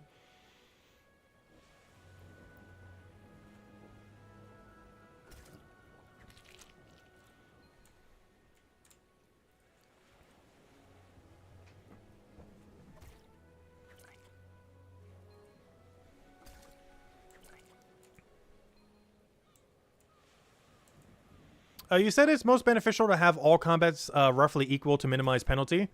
Does it not still give one level for each level? Example, 3 times 500 times 1 gives you total success. No, that's not how it works. It does it based on time, not based on the level. So you don't just simply add them all up. They're doing it based on time rather than level. The main reason why that level matters is because of how the penalty works. Not because of what your total level is. Or what it gets converted into. But it's more so because of how you get penalized for having a higher level. Because that one formula subtracts your highest level combat from it. Which, while your total level will take into account the amount of time that it took to get those levels, it does not take into account the fact if you only have one. So if you only have one 500 compared to two 500, the one person with one 500 is more heavily penalized than the person with two 500s. Because it's only taking the subtraction once, not twice. So if you have a high disparity between your levels, like one 500 with only like 320s, you'll be hurt a lot harder than someone who is... Like, for example, if you were 200, 200, 200, 500, you'd probably be worse off than someone who's like 500, 500, 100, 100. Or even 500, 500, 20, 20. Like, it really punishes you for having one singular 500. But not as much if you had like 2 or 3 or 4. Because most of the people who have like one single 500 and hasn't touched combat in any other zone, who are the only people who should worry about the current system. Like if you have a 500 but have almost no combat anywhere else, there's the only people who are going to be set back a bit. Everyone else should be pretty much fine, regardless of what your situation is. But the only people that might want to readjust what they're doing are people with one 500 and almost no combat anywhere else. Or literally no combat anywhere else. As you probably want to go do combat in the other 3 right now.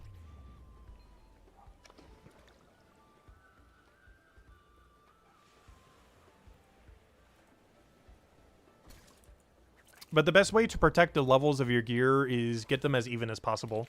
It's not required, but it would help. Which is why we're getting 200 all combat before the merge. Also so we can get true 200 all.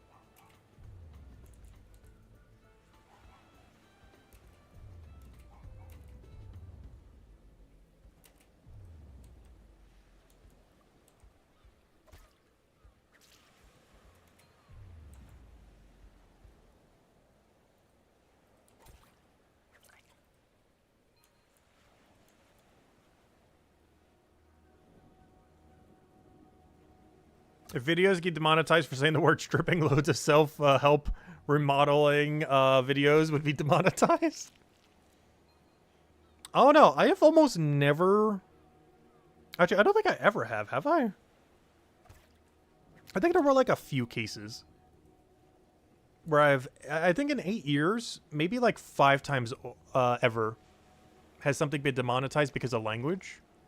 And normally it was because it was picking up on something that wasn't even what I said.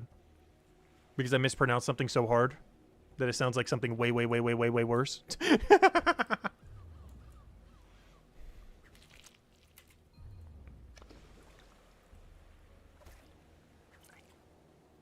Because I never curse or anything. So YouTube pretty much never picks up on anything.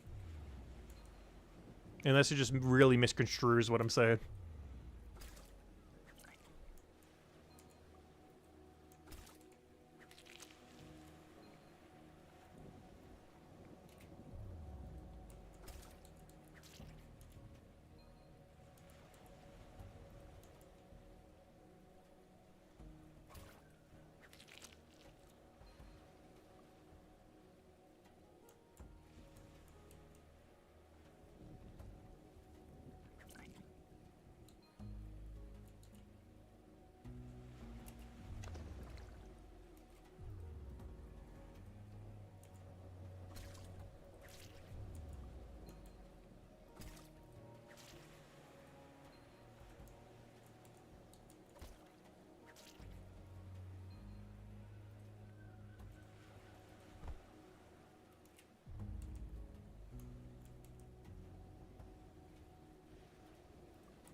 I can't wait till we get to eel again. Not need to do flounder ever again. This is actually the last time we have to do flounder, by the way. As even if we want to get to the venture, I don't believe there's any flounder from now until the venture. Even if I do post 200, we never need to do flounder ever again. Unless we're going for like 500 fisher in like 2 years from now. But after today, we never need to do it again.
Let's blast some Hopeport music. Yeah, it's been going the whole time. We've been basically Hopeport locked for like a week now. He's not counting that 1 week where we did the alchemy grinds. This whole last week we've been doing chef and then fisher forager. And tomorrow we should be able to finish. And just get the end grind finally done. I'll still have to come back for 200 guard though.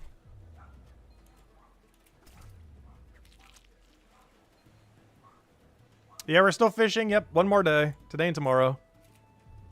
And then we never need to touch it again until they buff fishing. And even then, we might not touch it immediately. The only reason I would ever need to come back to fishing in the near future is they add more venture slots without adding more ventures. In which case, I would need to go get the fishing venture at level 226. But beyond that, I don't need to touch fishing again until like a year or two from now. But the only exception being if they add venture slots without adding new ventures, would be the only thing that would force me to have to go do more fishing, as I would need the 226 fishing venture unlocked.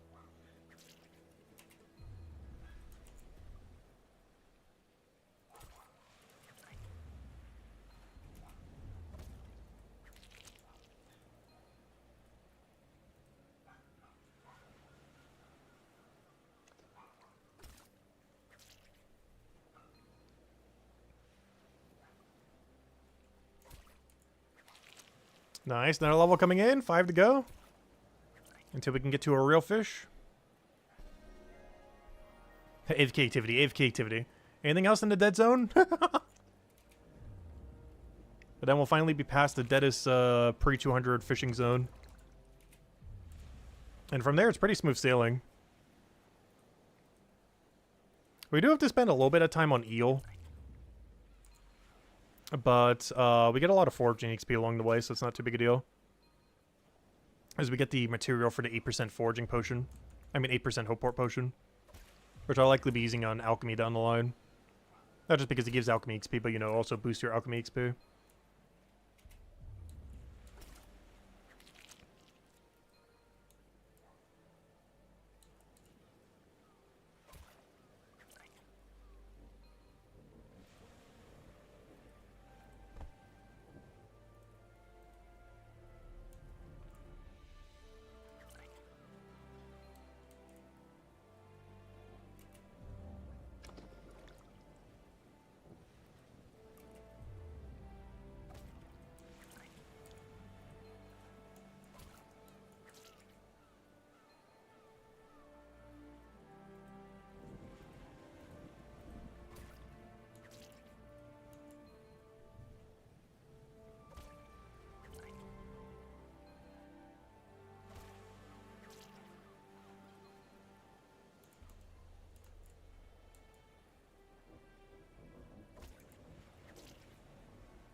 But yeah, now that they keep teasing even more with the combat rework, I really wish it was just here already. It's still going to be a while, though. That's the only thing I'm slightly disappointed with the changes, though. Is the first update for combat. Combat's not going to be any different. They're simply just doing the merge for the first one, which is fine. But there's no difference with combat now compared to after the first combat rework. Like, once it actually hits the game itself. The way you do combat's still exactly the same. It's just the way you progress it is slightly different. But then the update after that is when we start getting everything, like the special attacks, the skill tree, everything else. But that's not making it in the first wave. Unless they change their mind on that and delay it or something. But based on the current post, they're doing the merge first and then doing everything else later.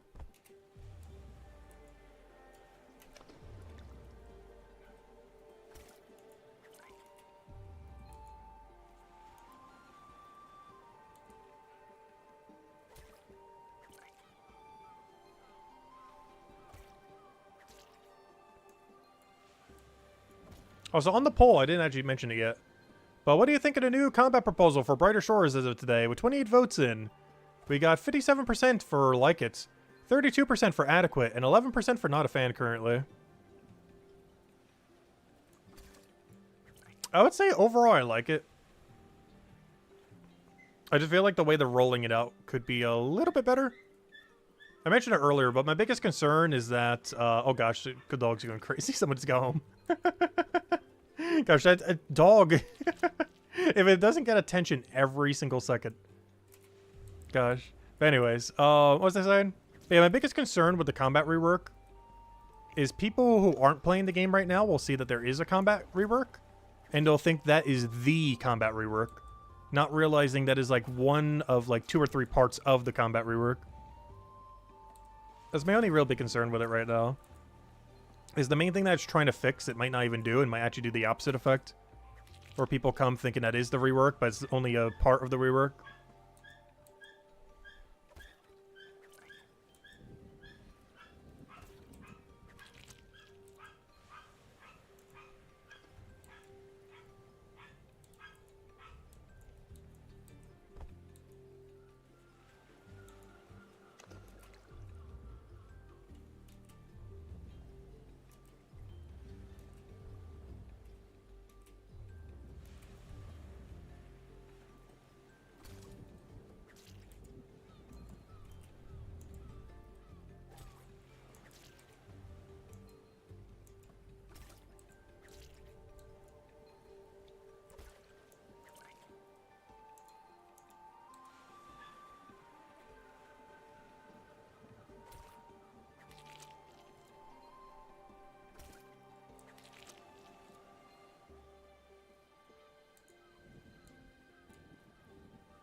Yeah, we haven't really gotten any too much substantial content yet. Because if you don't count leaderboard, because a lot of people just don't care about leaderboard at all, the combat rework is basically the first piece of major content the game is going to get. And it would have been like 4 months into the game cycle by the time it gets in. Like almost 4 months in. Because we're at day 100 right now, which is slightly over 3 months. Or, you know, tomorrow will be the 100th day. But that means it would have taken 3.5 months to 4 months for the first piece of substantial content to come in. Because leaderboard doesn't count. And while queuable actions and a few other things are really good, it's not going to ever bring anyone back. It's just really nice to have. Like, no one came from not playing the game to playing the game because queuable actions came out. Like, it's a great feature to have, but it's not going to be one of those things. The biggest things that are happening in the near future would probably be... I don't think PvP will do it either.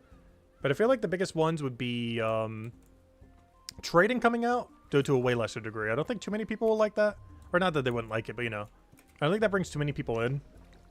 But it is something that would do it slightly. But I feel like the biggest ones are the combat rework and Chapter 5. Out of anything happening in the rest of this year, those I feel like are the biggest two. Chapter 5 and combat rework. And if he announces a party hat release for 1.0. If we can get party hats for 1.0. Those would be the 3 biggest things. A 1.0 that has a party hat release. Chapter 5 being released. And combat rework being initially released, as well as the full release of combat rework. Since they're doing it in multiple parts. There's like the 3 things I feel like would be the biggest ones. I don't think anything else they would do in the next year would bring people to the game. Those are like the only 3. Like people who aren't playing the game that would try the game again. Those are like the 3 big events, I'm pretty sure. I'm not sure if he will do it with release, but I would assume that's when he would do it. 1.0 release getting party hats.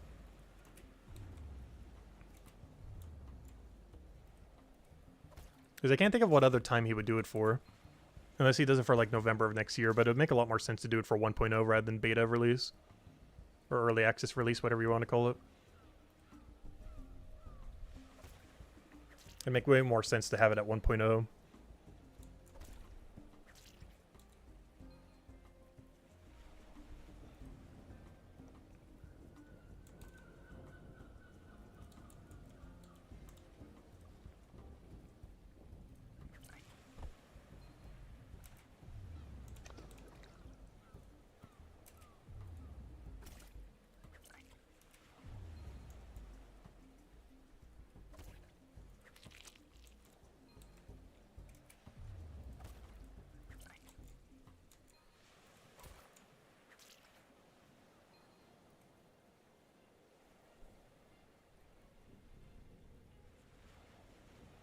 I was going to say, please don't go all the way to the corner.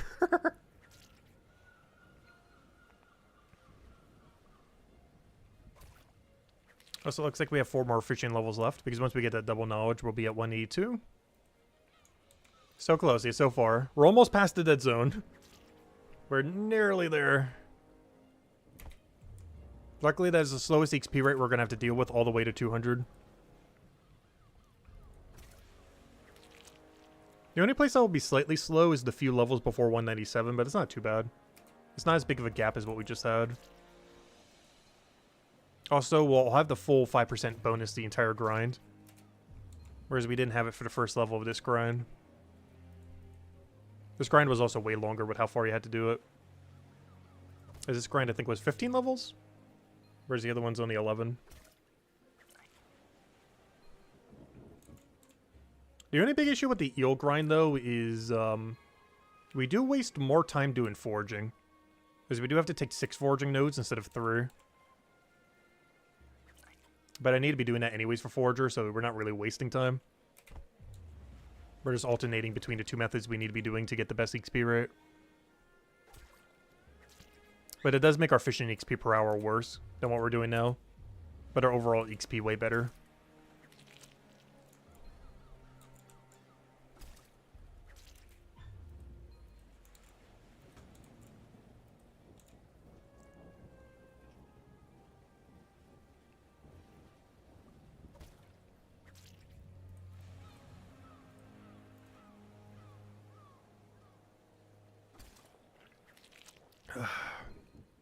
gonna crack open this water. I haven't had any water yet.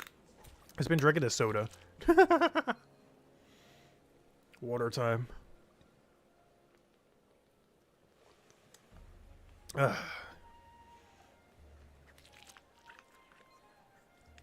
Nice and hydrated.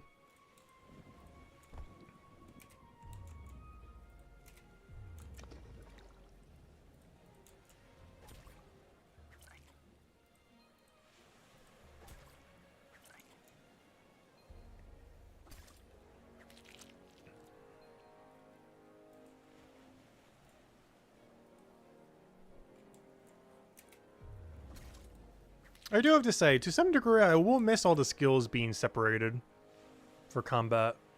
Like, it makes sense why they're doing it. But I feel like that was something that was rather unique to this game. I know it was something rather unique that almost everyone hated. But it's still something unique.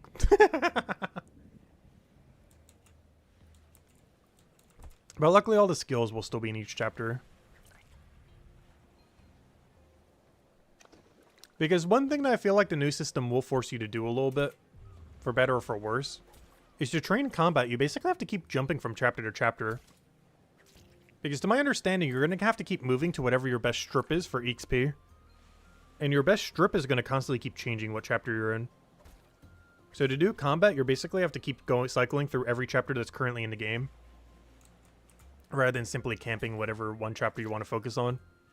So you're going to be jumping around a lot when you do that. Like a lot. It would also bring a lower incentive to kill things that you can't kill very well. Like, you're just going to keep killing, like, what's weak to blue, like if you're a Cryo Knight. Like, you'll go from one chapter killing what's weak to blue, then go to the next chapter killing what's weak to blue, then go to the next chapter killing what's weak to blue. Like, what use is there to kill anything that isn't the main thing that your class can kill? That's one other thing that could be seen as a slight issue as well. Is you're going to prioritize almost exclusively the thing that your class can kill quickly. So for Cryo Knight, things weak to blue. For Hammer Mage, things weak to yellow. And for Guardian, things weak to green. You're almost never going to need to kill anything else other than those. As there'll almost always be something in your next strip that would be in that category. That would be decent XP rate.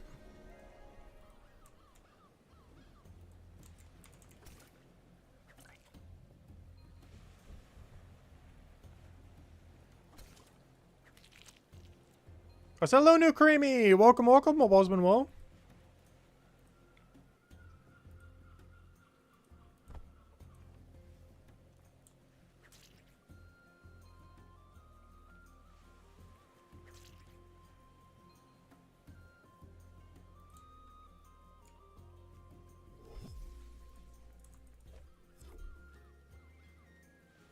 How goes the mining smithing grind? That just got buffed and nerfed today. No, technically it was purely buffed. We still know what's happening to it in Chapter 6. Also, my pivot has pivoted a little bit. We're going to have to delay our mining smithing grind due to things that have happened today. There's 200 all combats going to take priority. As well as getting good gear from 265 wasps. Have taken complete priority over the alternative. Unfortunately. Which means we do have to put the mining smithing grind on a bit on hold.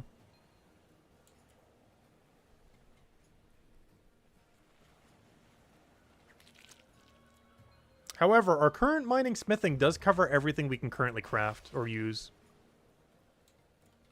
Because if we times our current level by 5, that does cover our full range right now.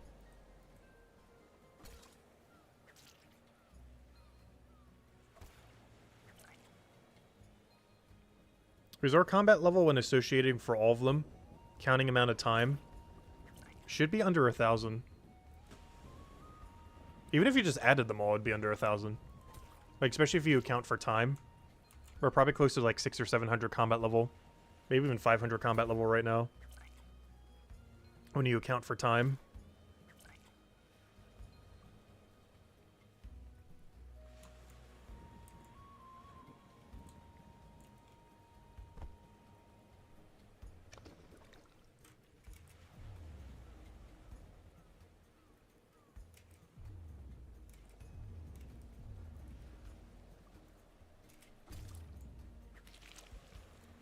I do wish they would release the formula before it actually launches, though. Because so far we don't have a publicly available formula for how they're going to do it. They gave us a formula for combat weapons and, you know, armor and everything. But they didn't give us a formula for deciding what will our combat level be after the merge. I hope they release that at some point before the merge. Like a calculator that you could put into your levels and then it spits out your new combat level. Because we don't know if we're going to be level 500, 600, 700 when we have 200, 200, 200, 275. Like, we don't know what level we'll be at that point. Because the answer is not 875. It would be a lower number than that. It'd be something like 600 or 700 or something. Which our smithing level would more than cover.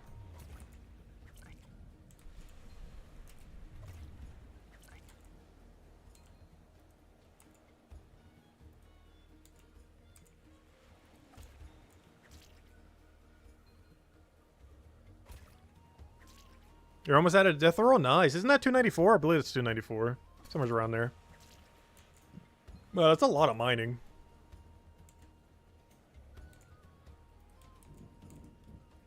How many hours are you doing that per day? Because it sounds like 10 plus hours a day. That's a lot of mining.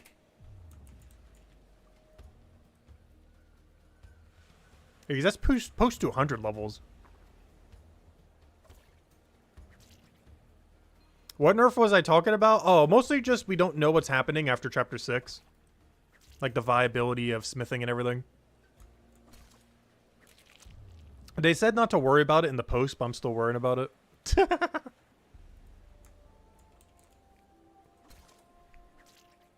Obviously, that doesn't affect us for a while, though. It also makes Armor Maker kind of awkward. Because unless it's being scaled in some kind of a different way, you would need to have an absurdly high Armor Maker level to keep up with your combat.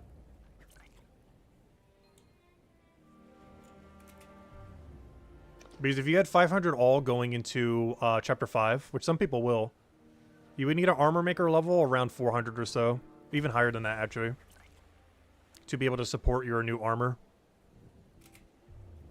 So you basically have to max armor making in order to make armor that you can actually use.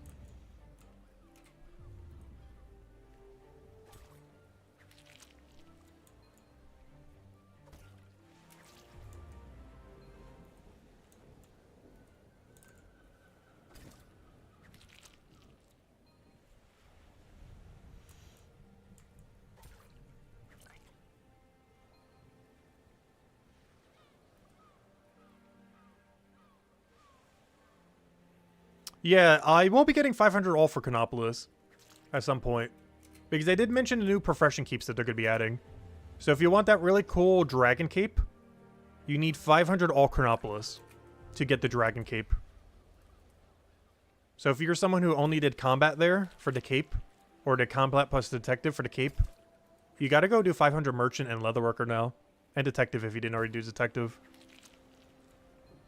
You will no longer be able to wear the 500 dragon cape by just having 500 combat there. You will need 500 everything to wield it with the full dragon. But it's also really beneficial to get 500 all there for Chapter 5. But the most noteworthy ones being, of course, Leatherworker and Merchant. Because that feeds really well into Armor Maker. The other two don't matter as much anymore, but they're pretty free. Raid dens are like the freest thing in existence.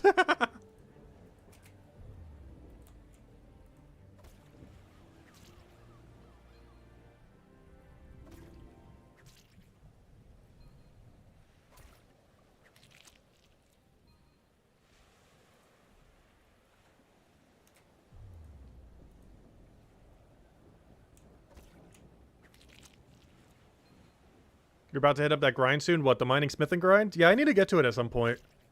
It's gotten pretty delayed after what has happened today, though. As I need to get 200 all combat, and then go get geared from the wasps in Chronopolis. Which means I gotta do that to at least 275. Because that's when they start having diminishing return. At which point it might be worth making a blue rapier to go kill the swamp thingies.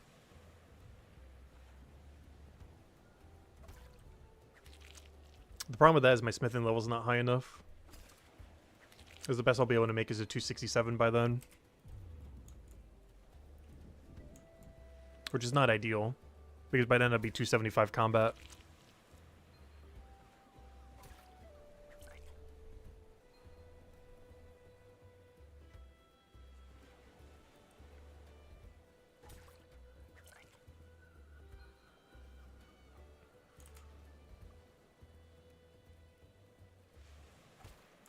Yeah, the speed fall off post 200 is going to be rough. That's something I've slightly experienced, but not fully experienced yet, because we still have some levels to get up there. Especially now that we have to go do all the combat as well. But by the end of this month, pretty close to the end of this month, we should have true 200 all. Like early March. Like true 200 all, including combat. At which point everything's going to feel a lot slower. Like, way slower than now.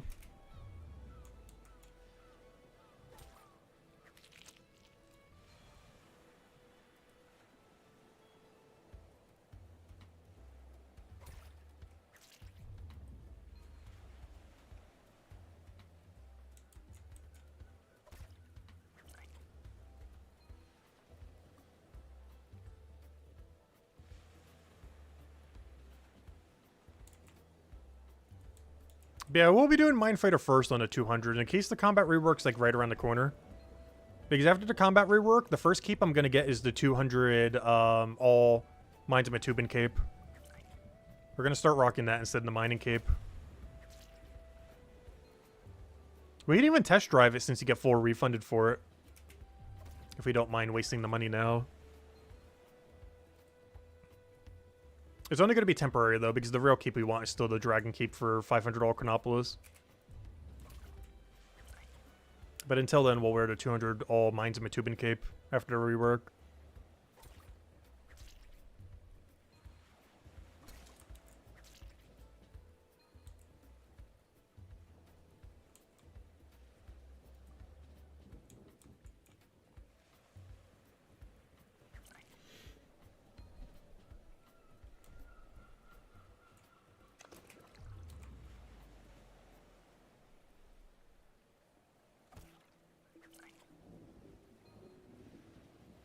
Honestly, I wish that's something they would change in general.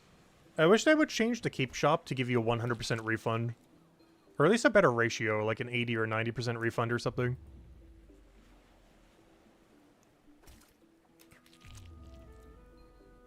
I'm pretty sure they're going to change that once they add transmogs. Because they did mention at some point they're just going to make them all transmogs. As well as eventually add perks to them. I wonder how that's going to work for area capes. Like, what kind of perk would a 200 all cape have in an area?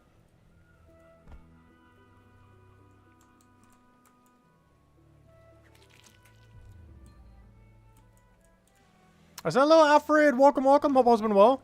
What do I think of the combat rework? I'm looking forward to it. It's looking pretty good. I wish they would release more in Wave 1, though. Or hold off on it a little bit. Because combat after the first rework is going to be exactly the same as it is now. Progression will be different, but combat itself will be the same. It doesn't seem like we're immediately getting special attacks, nor a combat tree, nor anything like that. It's all going to come, but not immediately. Because based on what we currently know about the first rework out of like the 2 to 3 waves that they're going to be doing, it doesn't actually change how you do combat. Like the combat itself. The way you progress through it will be changed, but the actual way that you do combat will not be changed. Until we start getting the other updates.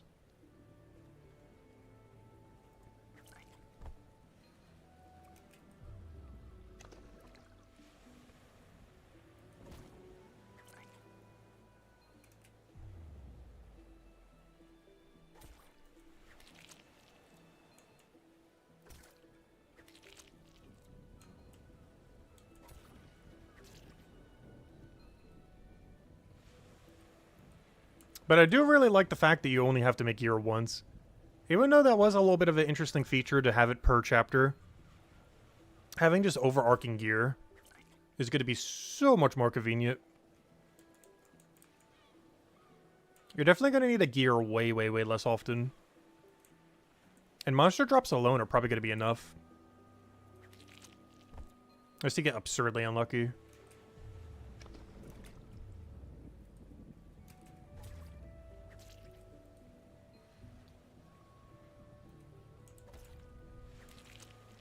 Also, production is very, very, very strong when trading comes out. As you might be able to make 2,500s before you can get it from combat. Because the best you're going to be able to get from combat when the changes happen is a level 2,000. But the best that you can get from production is a 2,500. So the only way to pre-make a 2,500 for chapter, or anything above 2,000, for chapter 5 would be to produce it yourself. Which in the short term is a huge buff to smithing, stonemason, and bone right. As they are actually required to get anything above 2,000 prior to chapter 5.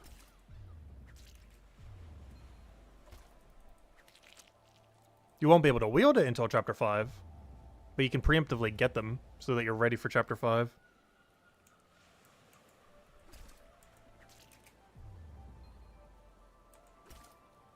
But you won't be able to get them from combat initially. Only from production. I wonder how much those would go for when trading. Those are going to go for a lot pre-chapter 5. Like the week beforehand. Like gear that's leveled around level 2,100 to 2,500. As you won't be able to make any of them through combat only. After chapter 5 comes out, you can. But before chapter 5, you won't be able to. Only with production skills.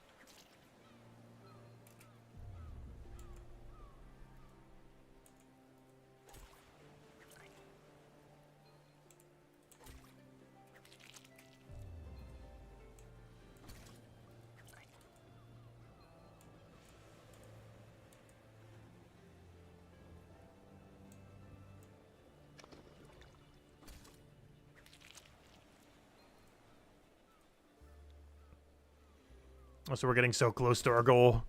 So close yet so far. We're trying to get to 186, 179. We are nearly there.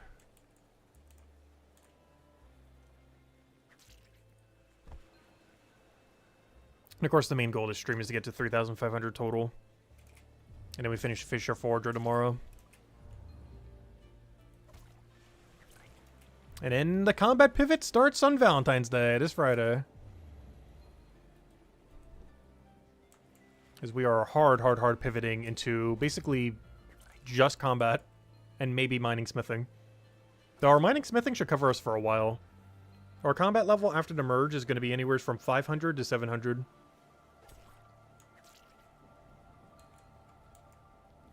And we can already produce up to, with the merge, like 1,100.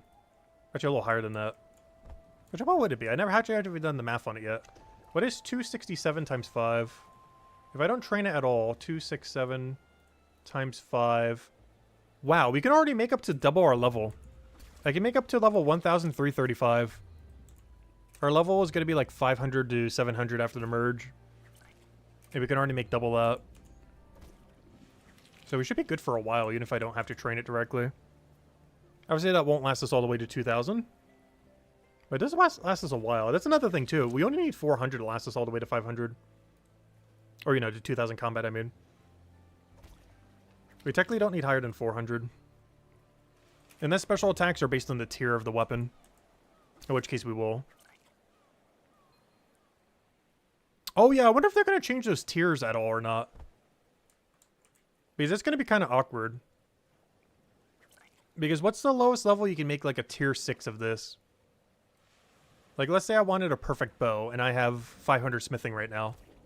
But, and its special attack is based on what tier it is. But, what's the level range minimum? Like right now, it's 490. But what is its after the rework? Is it just times 5? Because if that's the case, rip that weapon. Because that means we wouldn't be able to use a perfect for anything below, above 400. Which means the short sword, which is the bread and butter weapon for just killing anything for Cryonite, might be the highest we can actually use for perfect. As the other perfects might actually be legitimately not usable.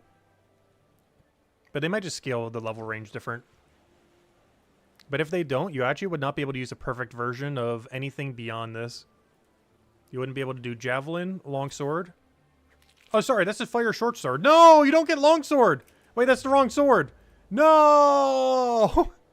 I'm pretty sure that's not going to be a factor, though, but they haven't mentioned how that's going to work. There's a lot of things with crafting they haven't mentioned how on Earth it's going to work. Between that, merging a few other things. Same thing happened last time, too. Where they have a section for it, but mention almost nothing in it. Compared to the number of questions you would have for how it would work. We'll figure it out as it happens. Long story short, our current smithing level will last us a while. Like, I'm talking hundreds of hours of combat without needing to train this thing.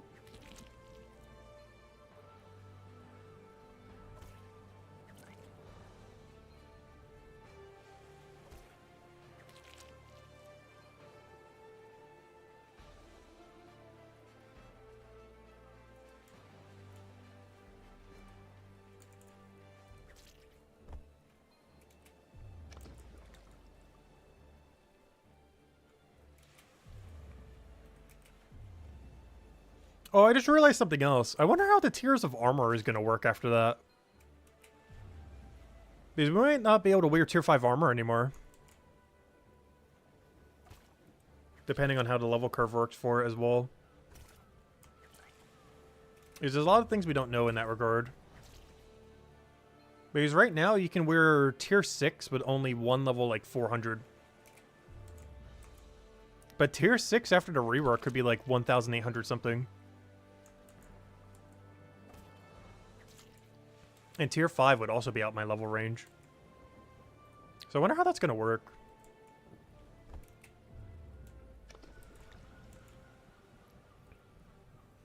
Because if you were to times 5 the current tier 5, you would need bare minimum level 1000 combat. And after the merge, we'll be at like 600-ish. Even after we get 200, 200, 200, and 275, we will still only be around 600-ish. Somewhere around there. Which means I actually would not be able to wear tier 5 armor. Though the other ones might just get grandfathered in, so I might still be able to. But they haven't really specified how that's working either. As the level range for you to be able to get them as a drop is easily over 1,000. And we will be nowhere near 1,000. At least initially. After like a month into the combat rework, we will be. Or at least at the start of the combat rework, we will not be.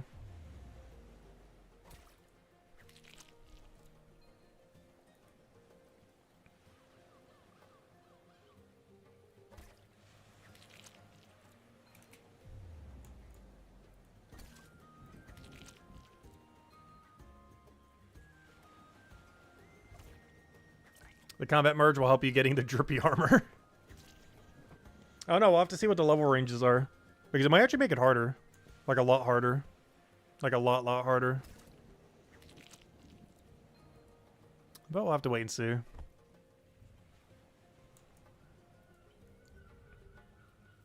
Because if you were to do a times 5 multiplier on current tier 6 armor, you would need to have over 1,500 or 2,000 combat level. Which is nearly the cap you can even reach if you got 500 all in every location. If they simply just multiplied it out.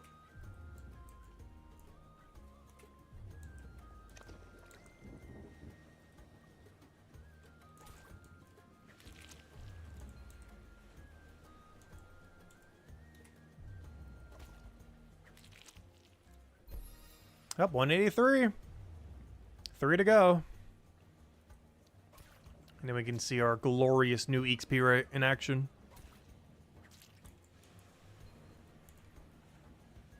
Technically 2.5 levels to go because we're about to double meter it soon. I might have to save one of them for Forager, though. That's fine. Should be too big a deal.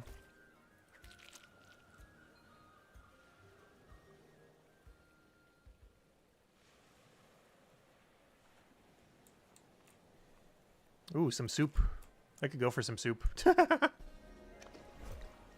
It's just something I need to pick up more of. I think I ran out of soups. They're nice to have when in a soupy mood.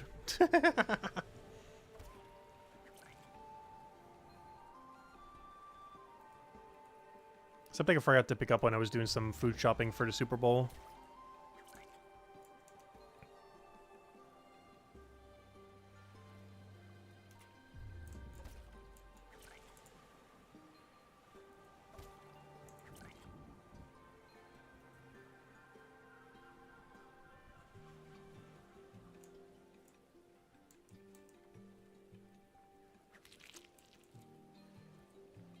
Alright, worst comes to worst, we're one knowledge point away from getting to 179 instantly. So foraging's basically done. I could actually stop gathering it in altogether if we really want to. Just to make fishing go slightly quicker.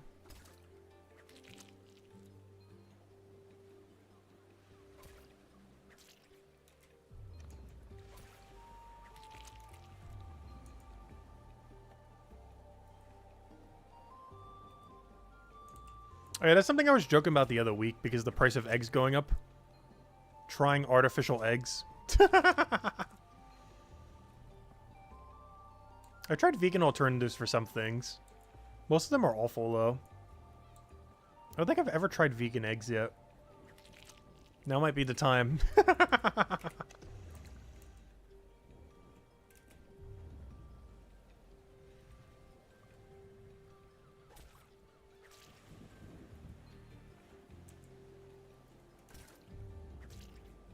These eggs are getting close to $1 each in my area. Like, they're not quite there yet. But at the current rate they're going, they're eventually getting there. They're getting scary close to $1 each.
Also, I mentioned it earlier, but I think I mentioned it anytime to stream because we're focusing on the combat rework and everything.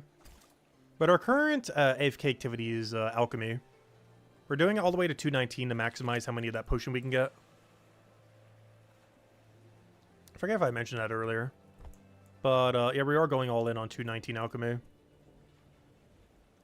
Until we can eventually get to 306 detective, in which case we do that AFK. So we can start getting that to the combat rework 344. Because even with the combat changes, if not even more so, it's actually really important that we still get 344 detective before the combat rework. There's one thing on our list of things to do, but I can't actively train it until it's 315. And I can't actively or unactively AFK it until 306. That's getting there.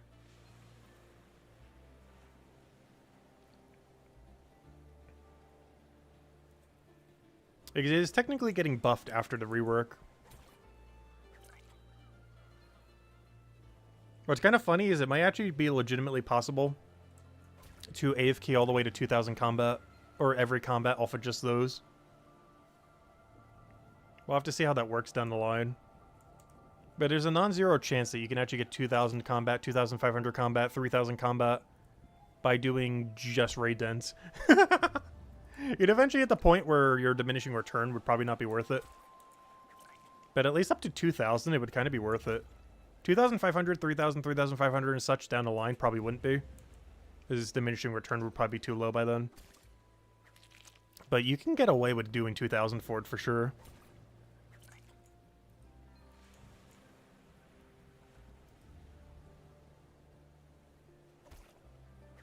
You would be losing out a lot of value from what you're killing though. Given it does give no drops. Like, it definitely wouldn't be worth it after 500 detective, that's for sure. But up to that point, it'd be really good value.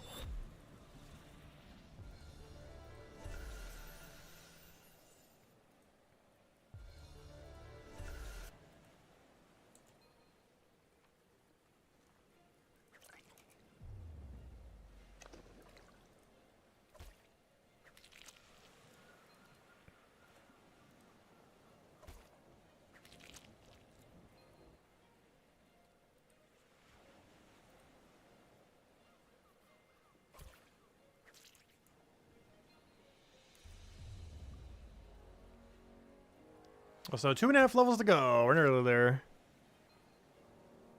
And then we get the best XP rate we're going to see all stream to go finish out the final... What would that be by that point?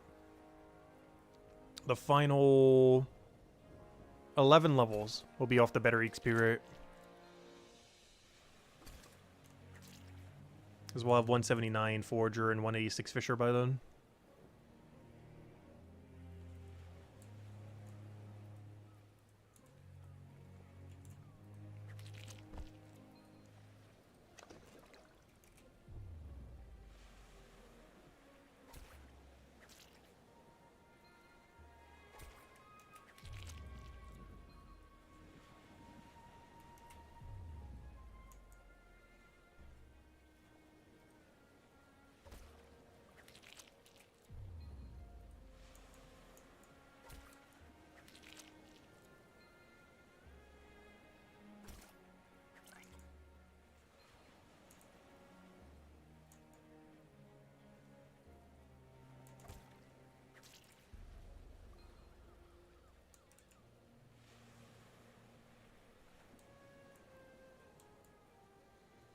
Oh, I just realized something weird.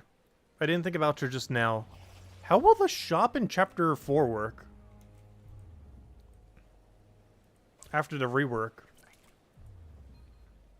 Because that means it's guaranteed to always show you a 2-star piece of armor that you can immediately wear. I didn't think about that just now. Because the biggest issue before was what chapter it allocated it to. And to some degree what slot. But more so what chapter.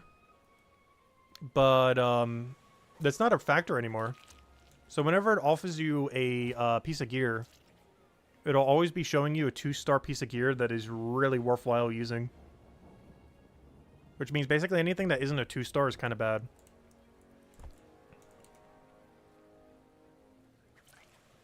I mean, that is lower than a 2-star. Like 2-star or lower, I mean. I said the inverse. Like, it has to be a 3 or 4-star to matter. I didn't think about that just now. Oh no. Maybe we don't need to go bother farming the wasp a bit. I probably will still do it just a little bit to get some base gear. But at least a 275 if nothing else. Probably won't do it beyond that. But, yeah, whatever we get by then is what we're going to go with. Because you can just simply gear off that shop then. As you will always have at least one 2-star that will be an upgrade. Every time you check the shop. Unless you got really lucky with a 3 or 4-star. But otherwise, you will always see an upgrade there. Every single time. Because it no longer has to roll the right chapter. Since there's no chapters anymore in that regard. So there'll always be one piece of 2-star that would most likely be an upgrade. Not necessarily, but very likely. Unless you got some really good recent 3 or 4-star stuff.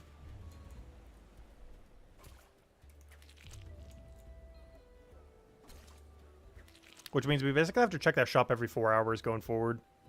After the combat merge. As around 80% of the time it'll be an upgrade.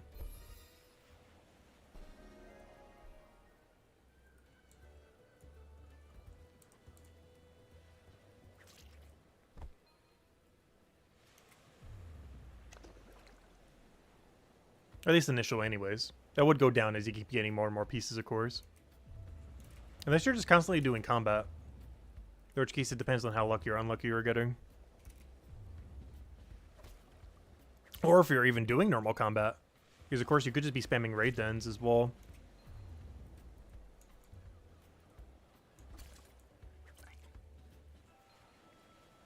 Also, 2 levels to go. We're almost there. So close, yet so far.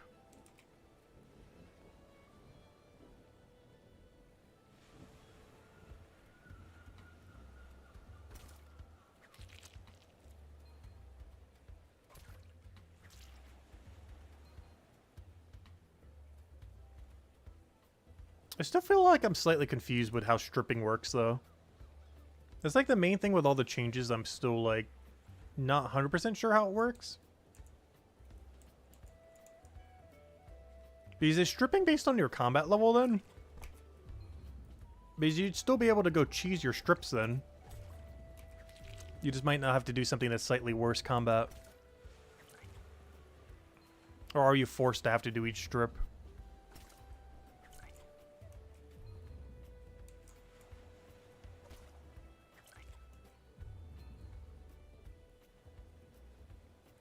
Pretty sure it's stripping with 1p. Striping? Each stripe? Have I been saying strip this whole time when it's stripe? Striping. Personalized striping. Has it been striping this whole time and not stripping? Oh no, stripping sounds funnier though. I'm gonna pretend it still says stripping.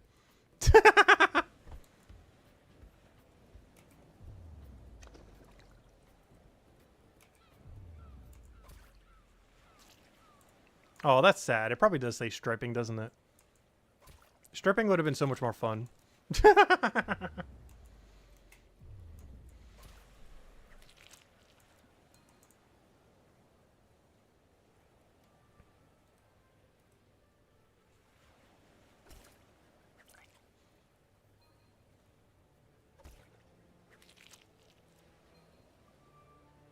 Because it makes sense that you would need to go to each different strip in order to get your best rate.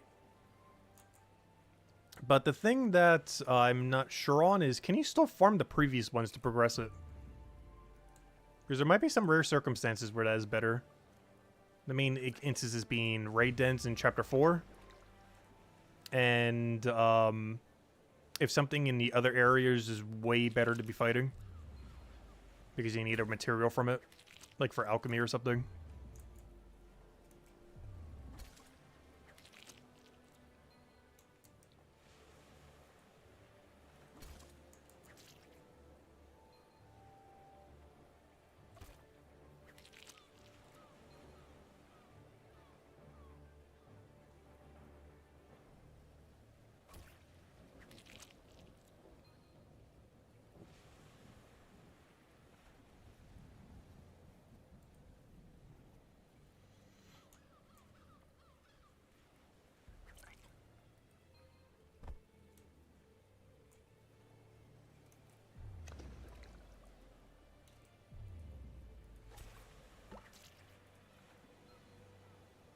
Wonder if they're keeping the feature where stuff lower level scales to 10 below you. To my understanding, the answer is no. From what I could tell. I don't think they're keeping the 10 below mechanic. They do have some kind of new scaling mechanic, but it's not specifically 10 below. From what I understood from it. I think they scrapped the 10 below thing. They did mention things about bossing scaling, but it didn't say 10 below at any point during the... It said it would scale based on like the lowest thing in your area. Which it could be a lower number than 10 below. It could be like 20, 30, 40, 50 below or something. Which sounds like a lot, but you have to keep in mind your combat level is also way bigger. But they said it would be scaled based on like the lowest thing in the region or something. Which could easily be way more than 10 levels in difference.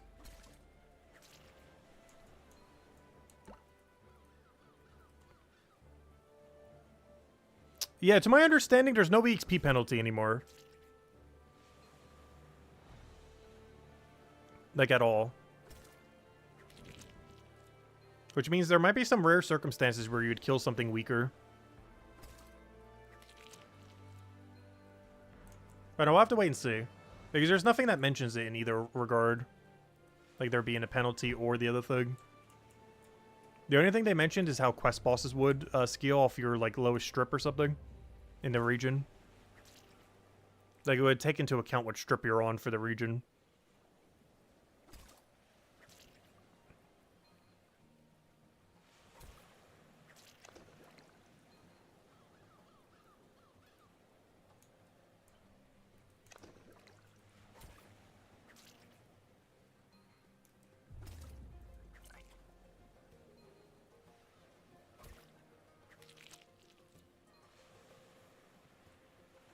But there's still, like, similar to last time, honestly, there's more questions than answers. The same thing happened last time when they did the combat rework thing. But all the things that they did today just gives more questions than how many were answered in everything there.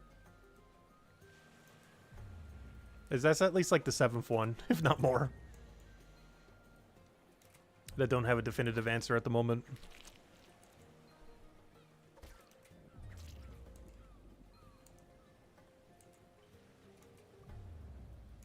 Even something as basic as, does your combat level count towards your total level, is even known.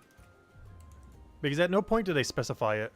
Common sense would say yes, but nowheres in all that information does it say that your combat level counts towards your total level.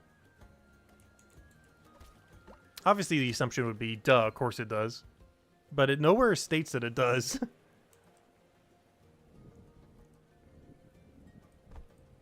It says what would happen to the old leaderboards and everything like that.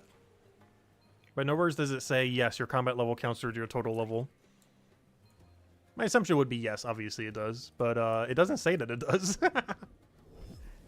It's just something that is probably assumed. Would definitely be the case, but at no point does it state that it is the case.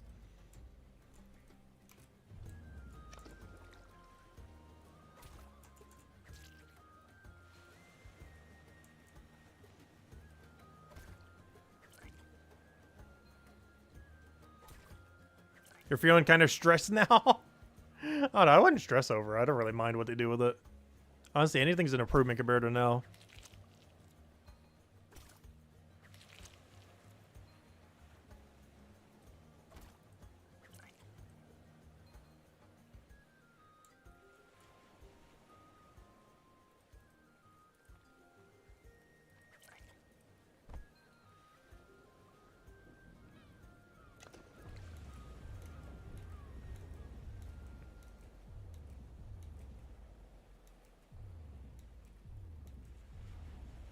Yeah, this the new system makes a lot more sense for PvP. Like, any question I had about PvP before, like the other day, they're out the window. It's fine now. Everything has been fixed. The only slight issue I can see with PvP is if you truly want to be rank 1 MVP, best PvPer, quote-unquote, in the game, you need to hit max combat. You don't need to do max combat if you want to partake in PvP, but if you want to be the true best, like, absolute rank 1 PvPer in the game, you do need 500 all combat. It's not required to partake in it, but if you truly want to be like rank 1, or top page, you do need max combat. Like literally like 2000 combat or 2500 by the time chapter 5 comes out. It's not needed to partake in PvP, but if you want to be like rank 1 of all, it would be required, almost guaranteed.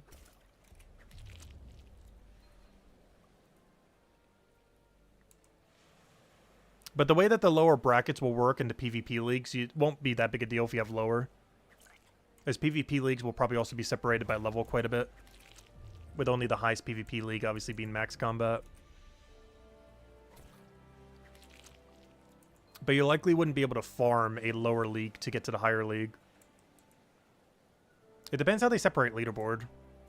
There's a lot with PvP we don't know still in that regard. But assuming there's one overarching leaderboard, it would require max combat. Unless they do a bunch of mini leaderboards for each league. And just do them based on combat range. Like the 0 to 500 league, the 500 to 1000 league, so on and so forth.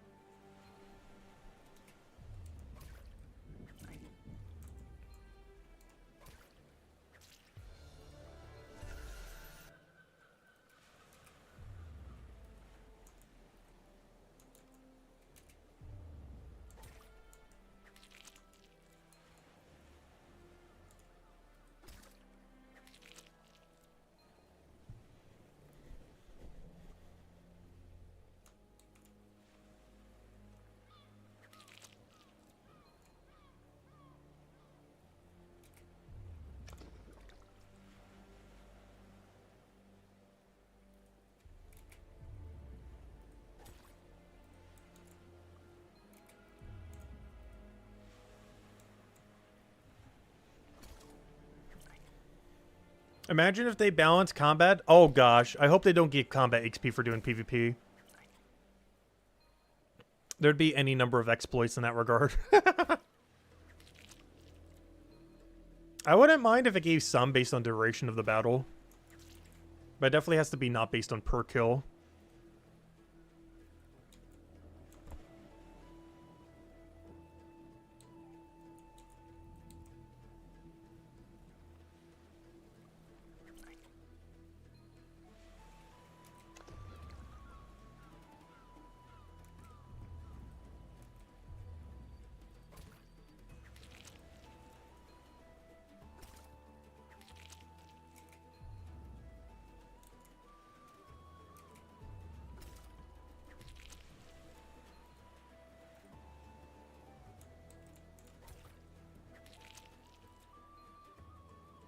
The way that he did that in the past, I believe Bounty Hunter had XP lamps back in the day, as well as negative XP for making specific builds.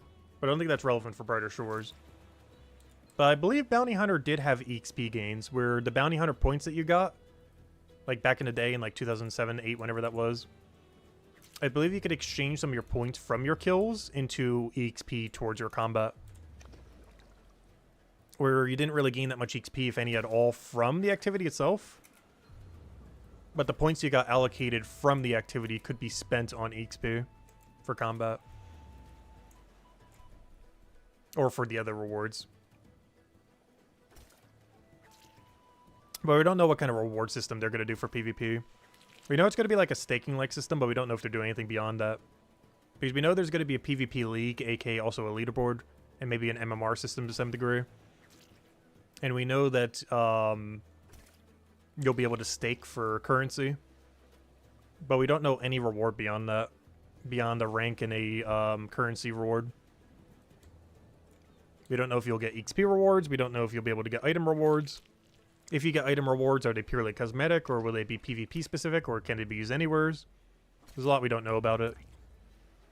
It's probably not particularly high priority because I'm pretty sure they're adding not only the entire combat rework, but also probably trading before they add PvP. So they got a ways to go. At the current rate, they're like 2 to 3 months away. If not longer from adding PvP. We'll probably know more about it before it actually comes out. Because we're a good 2, 3, 4 months away before they even get around to that. But everything else they still got to do beforehand.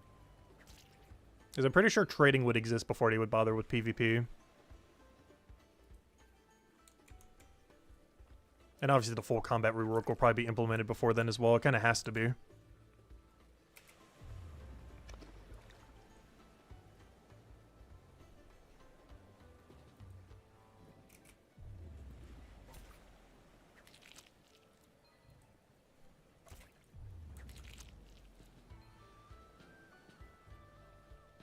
Yeah, there's no way they don't do the combat tree and special attacks before PvP. It's physically impossible not to.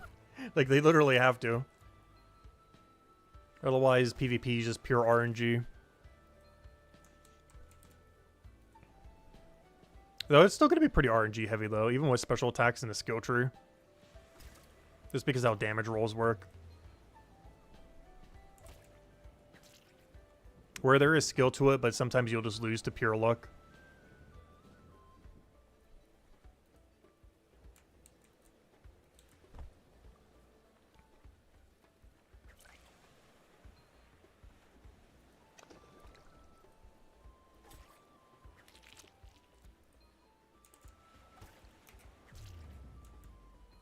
I am curious how much they're going to be adding for minimum hits on special attacks and everything.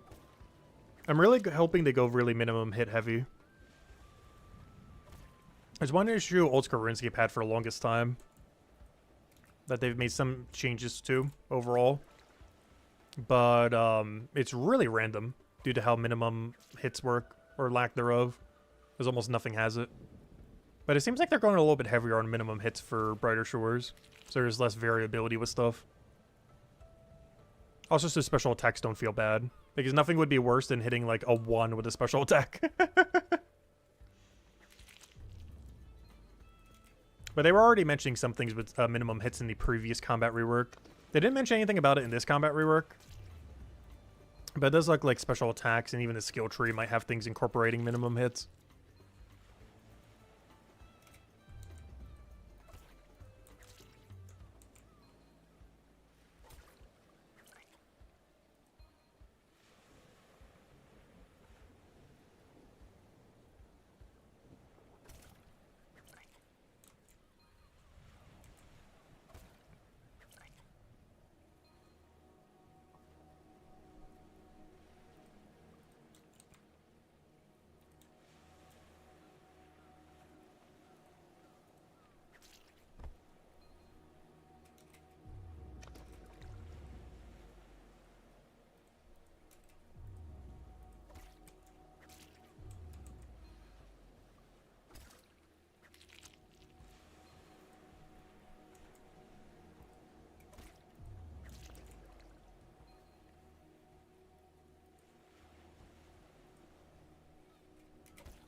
Yeah, I hope that special attacks are pretty unique.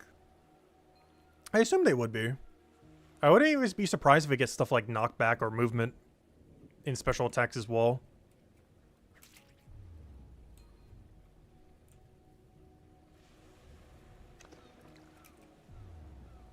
Because that works really well with a grid-based system. But due to engine restraints, Old School RuneScape has it really minimally. RuneScape 3 has it to some degree. But I'm curious if he does end up doing stuff like that. Like stuff with knockback, stuff with pulls, stuff with movement directly on it.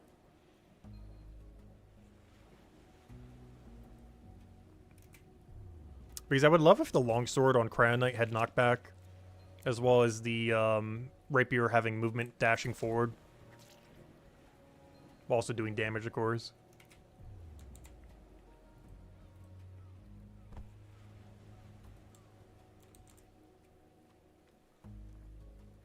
When it comes to game that Andrew Gower did, the first thing that comes to mind is Bachelor's Kitchen, or Bachelor's Fridge, I think it was called. It was basically like a turn-based strategy game that was during the Fun Orb days of Jagex. That was really position-based. Like, it was on a grid-based system like this. And it was really turn-based, like how Old School RuneScape and RuneScape are. The, you know, actual turns rather than, like, pseudo-turns with tick system. But it was very heavily position-based. And every single special attack you had was almost all movement-based. Where you'd either pull, move yourself while doing damage, other things like that. And I hope they do incorporate that some. Because Old School RuneScape has it very exceedingly minimally. Like, almost to a non-existing degree. I would love to see it a lot more in Brighter Shores, because it works really good for a grid system. It's one of the things that a grid system actually works really well at. Is positional combat.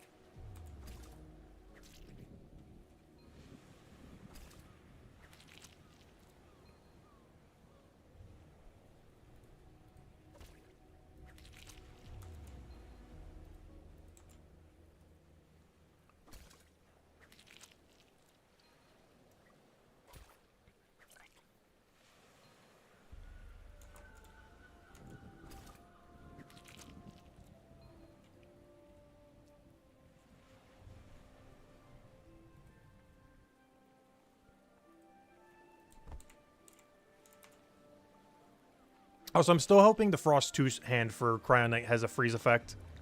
I will be very disappointed if it does not have a freeze effect on one of its specs. Or as its spec if it's only getting one. I will be so disappointed if that 2-hand does not have a freeze effect. Basically like a Zamorak God Sword. I'd be so disappointed. This is a 2-hand Frost weapon. You can't give... You have to give at least one special attack to have a freeze on Cryonite. And if you're going to put it on one, you're probably putting on the 2-hand Broadsword. It's going to determine if I feel good or bad about special attacks. Does the 2-hand for Cryonite have a freeze? Because I will be so disappointed with the entirety of special attacks if the answer is no.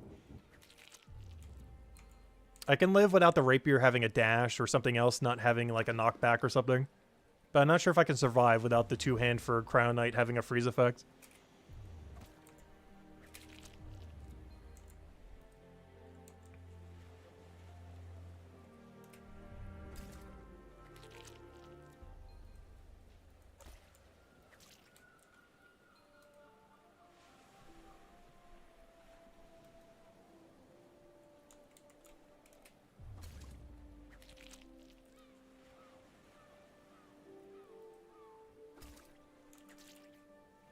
Alright, we're almost there. The final level.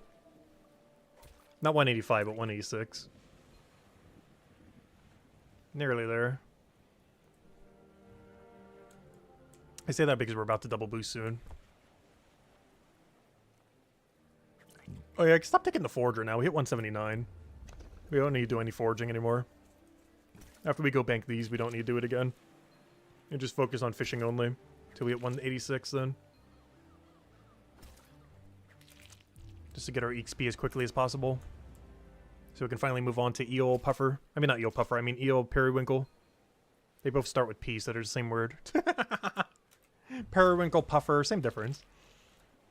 They'll be doing Eel Periwinkle. And we're gonna have to camp that for a while, too. For the rest of the stream, actually. Even off stream, when I go do it, I'm still gonna have to camp it. Because we gotta do that all the way to 197 Fisher. Only part of which will be on stream. Because we're stopping once we had 3,500 to go grab dinner.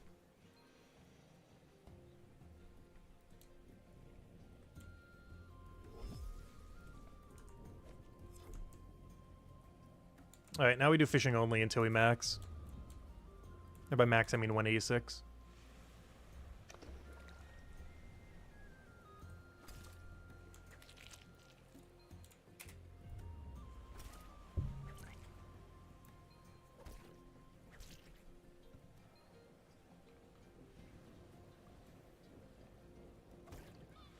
Don't you run from me. Come back here. I wish we could throw our spear while doing this. At what fishing level can we get the throwable spear action?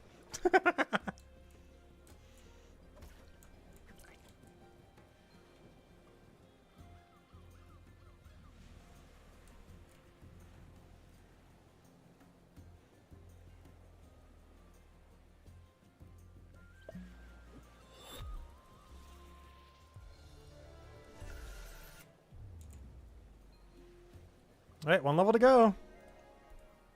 And then we hit the best XP rate we're going to hit for a while. Pretty much our best rate all the way to 200. Especially if I started doing Eel Puffer instead of Eel Periwinkle. It'd go even quicker.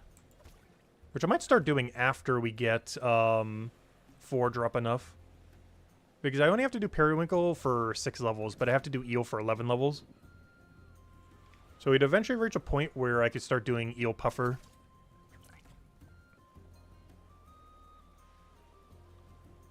Because we have to do Eel for about twice as long as we have to do Periwinkle.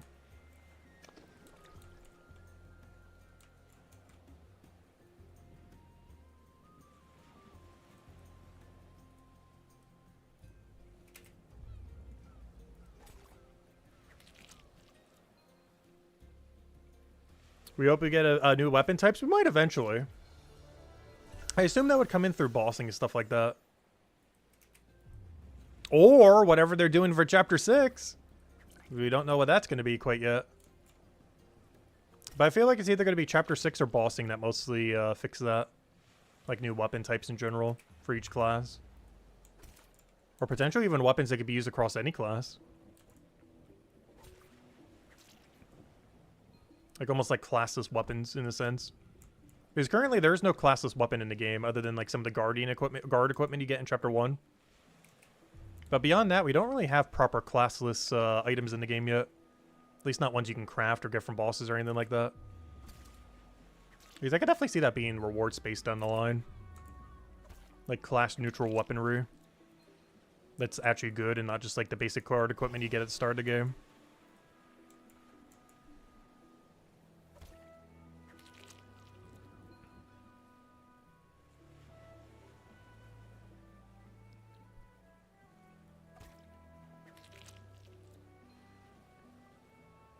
That is something I noticed was not mentioned at all in this rework, though. I know it's probably going to be a part of the skill tree. Oh yeah, that's something we haven't actually looked at properly. Let me go take a good look at this skill tree. Let's see if we can identify what each one of these icons are. Can I make this bigger? I can, but I have to block the screen. Alright, let me go fish one more time and then we'll go and check this. I want to see if we can identify what each one of these probably are. And see if we can find class proficiency on it. That's something I haven't actually checked yet. Okay. Cryo damage up. Armor proficiency. Defense for fire. Offense for yellow. Defense for physical. Defense for blue. Defense for... offense for fire. Offense for green. Defense for green. HP regen up. That one... I don't know. Necromate up. What is a Triforce? So this is max HP. This is HP regen. That's ammo. This is escape time. What does a Triforce mean? Because I see 3 different classes there. I think that is your all-faction proficiency for armor and weapon. I found it. Yeah, they are still adding it. That's what the Triforce is. The Triforce of offhand. Or off-class, more so. But yeah, it's the Triforce icon. I'm pretty sure the Triforce is for off proficiency. So if you want to use Guardian equipment or Hammer Mage equipment as a Cryo Knight, and so on and so forth. I believe that's the icon for off faction proficiency. Because it sure looks like it. But yeah, that's what the Triforce is. Yeah, that's what all these are then. So any of the shields with an icon on it is your defense to that type of damage. Any with a sword with an icon on it is damage to it. The quiver is ammo. The heart with like a bunch of bars is regen. The heart with a circle is max HP. Any Triforce is proficiency for either armor or weapon for off-class stuff. And what other icons are here? I think that's everything. And any that have this is your time to dodge a battle. Like to escape from a battle with that one spell. Interesting. But yeah, that's what all those icons are. One thing that's pretty noteworthy missing from this compared to before is... there's no movement speed there. Maybe they're having trouble coding movement speed to work properly. Or balancing it in any way that would be not using it while doing skilling. But pretty noteworthy, movement speed is nowhere there. It's the only icon that I believe was kind of mentioned, but is not there in the mock-up. Obviously that's not a final thing, but that mock-up does not have any movement speed on it. The only things it has is damage for all types, defense for all types, weapon proficiency, armor proficiency, off-faction weapon and armor proficiency, max HP, and HP regeneration, and more ammo, and the ability to retreat quicker. But it's pretty distinctly missing movement speed and whatever else was mentioned last time that I didn't already just mention. No, ammo up is there. All those quivers are ammo up.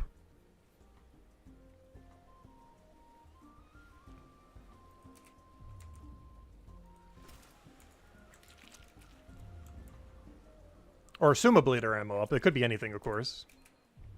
But I would assume the quiver is ammo up based on what it was the last time in the previous mock-up. Can't think of what else you would do a quiver icon for. Especially since it has the same icon as the quiver in-game.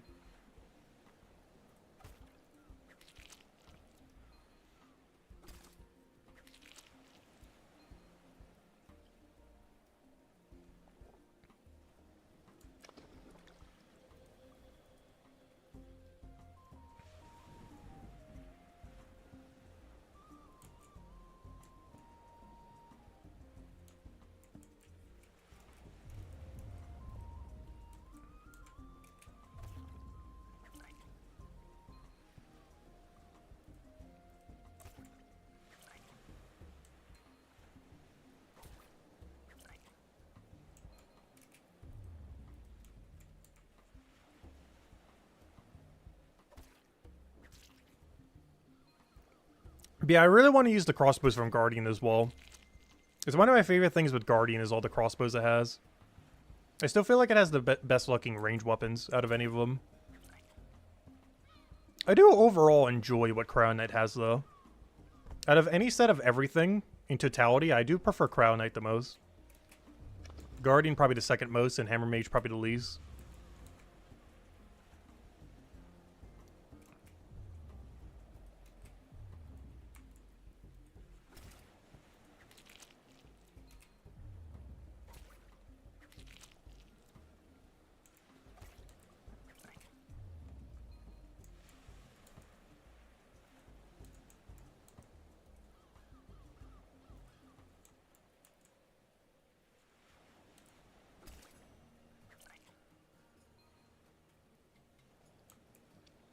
Alright, one more knowledge point and we're out of here.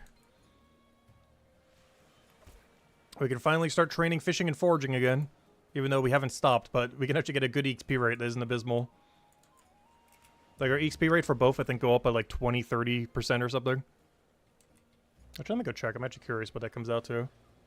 It's something absurdly high. Obviously, we'll be doing them together, so we won't be getting the full benefit from whatever the numbers say. But they are way higher than what we were getting. If we were to go check these two things real quick. Like if we were to go check fishing, for example. And go to our difference between our current fish and our next fish. We are getting currently... That's not it. We are currently getting... Let's see, we're at 172. So this is what we're currently getting. And this is what we're going to. So like a 30% increase for Fisher. Like a 20-something. Almost 30% increase. And Forager is going up probably by even more than that. Because we're technically going from a 161 to a 179. Which is an even bigger jump than what the fishing is. We also will have access to 6 nodes rather than 3 because they're all in the same room. Though whatever the EXP rate says is technically lower. And I mean that in the sense that we're going to be doing 6 fish and 6 periwinkle. Rather than doing like 3, 6 or something. So the other ones will have fully respawned by the time we get there.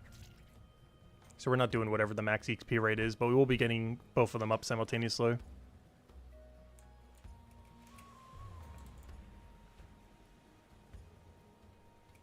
Also, Owl with the Hammer Mage icon. Nice, nice. I do like Hammer Mage. I just like it the least of the 3.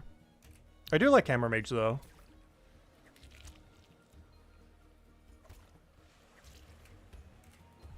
It's just my lowest preference of the 3. Like, if we ever start, like, heavily playing another one, we're probably playing Guardian, not Hammer Mage. Like, if I was to go really heavy in a second account, like, obviously we have the other 2 that we were doing the other day. But if we were to go really heavy into one or the other, when we want to take a break from the Crown Knight for a little bit in, like, a year or 2 from now, I'm definitely doing the Guardian, not the Hammer Mage.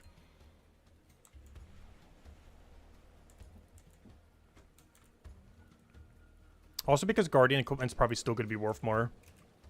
For one, there's less Guardians in the game. But also because they can get stuff as drops. It's still going to be really annoying to make Guardian equipment. Especially if the armor requires Delver. It'll be by far the most annoying armor to get out of any of the 3 factions. Meaning doing combat on a Guardian will always be more profitable than doing combat on Hammer Mage or Cryo Knight. Actually, that's one thing that's actually slightly bad about Cryo Knight. Cryo Knight actually gets the least value from doing combat of any class in the game. As its weapons and likely also armor are the easiest to make out of any class. Which is good for upgrading or stuff, but is really bad for profit. Because when player trading comes around, Cryo Knights will make the least amount of money from it. And Guardians would make the most amount of money from it. If you're staying Iron Man mode, then it's about the same for every class. But if you're doing non-Iron Man mode, Cryo Knights make the least. And Guardians make the most from combat. If you're staying Iron Man, it basically is irrelevant, though. But if you are enabling trading, Cryo Knight is the worst to do combat on, and Guardian the best. We're still going to be doing it. That's not going to stop me. But you will make less profit from it compared to other classes. At least when it comes to player-to-player trading.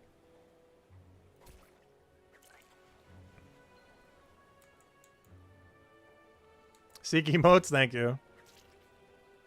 Yeah, the first wave of emotes we randomly made one day. It's kind of been a meme that we keep them there because some of them have like a little weird white border around them. But we keep them there just for nostalgia from like 8 years ago. The other one's a friend made for me a couple months back or several months back, and the rest are obviously icons from Brighter Shores. Thanks to all the generosity from people from Brighter Shores. As I think we had a point where we had like 300-400 people doing the join at one point. When we're at like peak Brighter Shores. And luckily with how YouTube works, it goes based on your peak, not based on your current. So we have something like 20-something icons. If it was based on our current amount, we'd only be able to have like 7 or 8 icons or something. But YouTube has it so it's always based on your highest number, not your current number.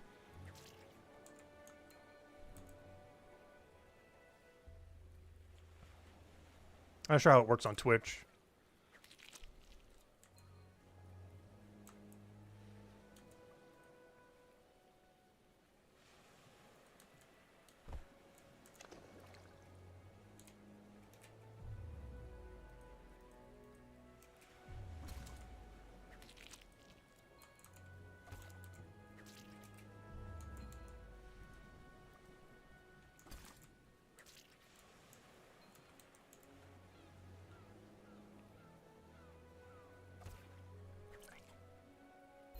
There we go. We're done. Get me out of here. Get me out of here.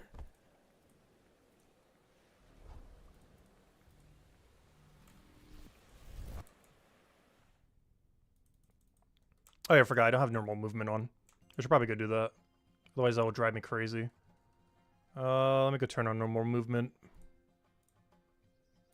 There we go. I turned that off just to make sure I don't misclick the fishies. But, yeah, it's really annoying. But I always turn left click off when doing fish just so you don't ruin your queue. We're still doing fishing, but we're doing it in a way where it's not as important to have that on. Alright, I just want to check my bounties real quick while we're here. Oh, so I actually want to put away all my potions real quick.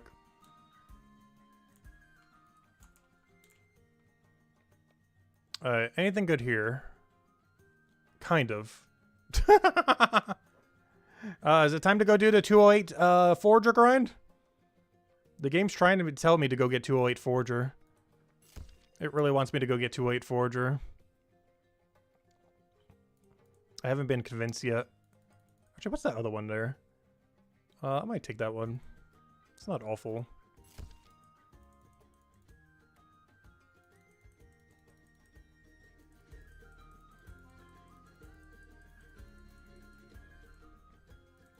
Let's go put away the potions and start doing everything then. Put away all this. Hey, my bud's here. Okay, let's go do it. Oh yeah, how many did we get? What is our final number on this? Also, we will be getting more later. This is not the final number. But how many do we have? Where's my kelp? We got 555. We do get a lot more while doing the other activity, which is why the other one's at like 1,000. Because we are eventually going to have to do 6 kelp, 6 shell, into 6 potato. And during that grind, we're going to get a lot more of the kelp. Because every set, we're getting 6 kelp. Alright, here we go. These are our best fish, almost towards max. And we're getting over 3k each for them. Not too bad. But this is our best fish all the way until 197. So pretty much until max. And we're going to do this fish all the way until we have 185 Forger. AKA the rest is stream.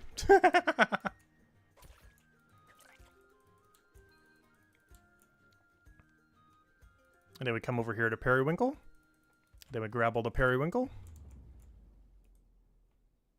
This is why we needed 197 Forger, or 179, I mean. And these make the 8% Hopeport pots. Which is 2% worse than the 10%, but you can make twice as many per hour. So when you're mass drinking them, these are actually better than the 10%. Not in the sense that they're better, but the ratio of time relative to getting them is better. We're only going to be collecting them up to 185 though. And then we can start getting the other material that you need for them, which is the shell that you get from the beach. Also, all these eels will be dropped. They're not awful to bank, but we're past a level where we need to bank them. So they will simply be dropped on the ground. Which is slightly painful as they are worth 1.5 each. Or in player trading, probably close to 5 silver each. But I will be dropping every eel. Because this is not the post 200 eel, so no one's going to need a lot of them. They do help on your way to 200, but you barely need them for any amount of time. It's a very short duration. Though the next eel after this I probably would bank. If we were to go post 200 on fishing. The eel after this eel, I would probably bank every single one of them. But this eel is just slightly not good enough to bank. We did a bunch of math on it earlier.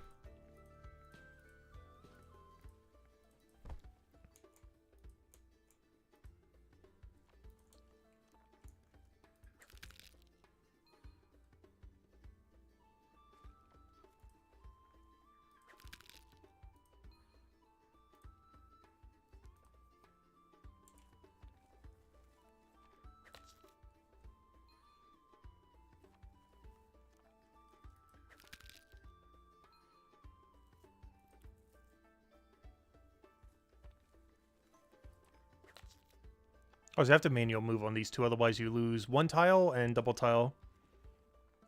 Actually, never mind, you lose double tile for both. Actually, I think you almost lose triple tile for the other one now that I'm looking at it. But you definitely want to manual click those. Actually, that might be one of the only few tiles in the game where you actually lose like 3 to 4 tiles for clicking on it. Because normally at most you only lose 2. But that's a weird exception because of how it's on a hill.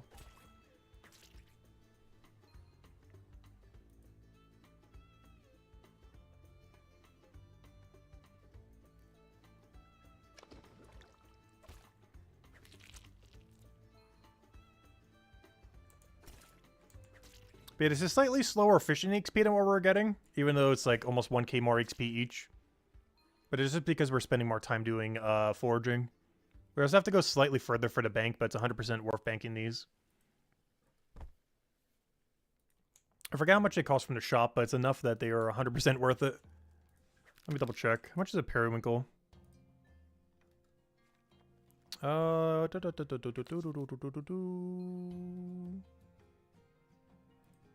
They cost 6.25 each.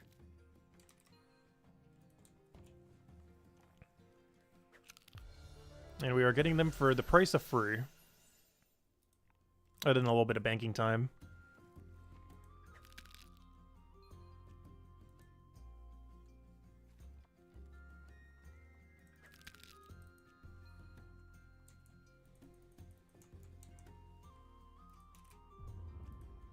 Has anyone hit 1 platinum yet? Yes. I'm not sure how many yet, but at least like 5 people have. Some people deliberately tried farming it as well. But yeah, there are people with over a platinum already.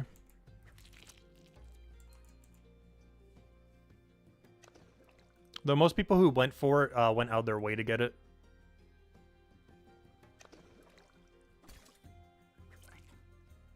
Like doing a bunch of post 500 combat. Or people who did merchant leatherworker. While selling all the hides. Because I do plan to bank most of my hides post 200.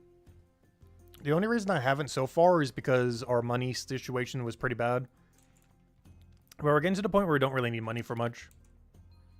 If anything at all. There's a lot of things we're just gathering ourselves. So we're burning very, very little money going forward. We already have most tools where we need them to be. The only other tool upgrade I'll probably be doing is spending about 14 gold to get a level 35 pickaxe. That's the highest I plan to get it under 500 grind. So nearly every big expense that we have is behind us at this point. We're still going to have to zero out our gold soon. But after we zero it out one more time, that's probably the last time we have to zero out our gold for a very long time.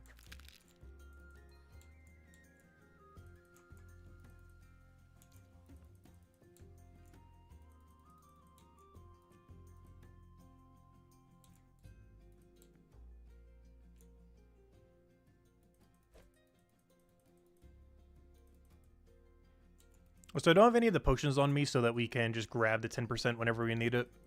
We're going to be going there often enough that whenever we're on a cycle where we're going to need it, we can just grab it from the storage.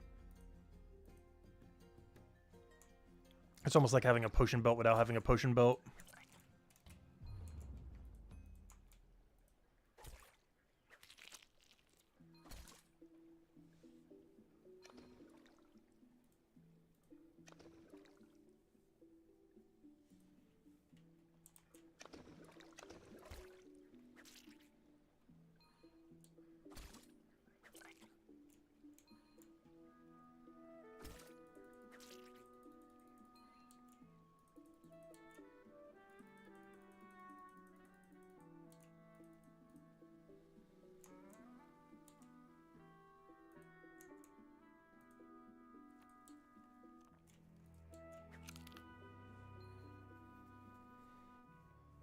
I mean, this is way better. I think the kelp was like under 1k each. And now we're getting 2.4k. And the other fish was around 2k, and now we're getting like 3.4k. Not bad at all.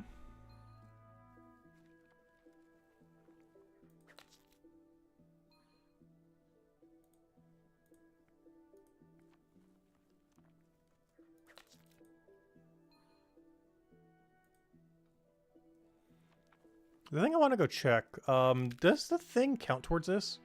The Secutor? Can't remember if Secutor works on this. No, it doesn't. Oh, I was wondering why the XP felt so low on it. That's unfortunate.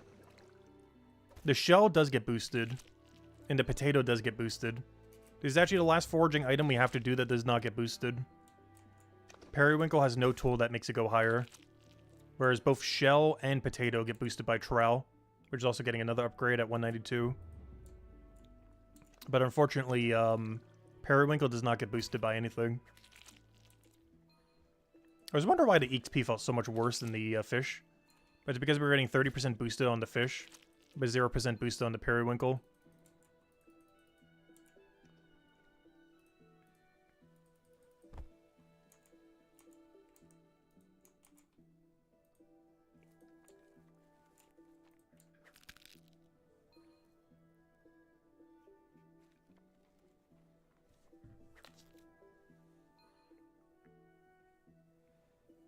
Yeah, their color is pretty nice. I like these. And we'll be using them during our alchemy grind whenever we do post 200 for it. This is the only other skill I can think of where we'd really need to do it. As knowledge points, we'll obviously still use the 10% pot. But whenever we're chugging them, like every 2 minutes, we'd be using the 8% that we're getting right now. These are going to be our chug potions whenever we go do alchemy post 200. But for now, I got to get to 219 doing the AFK activity.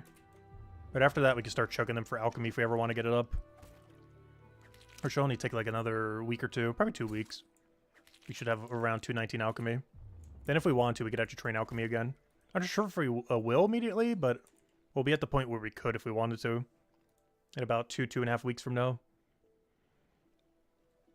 And that's what we'll be using all these potions for then. Or whenever we get around to it.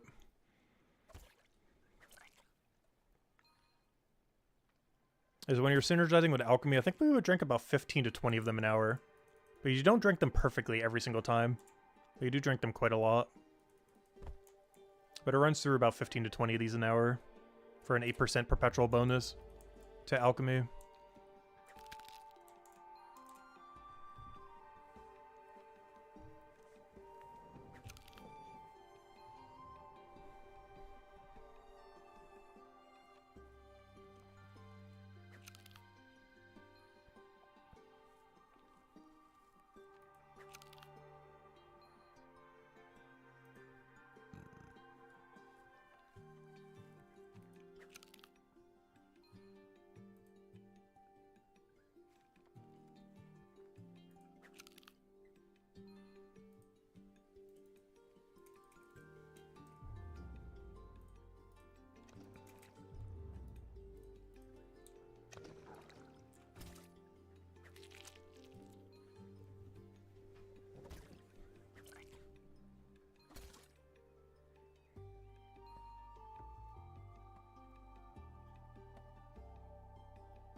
Only problem with this method is this is so much more click intensive compared to what we were doing before.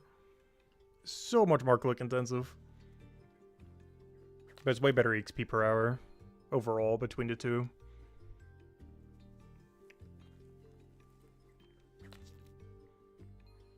Though oddly enough, kelp is probably the better item. While an 8% pot is useful, we were banking 32% healing pots while doing the kelp. Which is only 3% worse than the best healing in the entire game. So if we ever do end up needing it for whatever reason, future bossing or whatever else they add, 32% probably will be our go-to potion. Especially since they might be nerfing into the ground the viability of getting it from combat after the combat rework. As you no longer get them from Chapter 3, they're putting it in Chapter 2! No, it's not that big a deal. It technically doesn't even matter where they put it with how the distribution works now. Like, the enemy that's put on is still weak to yellow. Like, it hasn't changed. Though the immunity has changed. It's immune to green. So Guardians are out of luck now. Because the Goblins were, I believe, immune to fire. But weak to yellow. But now it's going to be on an enemy that is still weak to yellow, but immune to green.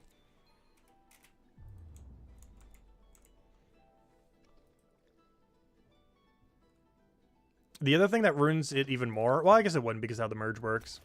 I was going to say everyone who got 500 scout, but never mind. I forgot. That doesn't matter anymore. But I was going to say everyone who already did 500 scout for Guardian wouldn't be able to get it either. I forgot after the combat merge, that's not a factor. Because you'd still have to go do combat there.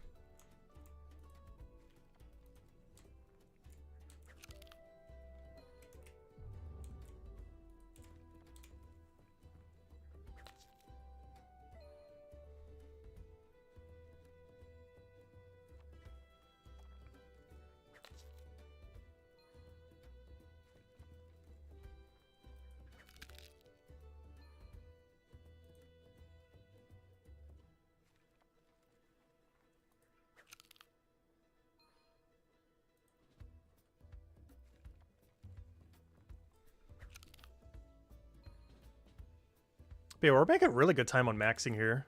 Although it would take a lot longer than I thought. But we're nearly there. Thursday we should have 200 all non-combat. And then Friday we start the combat grind. We even poke at it some off stream. I really do need to be working on that 100-day video though.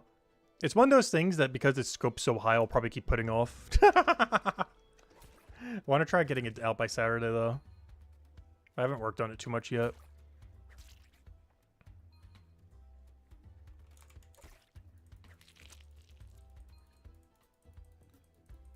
I'm likely just going to lower the scope of it so it gets out quicker.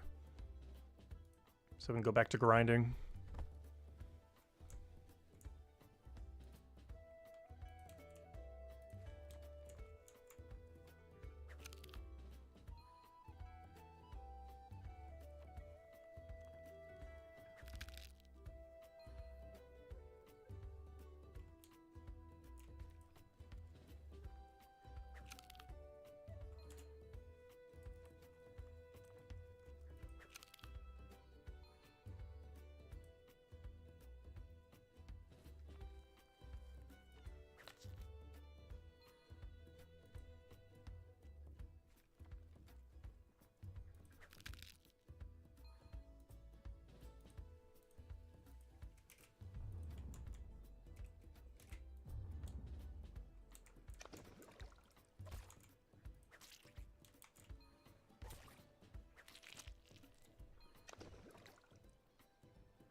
So I wish it was quicker to get to side on Eel. Like on Puffer, it is so quick to go from side to side. For Eel, it feels like it takes an eternity for him to get over the bridge. But I have to do it because we need the fishing XP actually more than we need the forgery XP here.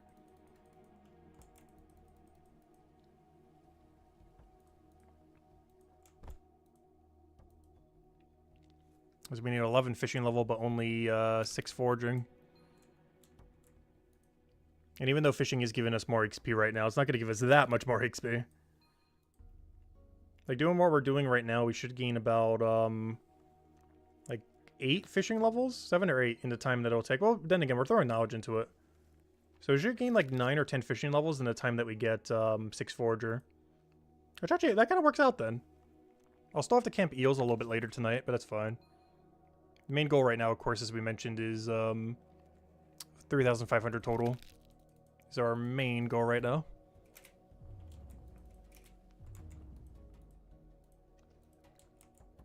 But off stream, I do plan to get all the way to 197 fishing.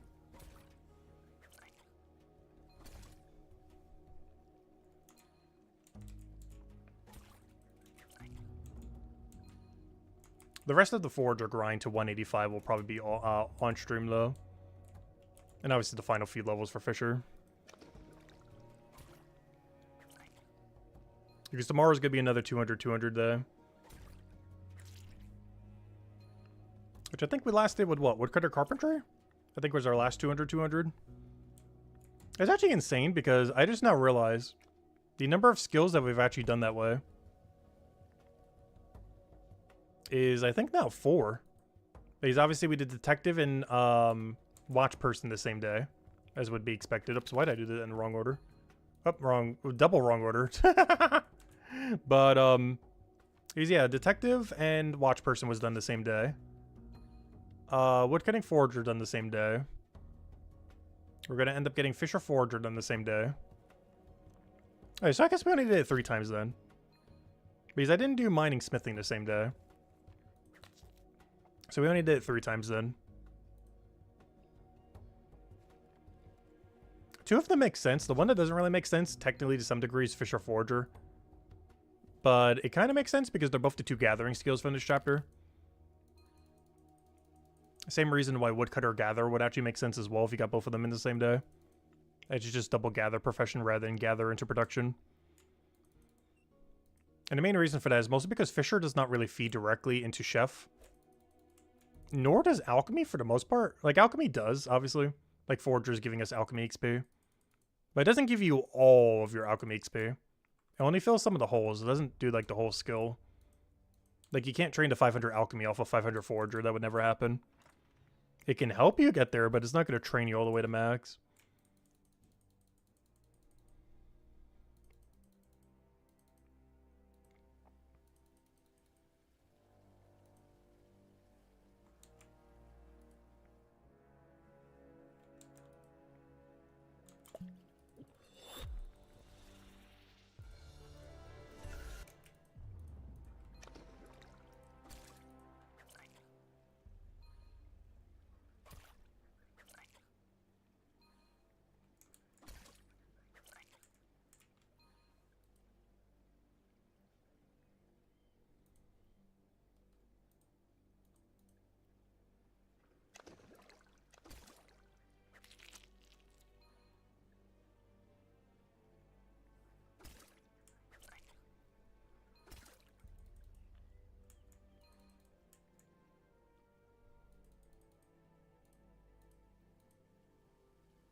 Oh, good. We had to manually walk there anyways.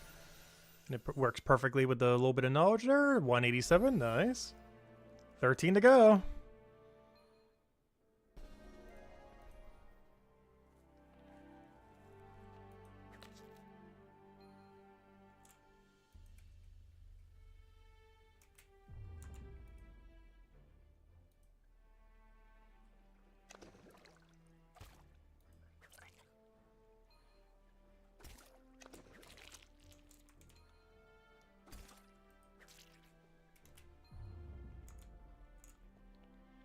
And technically 10 to go as far as reaching our goal for today. Or at least finish stream. We're still going to keep going today. Just off stream. But 10 more to go. Which at this point is likely to be 6 fishing levels and 4 forager levels, most likely.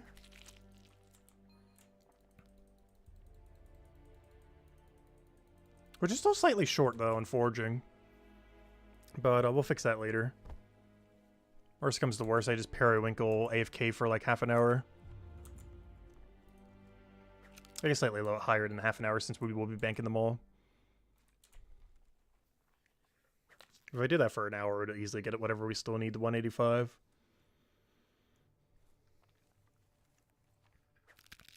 When we were doing the grind the first time around on the lower level periwinkle, I saw someone doing that. Like actually just AFKing this room. It's not the worst thing you'd be doing, but it's definitely not ideal. But hey, it's better than no EXP. So I'll probably be doing the same later. As a lower amount of XP beats 0 XP, that's for sure. And there's one thing this queuable action is really good for. It allows you to be a lot more AFK with something. Where you might not be getting the best rate for something, but it sure beats getting nothing.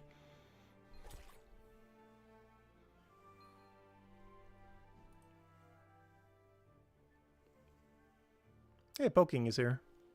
Seen him a lot lately. I assume he's also been doing a whole pork grind.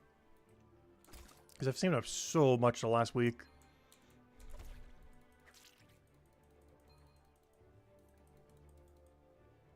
But yeah, I still can't believe that the combat rework announced profession capes.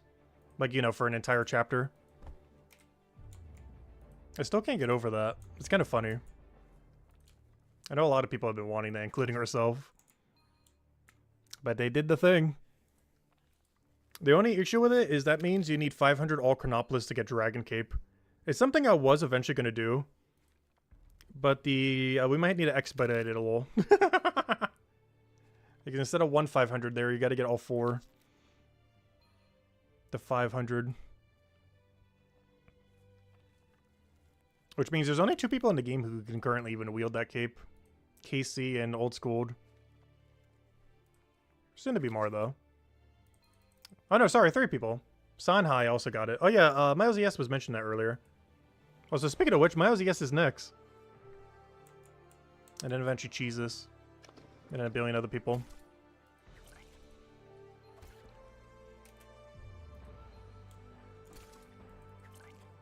Hello, every color. Welcome, welcome. So there won't be specific profession capes, just overall now? No, there will be profession capes still. It's just the combat cape is being repurposed into a profession cape. You'll still have like the mining cape and the alchemy cape and all those other capes. It's just all the combat capes are being deleted and refunded. And instead, they're going to make one mega combat cape that has like 1 billion upgrades. While also making the old combat capes into a 50 all, 100 all, 200 all. Or sorry, not 100 all. But a 50 all, 200 all. No, never mind. I was right the first time.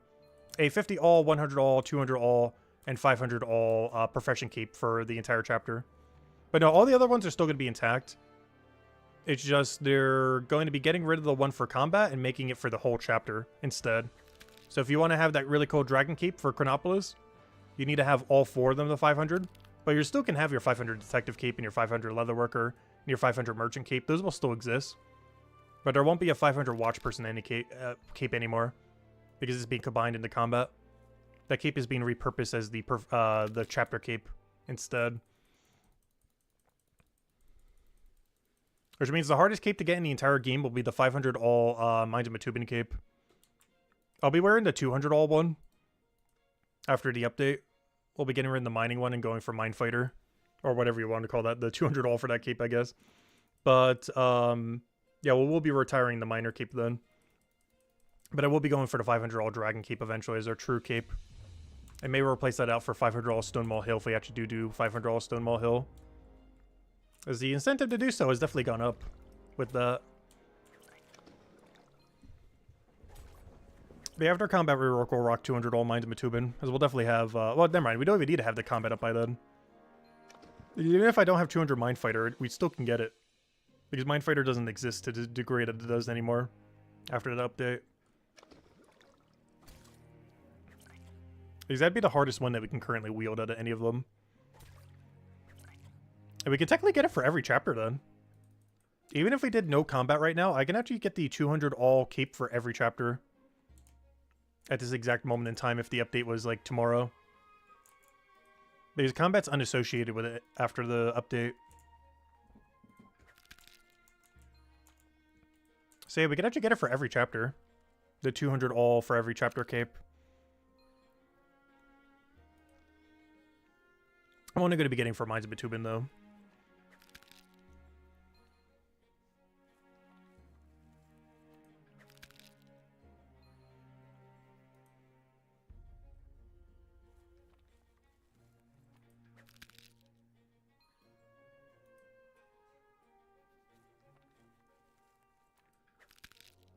What's kind of funny too is we can actually test drive if we want.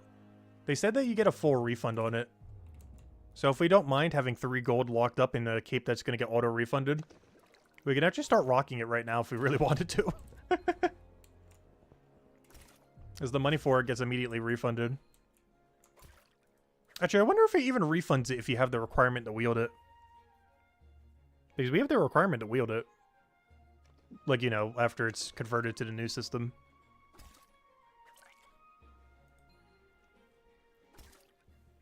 But the way that they worded it, it seems like it's just a blanket refund. And then you just have to rebuy it.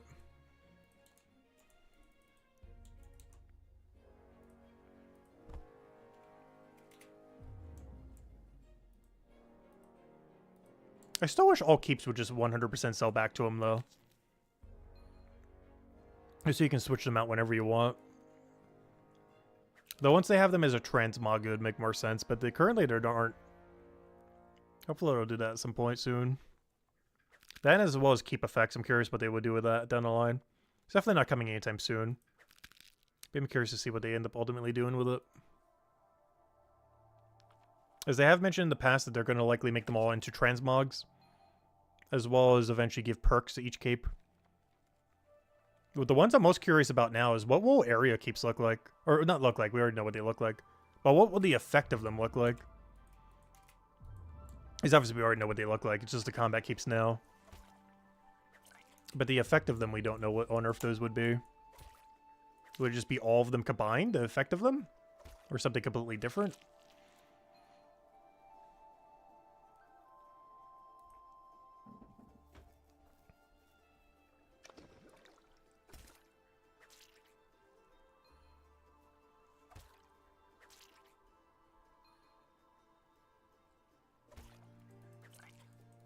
Oh yeah, I just realized. When I was saying I could go test drive to 200 keep, I just realized I couldn't.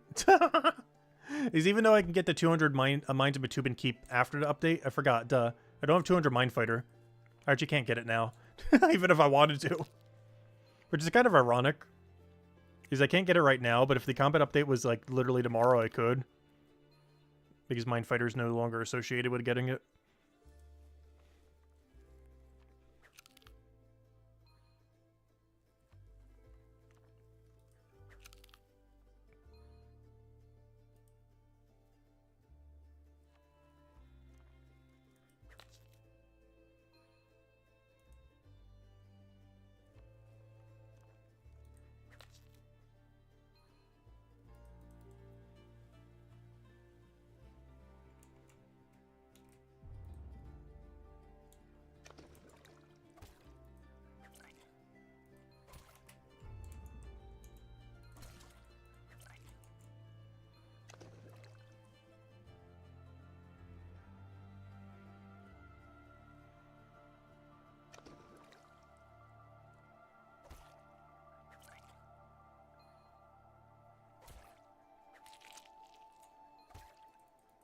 So we got a whole line of eels going on here.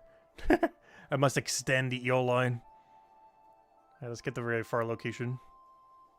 There we go. The eel line has been extended. Oh gosh. There's a cap to how far we can get it though. Before they start despawning. The eel diagonal.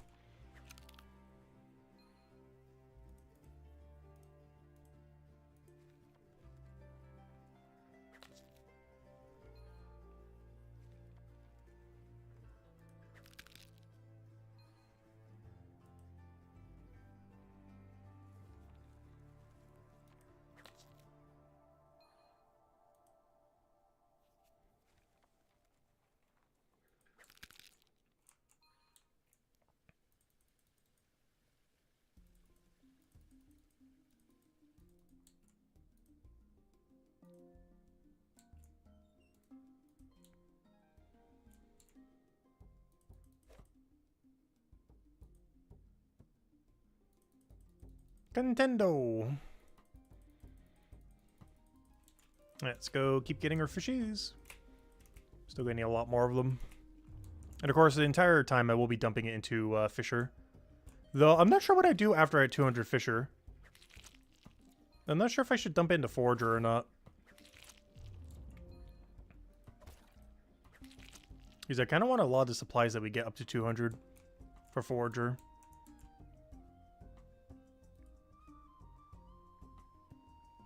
I'm trying to think, what would our target be if we were to not do that? There's something else I need to consider too. What do I even target while I do combat? Like, what are we dumping knowledge into? I think I might start getting all the passive activities. It's a bit of a waste. Like a complete waste. It's completely pointless. But I want to have them all. I'll do it for everything but combat. I want to start unlocking every passive activity. So that we can get true full completion on every skill. Like every single activity being done, including passives. So all we see is just a big white bar here of every single one we've already done. But I think that's my next order of business for knowledge after we hit 200 Forager Fisher. Is start dumping all knowledge into every passive activity. We calculated out before, it would take about a week of it. So we'd have to do about a week of combat, not gaining any knowledge into any skill. But in return, we would unlock every passive in the game. Or at least up to our level range anyways. That way, if we ever need one, we're good to go. And it would also be a completionist sake thing done. Because we would have done literally every possible activity up to 200 for absolutely everything in the entire game. By the time we hit 200 all combat. So I'll probably put it into combat as well. As I assume those activities will still be relevant, just less so. But I still kind of want to invest into all of them. It's just really uncertain exactly how that's going to work after the system.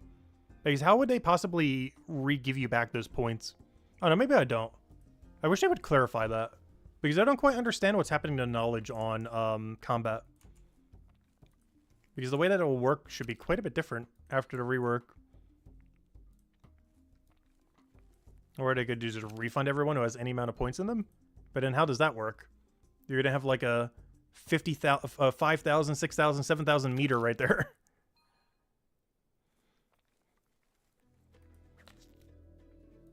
Could you imagine that? A 10,000 knowledge meter. Overfilled with all the refunded percent.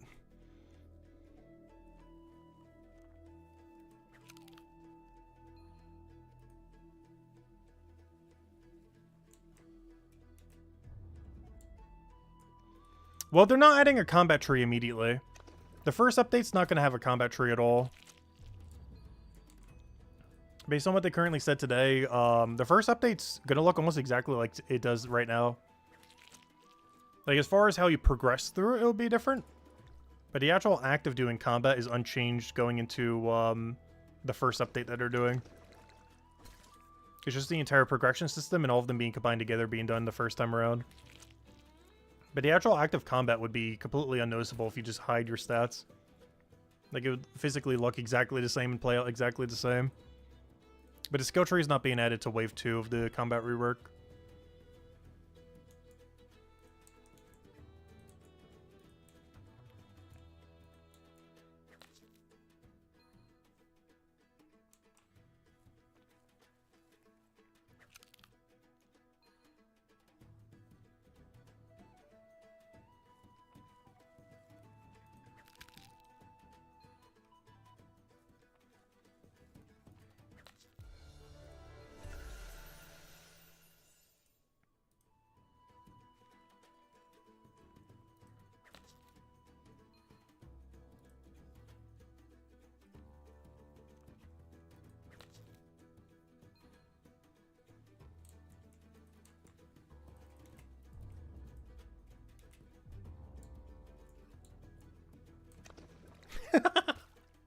Like, I think that's about as long as we can get the line. Maybe like one further before the line starts disappearing. The EO line. We gotta preserve the EO line. We must fortify it to be longer.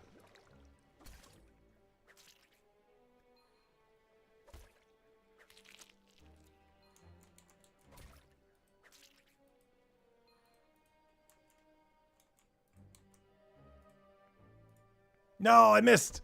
No, I dropped too late.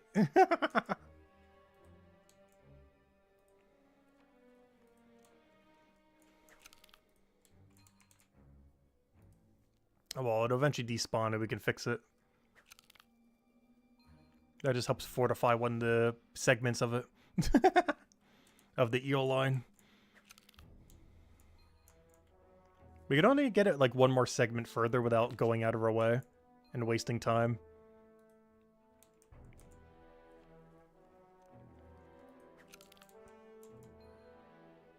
Because you can get one there, and yeah, I think you can maybe get one there, and that's it. So you can get it 2 further than it is now without wasting any time. Definitely 1 further. I'm not sure about the second one. Not sure where it paths us if we just click there normally. But we can definitely get it 1 segment further without going out of our way.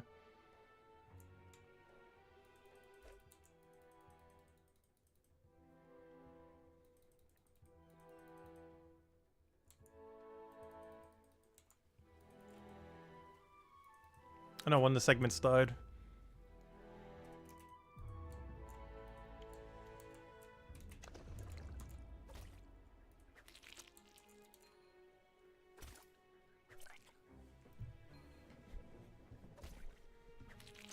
Up, Vaporeon's still here trying to get his 500 Fisher. Must be pretty close by now. I've seen him every single day this grind.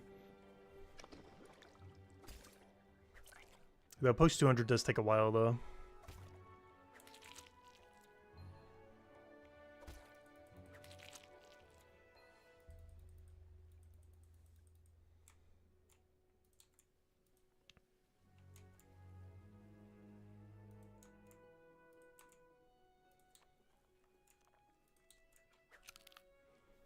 $180 Forager, 5 to go. Don't think we're going to get all 5 of that stream, but we will get them eventually. And that's what gives you the other piece of what you need to make the potion out of this. We're actually going to get more of that than we will the Periwinkle. It's one of the reasons we don't want to knowledge through Periwinkle, or any of these for that matter. As we're probably going to get way more shells than we do Periwinkle.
The true Zizima. He hasn't picked his class yet. That's something else to consider. Your level is capped at 50 if you do not choose a class. Even under the new system. Which is kind of crazy to think about. It is so low. Given that max level after the update's going to be 2,000. Soon to be 2,500. But if you don't pick a class, your max level is going to be 50. Not sure how that's going to work, because technically your max level without picking a class, I think is technically 100 right now. In a sense that you can have 50 scout and 50 watch person. I mean, guard, I mean. So I wonder what would happen to people who are like that. Like people who currently have 50 guard and 50 scout. As that won't be possible in the new system. You would actually have a unique account that can never be created again unless it gets converted in a weird way. He's under a new system, you'd be capped at 50. But your level would be like 70-ish? Or 60-ish? Or some level higher than 50 probably. But then again, maybe not, because it takes into account time, so maybe not.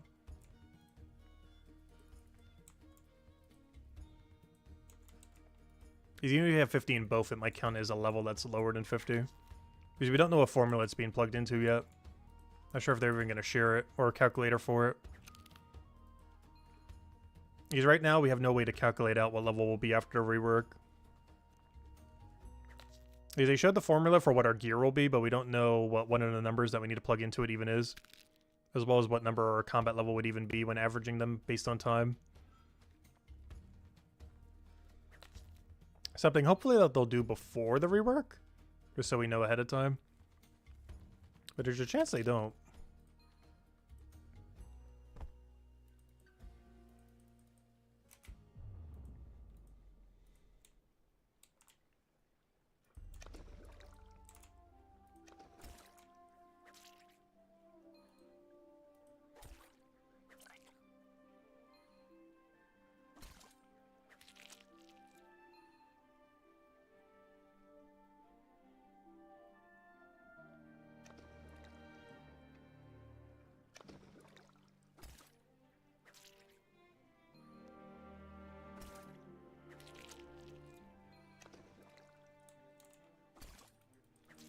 Okay, let's see. Can I refortify the eel line? I just gotta reconnect them. Come on, get the timing, get the timing. Boom. Yeah, the eel line has been commenced. Alright, now to elongate the eel. Alright, we got a 5 segment. I want to try to hit a 7 segment eel on the ground. I think this is the furthest we can get it without going out of our way to deliberately make it longer. But if we're trying to zero time the eel line, I think that's the biggest we can get it. Is a 7 chain. Without wasting any time.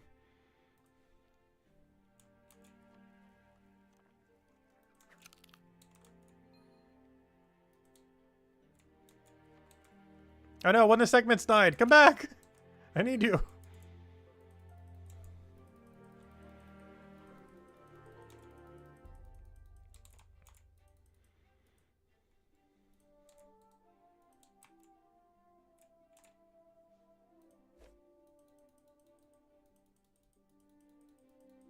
I think the longest we can get is a 6 segment then. So we actually did reach the cap earlier. Because otherwise they'll despawn before we can get more. So 6 is the cap.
So how many levels do we have left for max? 23. Wow, we are so close. Oh, sorry, 33.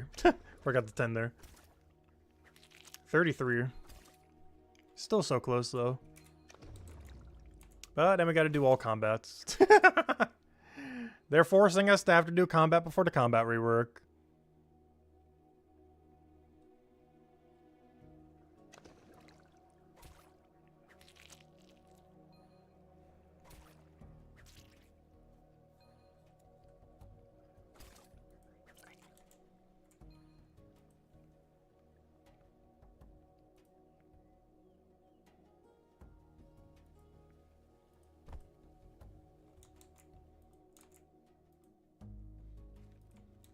But we'll definitely do it in most important to least important order.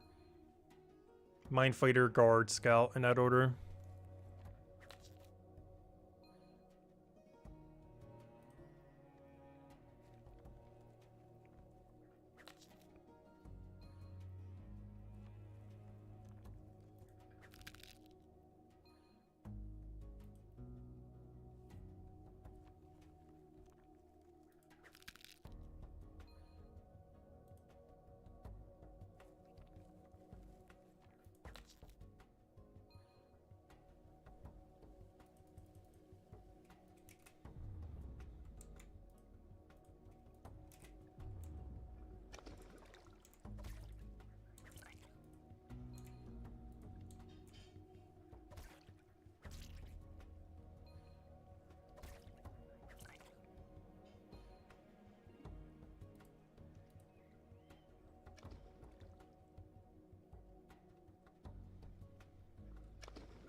Oh, I forgot. I still have this full screen, don't I? I know, it's not at the thingy anymore. News. There we go. We're back.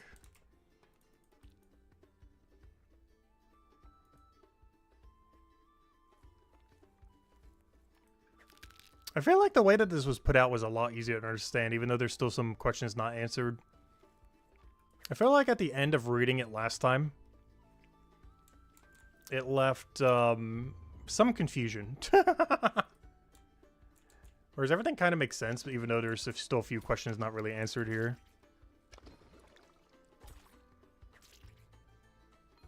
It's still going to be crazy how high level stuff is going to go, though. As by chapter 20, we will have level 10,000 plus gear. Or exactly 10,000 gear in that case. Which is kind of crazy to think about. Because that's so high.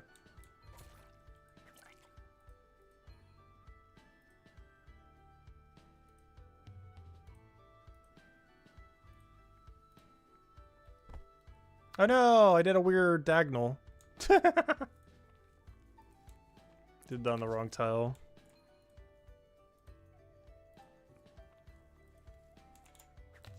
The eel has been misshapen.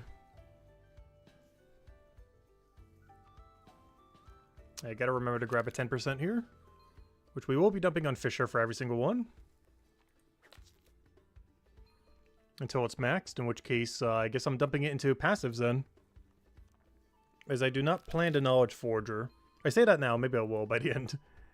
But at least currently I do not plan to Knowledge Forger at all. From where it currently is the max. Because we actually do need every supply we're getting.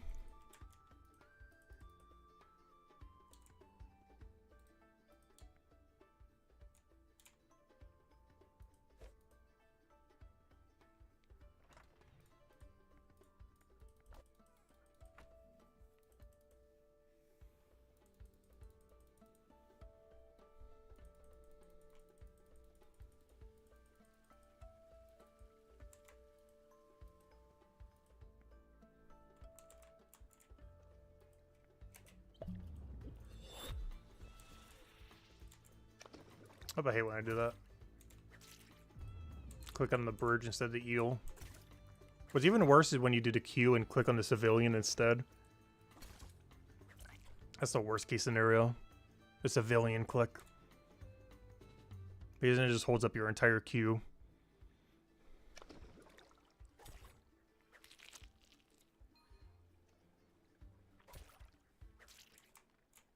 Because at least a walk is very obvious that you misclicked. Civilian click isn't as obvious sometimes.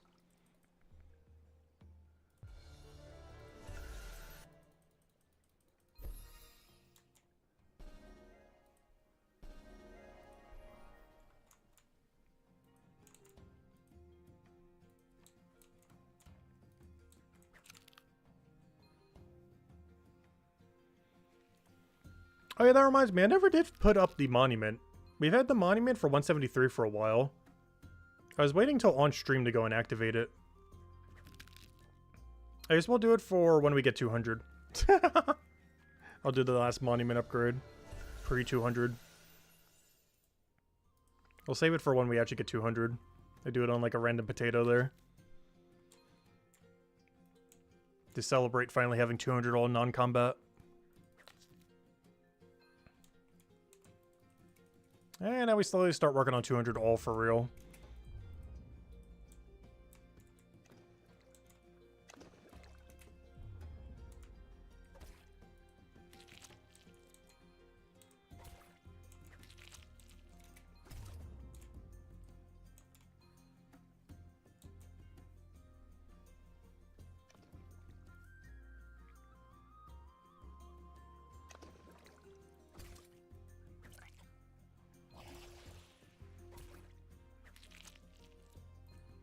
Did I? What? Really? I thought I unqueued the civilian. What happened there?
Oh, sorry, smithing rank is going down.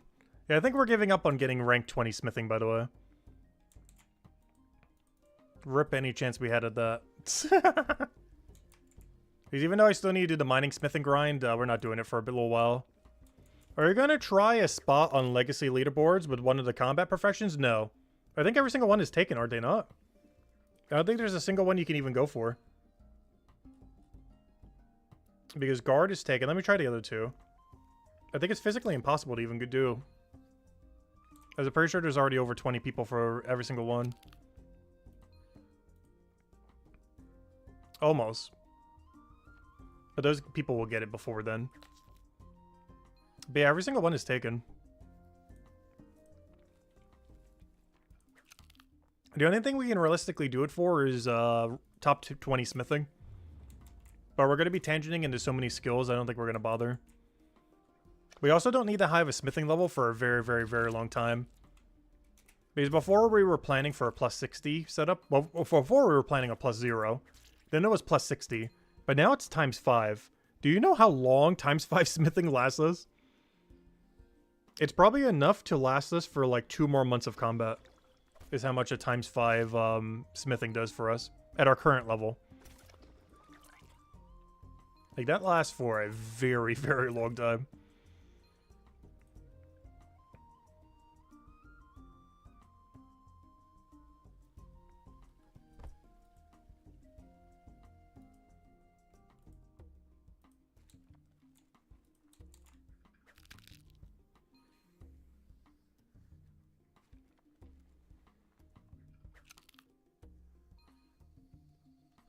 So my immediacy of needing to get like 440 smithing or anything else like that has gone down to almost none. The only exception to that is when skill tree comes around. That could pivot us a little. Depending on how weapon and armor proficiency works. If that's even still going to be a thing.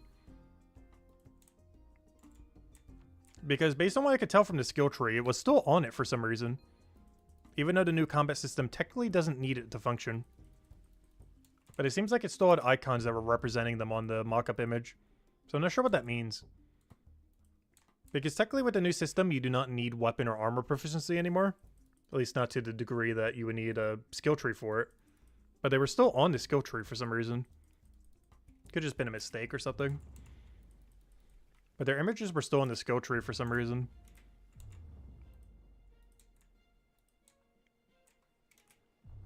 Meaning that you will probably still be able to wear weapons and armor higher than the level range.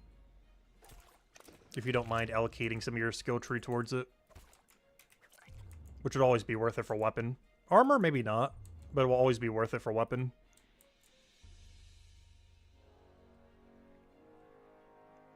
If you can wield a weapon hundreds of levels higher than where you're at. If you're at like 1,000, able to wield like a 1,300 weapon is huge.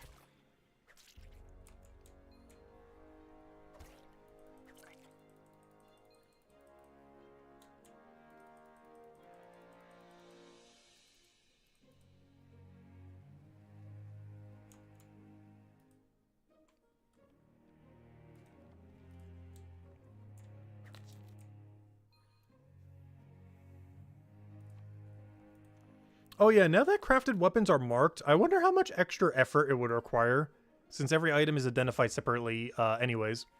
I wonder how much extra effort it would require for them to make it so it shows who crafted the item. There's one feature I actually really liked in Albion Online. I feel like I didn't like a good majority of that game when it came to like later game, end game content, because how PvP heavy it was. But the thing I really liked is that every craftable item on the item itself showed who crafted it. So if you traded it to someone else, it would still show who the crafter was. I wonder if they're ever going to bother doing that. Because it's already going to show if it's crafted or not. So they could go one step further and just show who crafted it. Rather than simply if it was crafted or not crafted. Like quite literally who ended up crafting it.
Probably already. Oh, so hello, Rico. Oh yeah, the combat rework looks really promising. Looking forward to it a lot. We're gonna be starting our combat pivot on Valentine's Day on the 14th, this Friday. As today we're going to level 3,500. Tomorrow we're going till 200. And then begins our combat grind. We'll start with Mind of Matubin to 200. Hope Port to 200, or Guard I should say. Scout to 200. And then, I'm not sure what we pivot to. Because the combat rework might already be out by then. But we'll figure it out after that. Not sure how long that's going to take. I want to say we should have everything by 2 weeks. So by the final week of this month, if the combat rework hasn't happened by then, we would have depleted everything we truly have to do before the combat rework. So I guess at that point, maybe I do mining smithing a little or something. Just to be a little bit ahead of the game. Because our mining level is really low. And at 247, we can start training it again. Which is technically tomorrow. We can start training it again. Because this when our adventure gets us to 247. Because we only have to take it 2 more times. So by sometime tomorrow, I will actually have the ability to train mining again. Doesn't mean we're going to immediately, but we do have the ability to do so. Even though we're not going to do so. But we could if we wanted to.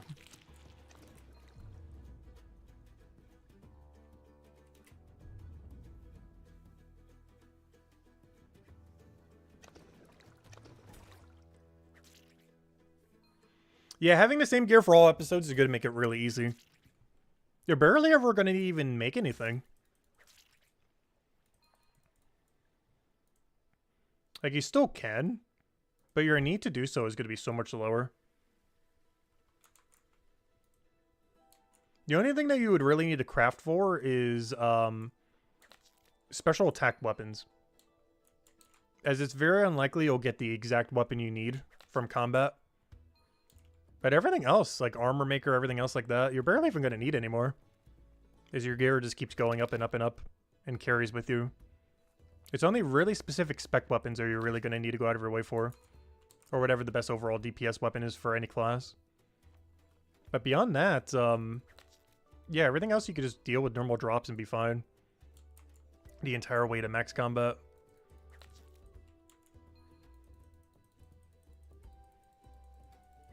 Also, you only need 400 smithing to go all the way to max combat as well. Or whatever your corresponding skill is. Which I just realized. You know how far we can craft a 4-star to? I didn't even think about that just now. I never did the math on it yet. Because the number is really big. Because let's say by then we have 300 smithing. Which is very doable by the time we have that level range. Let's say we have 300 smithing right now and 200 for the other two. We can end up crafting a very big 4-star. Like halfway to max is how high our 4-star would be. Let me go do the math real quick. So we got 1,000, 1,000, and 1,500. So it's 3,500 divided by 3. We can make a currently, or at least by the time we would need it, if we got 300 smithing, which we'd easily have by then, we'd be able to make up to a level 1,166 3-star. I mean, sorry, 4-star, I mean. Which is halfway to a max 4-star. Which will last us quite a while, because after the combat merge, we're probably only level like 600-ish. Roughly. Maybe even a little lower. Even if we do 200, 200, 200, 275 like we plan to. Even then, I'd probably only be around 600-ish, maybe a little lower than that. And we can make double that in a 4-star. Which will last us quite a while. Hopefully trading would come out at some point then, though. Because that means I can only train combat realistically until about level 1,100 or 1,200. Before we would not be able to make a proper spec weapon anymore. So we'd start to slow down a lot if we don't have either trading or a higher smithing level.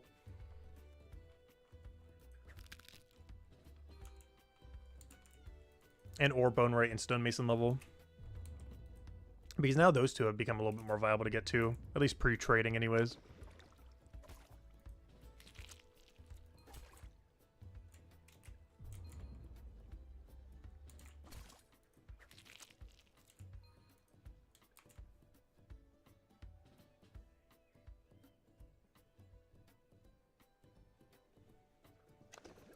Max combat's going to take forever? Yes. Max combat takes the duration of getting 500 combat in every zone. Is how long it takes to get max combat in this game now. It's the amount of time of getting 500 right now in every zone. Which right now would be 4 of them. And by chapter 5 would be 5 of them. And by chapter 20 would be 20 of them. But by chapter 10 it's the equivalence of getting like 2 full chapters to 500 all. Or by then basically 3 whole chapters to 500 all. Is how long it would take to get combat to 5,000.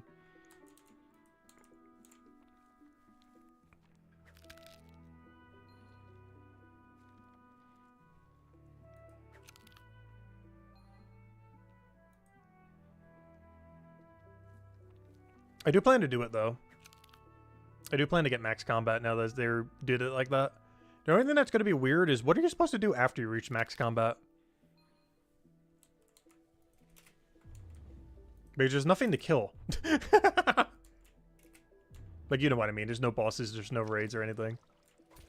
Like, what are we supposed to attack with our level 2000 character? Because the answer currently is nothing. That's when you stop training combat, at least in the current state of the game. I don't feel too bad about bossing in the future now, though. Because before, it seemed like it would be a little bit of a waste. But now getting max combat's actually really relevant for bossing. More so than it was before.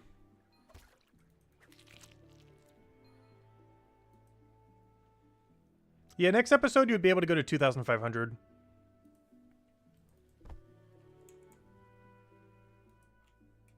And you'd be entering the chapter at level 2,000.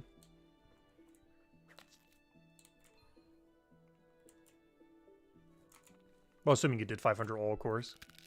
Not sure how that's going to work. Because aren't you just going to obliterate every enemy? Like, they briefly mentioned it somewhat, but I'm still not fully understanding how that would work. As some people will be entering that chapter at like a few hundred level. Which that makes sense because of how the stripping works. But, how on earth will that work if you have like 2,000 combat? Like, yes, they mentioned you would do them all side by side by side. But I'm pretty sure you'll kind of like absurdly obliterate them at that point. That's one thing I'm not too clarified on. Like, if you enter Chapter 5 with level 2,000. Like, how does that get scaled? Because you're absurdly over-leveled for, like, the Tier 1 and Tier 2 units. Even the Tier 5. Only, like, the final tier would be any match for you.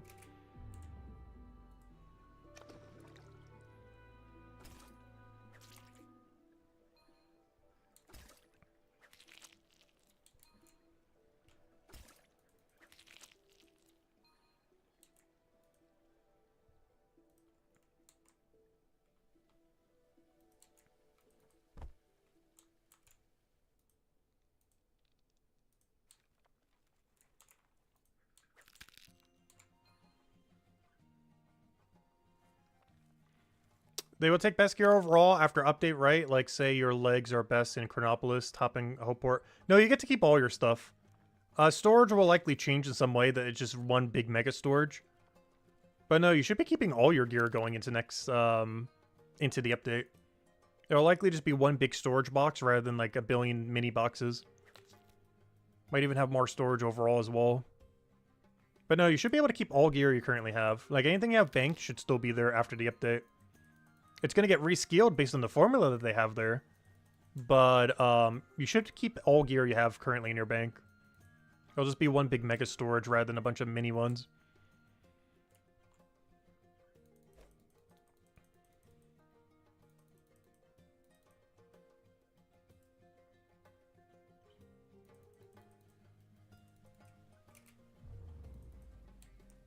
But if you want to get gear for next chapter, the best way to do it is do some combat in your highest combat right now. Like, my best way to get geared for the combat rework would be to go kill 265 wasps right now in Chronopolis. And just wear that upscaled gear for every chapter. Which I do plan to do at some point. Not sure if that's going to be our first grind or not. It might be.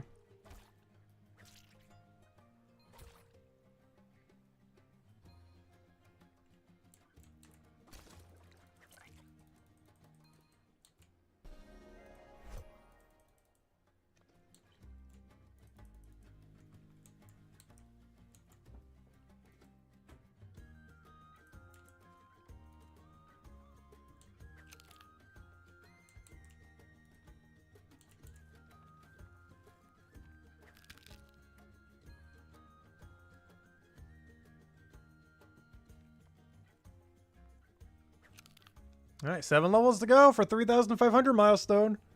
The other really big one is 3,600. Because that's where you would be if you had 200 all. Not as big as actual 200 all. But it's like pretty much our last really big milestone before 200 all. There's 3,500 today, 3,600 and whenever that happens. And then 200 all, obviously. Like true 200 all. Though technically with the combat merge, we already are 200 all as soon as we finish these two. As these do not count towards it anymore. At least not in the sense that they do now.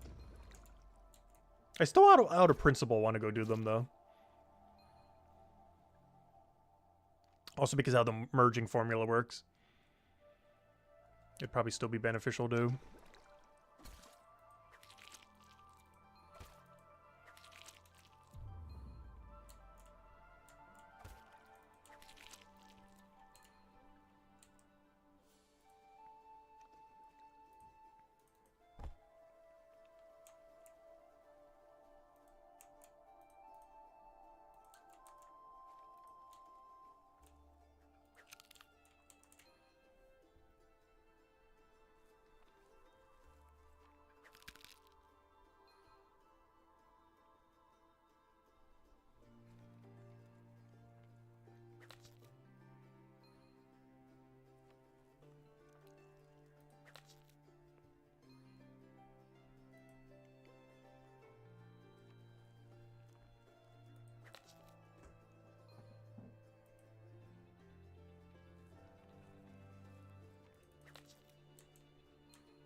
Yeah, it looks like the 5-segmented eel is as far as we can get. Because they keep despawning before I can make it longer. But yeah, the 5-chain eel. 5-chain eel line is the biggest we can make it without wasting time. If we want to 0 time the eel.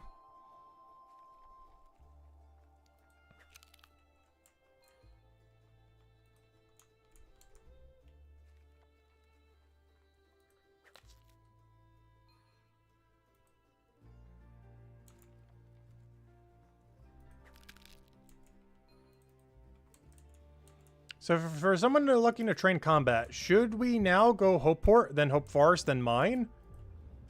Basically, you should try evening out all your ones, as well as training your highest if one is really high, in order to get some base gear if you haven't already. Which is mostly applicable if Chronopolis is your highest and you haven't been getting gear, and you've only been doing raid dens. You probably want to go get some gear from it. But right now, if you were to do only one area, since Mines of Matubin is getting nerfed the most, you probably want to do Minefighter. As they're splitting a lot of the alchemy supplies you get from Mines of Matubin into other chapters. Which will make Mines of Matubin combat way worse later. So if you were to focus all in on one, Minefighter is the best one to do right now.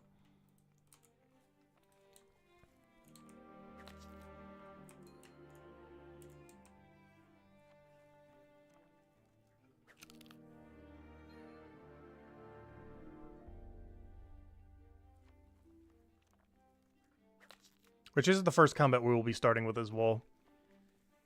Just in case the update's in like a few days or something. We'll be starting with 200 Minefighter.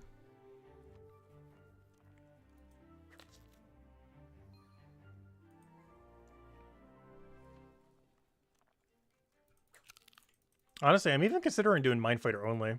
And just leave the other ones at 50 and 51. But I'll probably still try to 200 all of them. But if I do anything beyond that, I'm doing into Minefighter.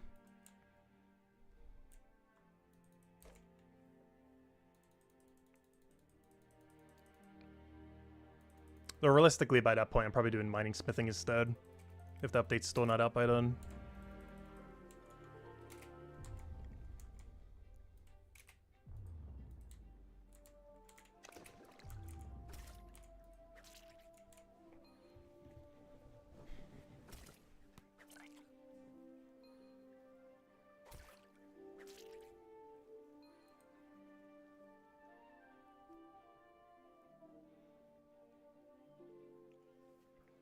Yeah, you definitely want to make sure you're geared up to whatever your highest combat is.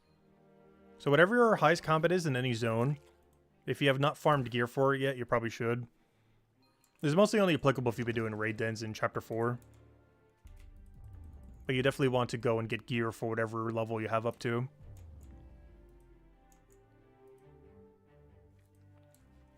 Because right now I'm still using 218 in Chronopolis. I really need to go get to 265 or 284.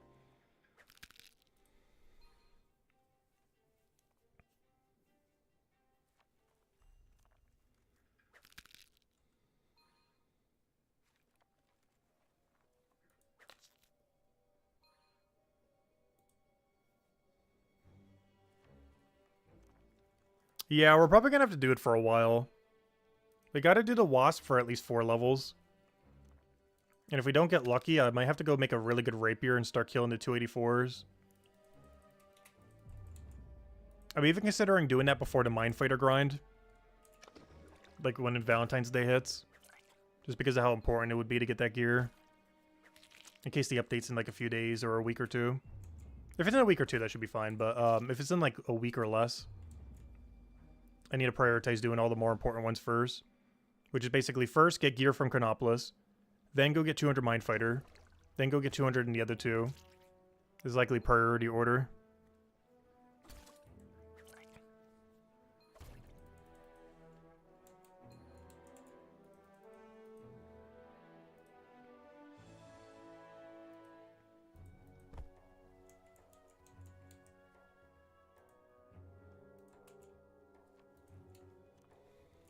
Yeah, you can always get 2-star gear from the shop. 2-star armor is going to be easy to get. It's mostly the 3-star and 4-star stuff we really need, but it's really rare.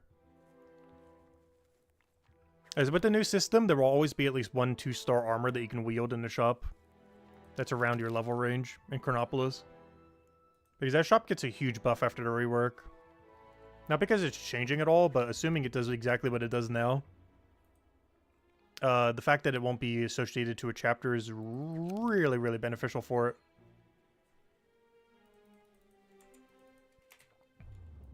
As you'll always have at least 2-star armor. As long as you stagger combat with other content.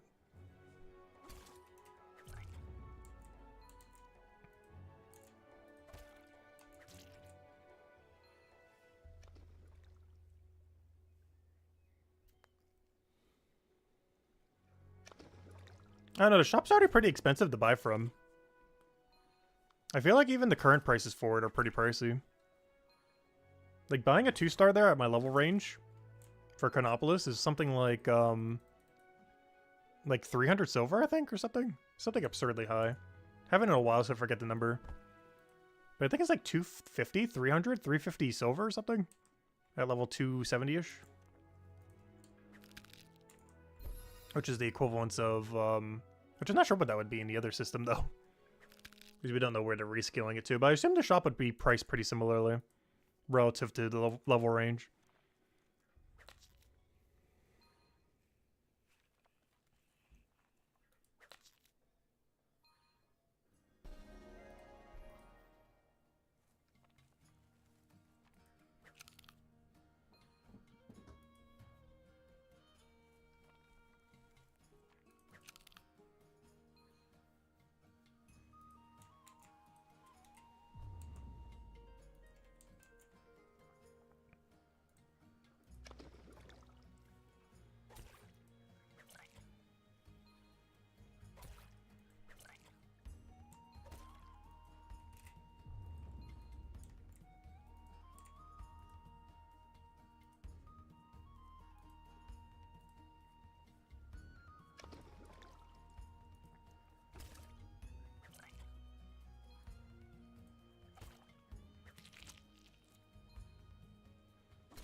Ooh, quite a bit more is in on the vote as well for our poll currently.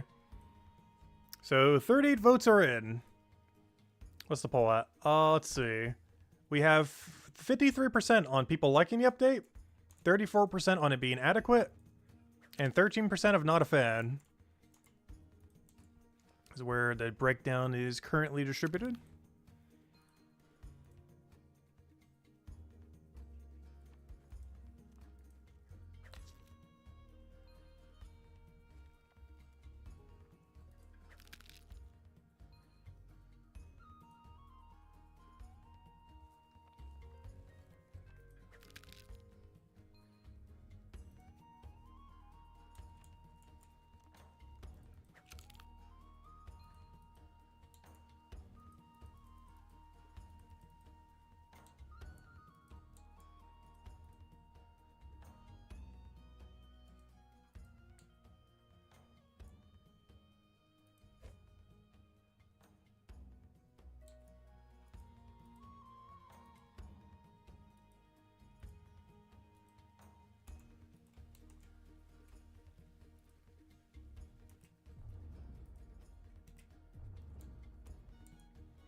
Oh, I forgot to get the 10% pot. I meant to do that while I was there. Oh no. I'm gonna need to go out of our way for it. It's pretty important to have. Need to double dump it into fishing. Mistakes have been made. I know I forgot something while I was over there. I think I even mentioned it. Forgot to go grab it. I was definitely thinking it. Oh, whoops. Thinking it so hard I'd even grab it. Thought I already did. Can't wait till we get equipable potions. I really hope 1 to 2 quests that they're talking about is that quest. Because they did mention it's going to be quest locked. We just don't know if 1 to 2 quests that they're working on, one of them is the potion equipping or not. Because it'd be so nice never need to worry about forgetting a potion again. Here you go, Eel Road.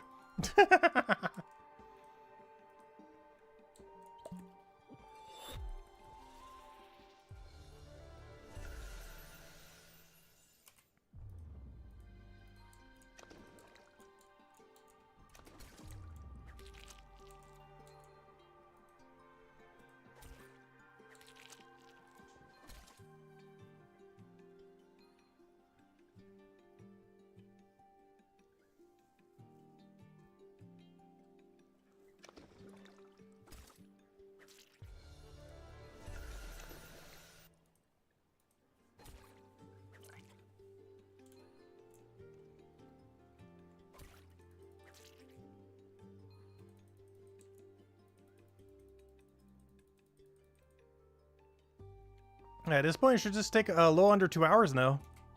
We're nearly there.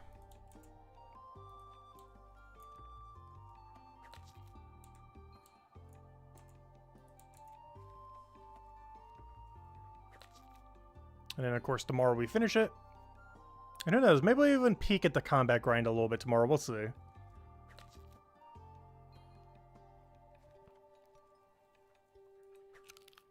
But the main goal for tomorrow is just 200. Fish our forager. If we have some time, maybe we'll do a little bit of combat.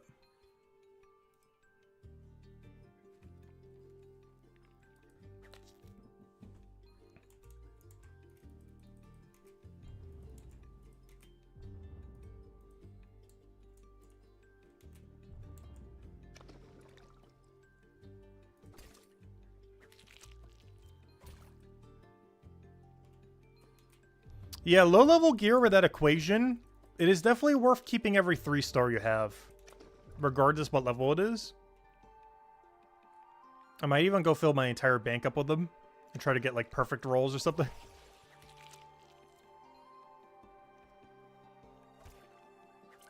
Because some of them got upscaled pretty hard.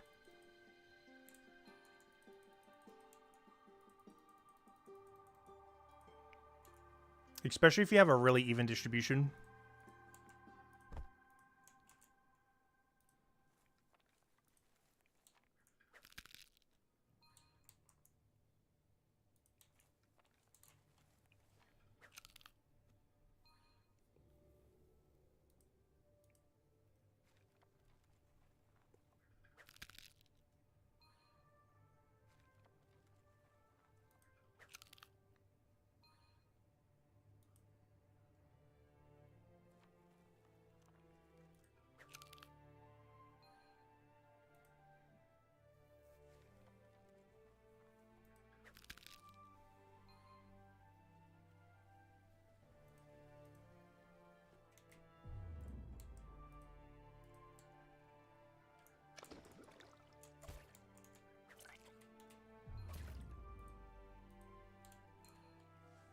I just realized something. How will that scale gears that you craft? But it's of higher combat. Let me double check that formula again. Where was it?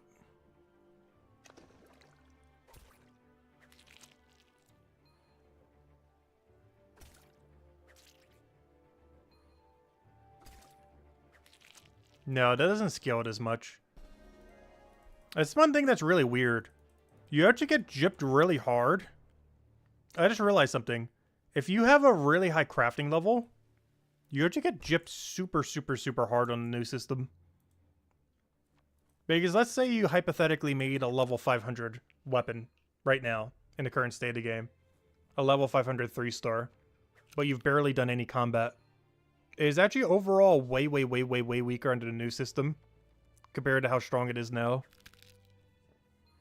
It actually punishes you if you have absurdly high crafting right now with really low combat. After the rework, it'll be fine because you can just make the better stuff. But anything you've already crafted gets downscaled so hard if you crafted it yourself while doing minimal combat. After the update, you can craft it into the really good stuff. But before the update, anything you have crafted gets downscaled really hard. Like if someone with 500 smithing already made like a 500 weapon. Or any of the other ones. Like if you already have a 500 weapon, but barely did combat, it's getting downscaled so hard compared to its current value. But you can just remake a new one, so it's not that big a deal. But any that you currently have made get really nerfed.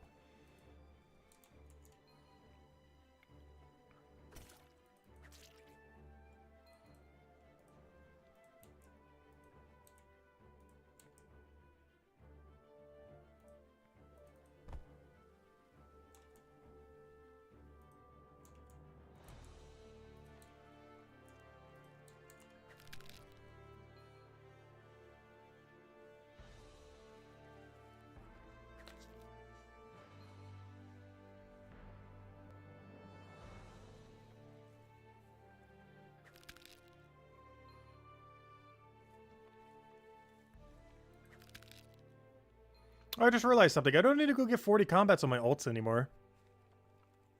I was originally going to need to get them 400 Chronopolis because that was the last one they didn't have. But now it doesn't matter.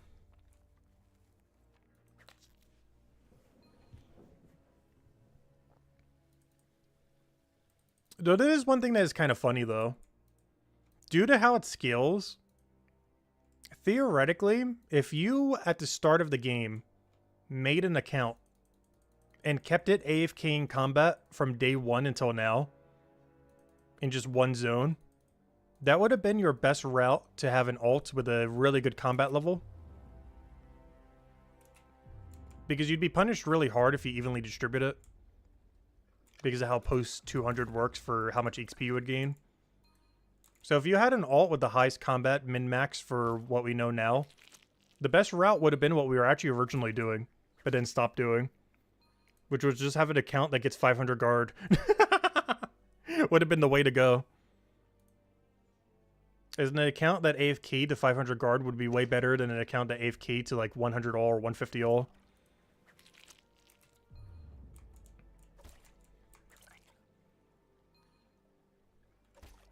As the amount of time that it considers a 500 is way higher than something like 120 all.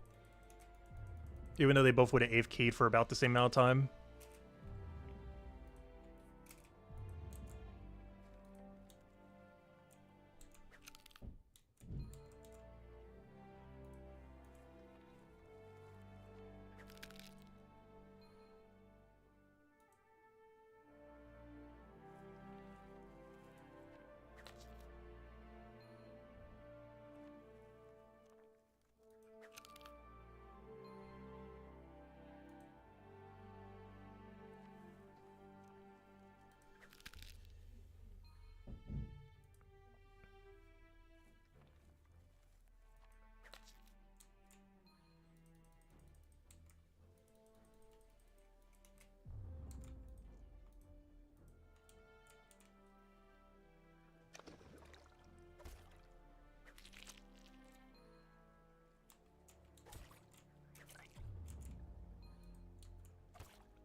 Oh, so the number I said before looks like it's going to be exactly correct here.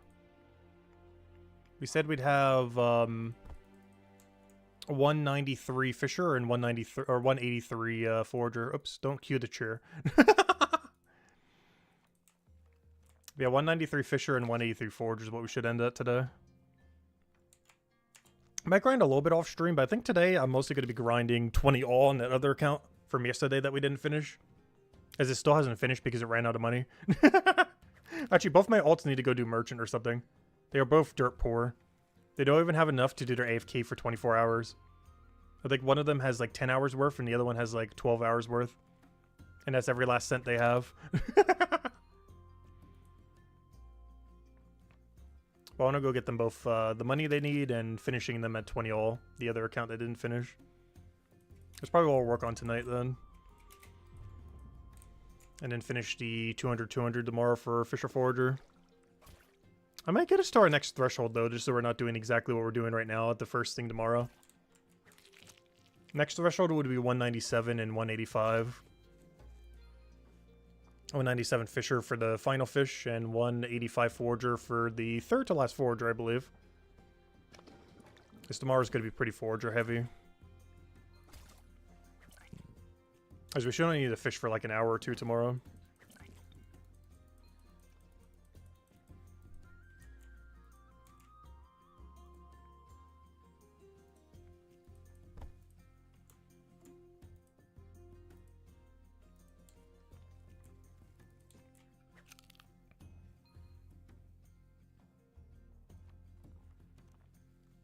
It is better to go low-level combat to have a higher chance of getting epic armor. True. Oh, that's interesting. That is true. Oh, that's even more of a reason to go to 200 all. Oh. That's a really good point. Wait, that's a really, really, really good point. Yeah, never mind. I'm not even doing any Chronopolis combat. Scratch that. Due to how the formula works, it's actually better to just do 200 all on these. Because that's where you get the better rates anyways. And just save all the gear. Like every 3-star and 4-star we get, we just save. That's like over level 100. Or even just in general. Because honestly, won't even like mid-range 4-stars scale pretty well? Under that formula? Like even a level 100 something, like a low 100 something 4-star would actually be pretty good. Under that scaling.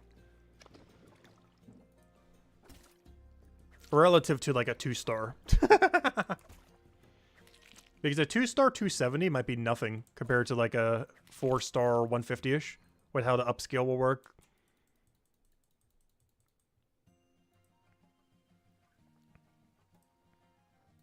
The problem is one piece of the upscale we don't know what the number is. There is one number in the formula that is missing. And there's no way to solve for it because we don't know what the formula is. We can guesstimate it. Like mine's probably around 600 if I get 200 all and 275 for there. But we have no way of knowing what the exact number is.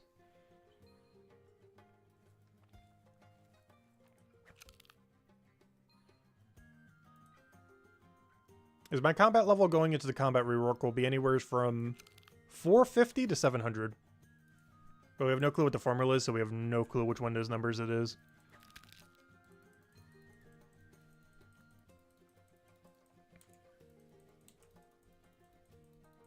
And that's after we do all of our combat grind, not before. That's assuming 200, 200, 200, 275. We'll come out the other end anywhere from 450 to 700, depending on how the formula works.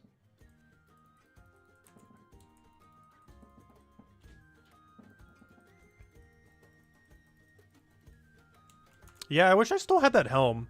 I think I got rid of it for space. I had a Guardian helm that was like 112 for Chronopolis, but I ended up getting rid of it. That'd be so good right now. I wish I never got rid of it. Or maybe I still have it. I'm pretty sure I got rid of it, though. Or combined it into something. Oh, yeah. You have to do Adithral for a very long time if you're trying to get 500 smithing. Both tier 5 and tier 6. Particularly tier 5, because you got to do it almost all the way till iron. Like, you basically have to do it till tier 6 iron.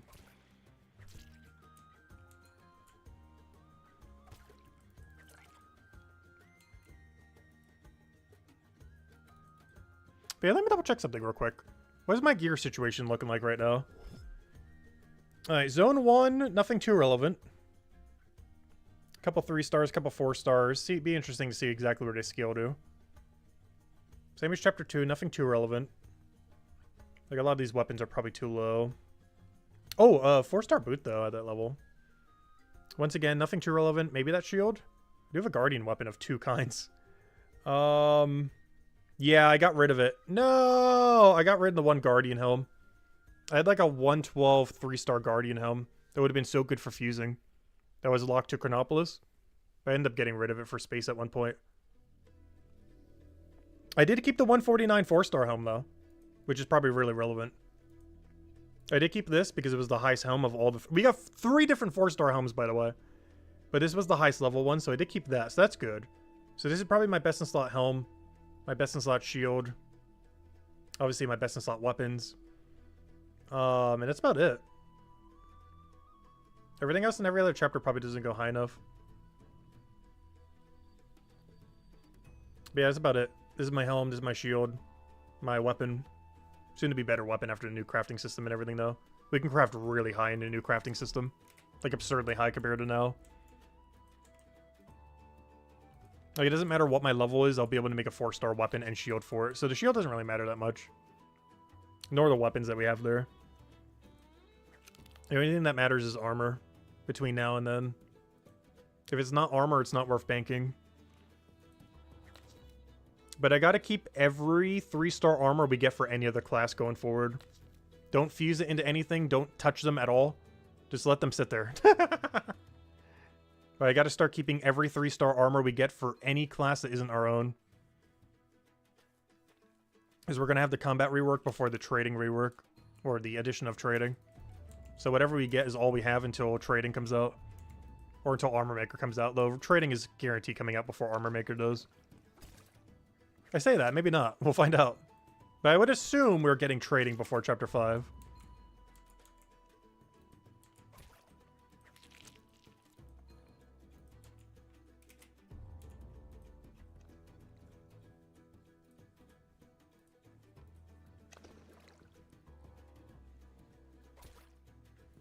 Yeah, getting armor is going to be a lot easier after Armor Maker comes out.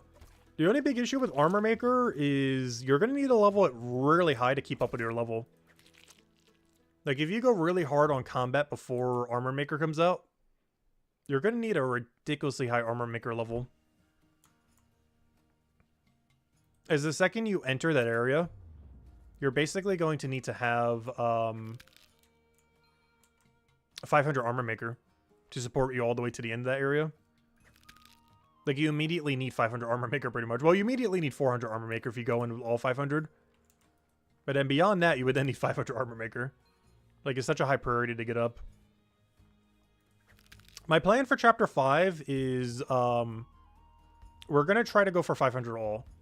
I'm not going to try to rush any one 500. But I do want to get 500 all there. Like a wide farm of 500 all. Not necessarily focusing on any given one, but doing them in whatever the efficient order is. AK things like Delver first, then Armor Maker. Or actually, probably Armor Maker first with whatever we have banked. Then once we run out of bank supplies, start doing Delver. And then dump all that XP into Armor Maker. And then do Builder with however we can in between. Keep working on Delver all the way to max.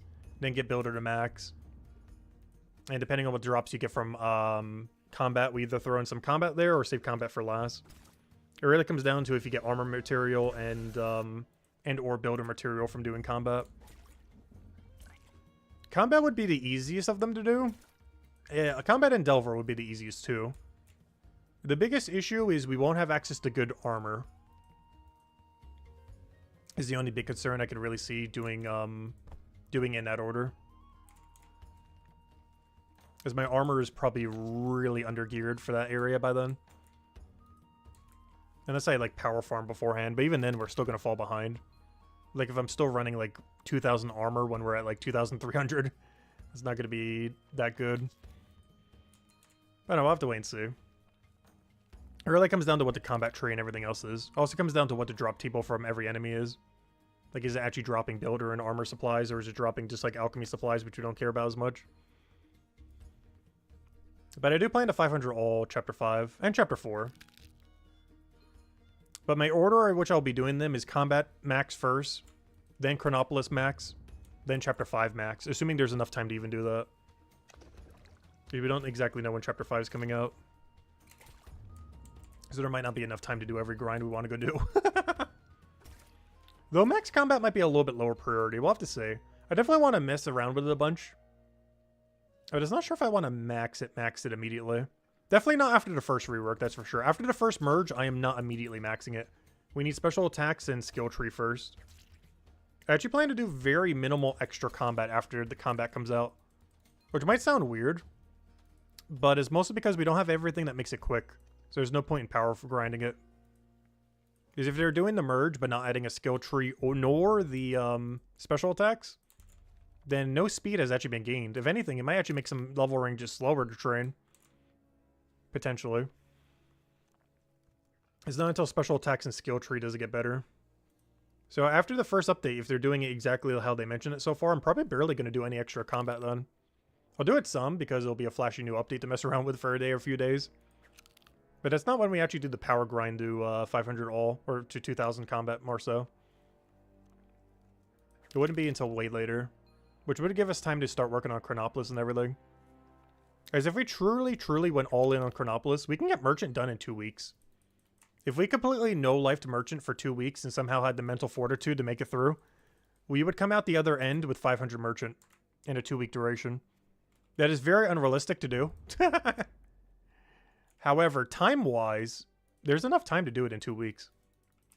It'll come down to mental fortitude if we can.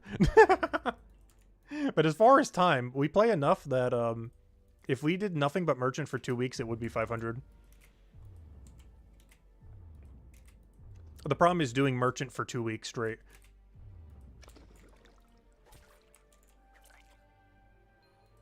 But we have the time to do it. Just not sure if I want to do it.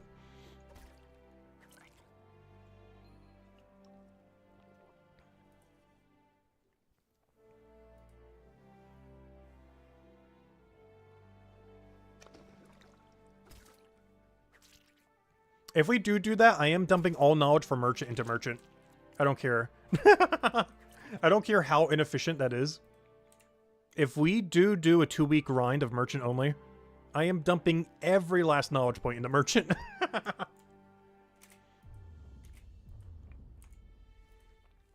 But it will get done. Even though it'd be so much better to throw in a Leatherworker.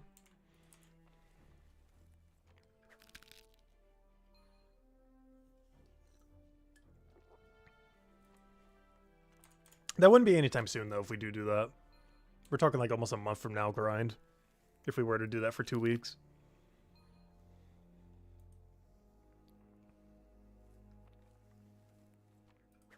For next episode, if a player is significantly higher than the skin 1 enemies, will they have to automatically pass action to get the bonus XP, or will there still be bonus XP to gain each skin level? I have no clue, because it wasn't really specified in the pose.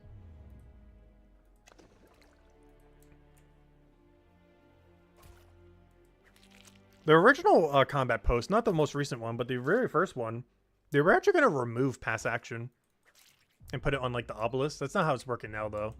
But yeah, I'm not quite sure how that will work with the new skin system.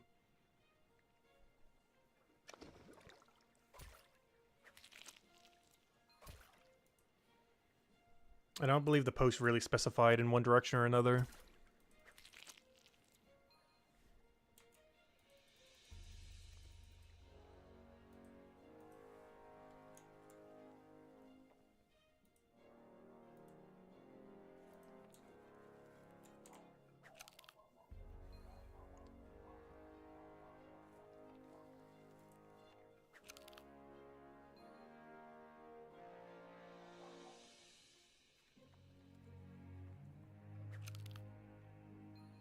Yeah, the original system that they were going to do made it so you never need to spam pass action.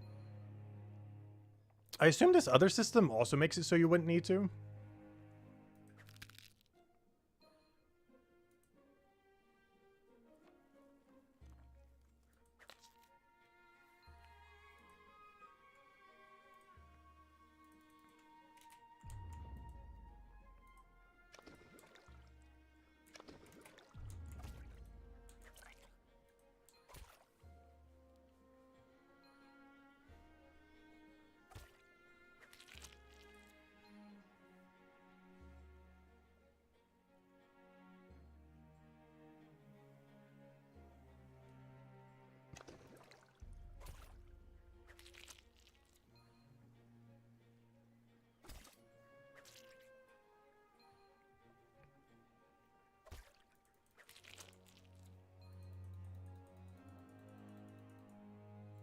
Oh, sorry, never mind. My math was wrong on getting merchant maxed. I just realized how many levels we needed. We'd have to do it for 3 weeks straight. Maybe almost 4. I did the math slightly wrong. I was looking at the wrong because of the 2-week period, not 1-week period. Because you gain about 1 merchant level an hour. Roughly. Give or take a bit. Normally in the higher end, actually, not lower end. But you gain about 1 level an hour. And with that being said, we play like, what, 170 hours a week? Roughly these days? Technically, recently it says 193. Gosh, we've been playing a lot more recently. But lately we've been doing like 170-ish a week, especially for doing merchant grind, gosh. So that would actually be 3 weeks then. Almost closer to 4 weeks. So the 2-week estimate is actually not correct. I wish. But it would take 3 to 4 weeks to get 500 merchant if we just power grinded only it.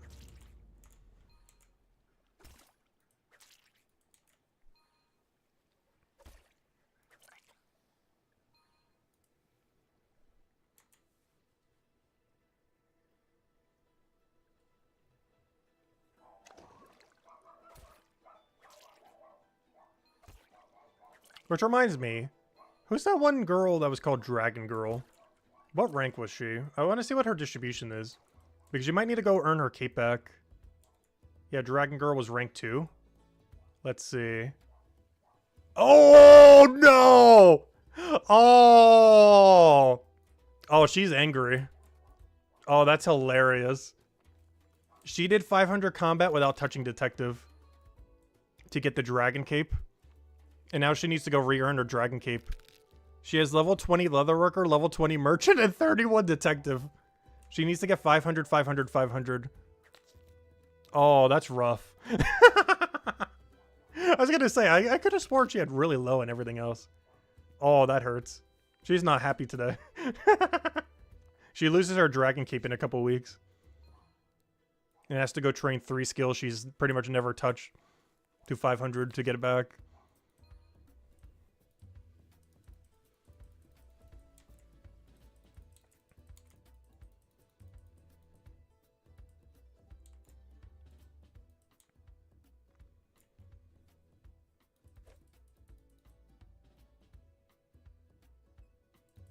Yeah, they're adding profession capes for chapters. It's just going to be the old combat cape. So if you want the current 500 guard cape, you would need 500 all in Hopeport. The current 500 scout cape would be 500 all in Hope Far, so on and so forth. So if you want to wear the dragon cape, you would need 500 detective, leatherworker, and merchant. As it's no longer associated with combat anymore after the combat rework.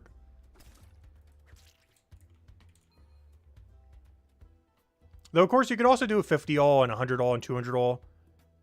But the dragon one only looks good at 500 all. It's one of those few where you need the full keep for it to really look nice. A lot of the other keeps are fine at like 100, 200 and such. But that one you actually do have to get all the way to 500 if you want the full dragon. Otherwise you have a beheaded dragon. I'm going to be rocking the 200 all mines and Matubin cape initially. Retiring the 200 mining and or smithing cape. For the 200 all mines and Matubin cape. But I eventually will be switching into the 500 all Chronopolis.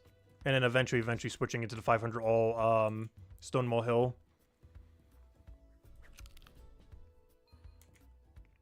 But initially after combat rework, we'll rock the 200 all mines and Matubin.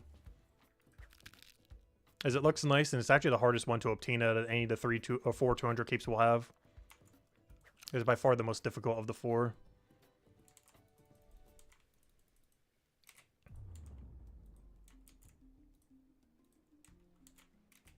And it actually looks pretty good as well.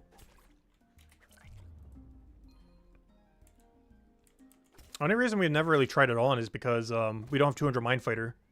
But you don't even need 200 Mind Fighter to wield it. As Mind Fighter's not a thing anymore. After the rework. The cape is, but the actual skill itself isn't. Not to the degree it is now anyways.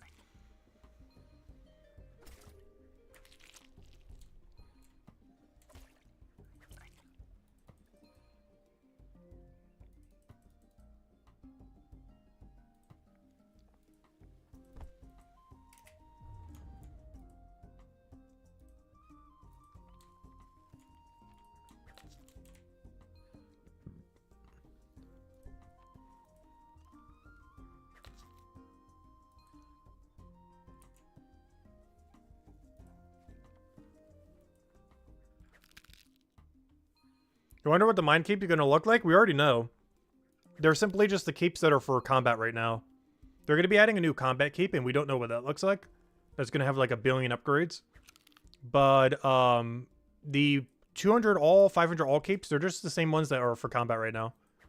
So the 50, 100, 200, 500 all keep for like Hopeport is just the guard keep right now.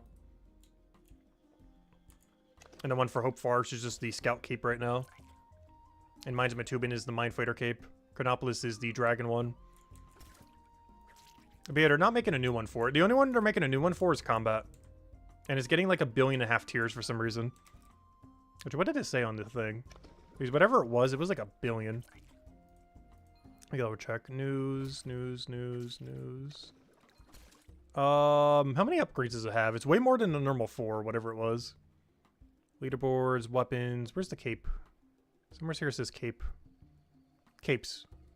1, 2, 3, 4, 5, 6, 7, 8, 9, 10, 11, 12, 13, 14, 15, 16 upgrades on the combat cape.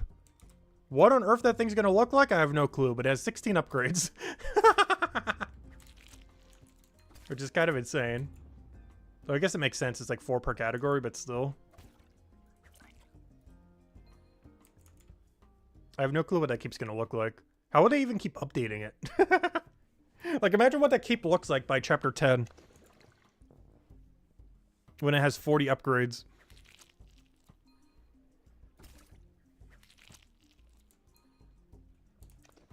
Like, that's gonna be more than a cape. There's gonna be an entire wardrobe.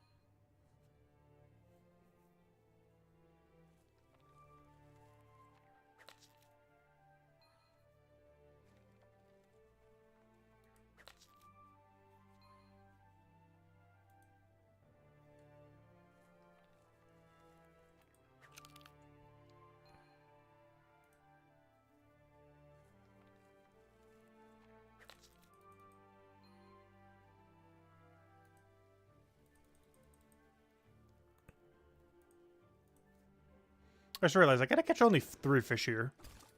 Otherwise I'm gonna get too much knowledge.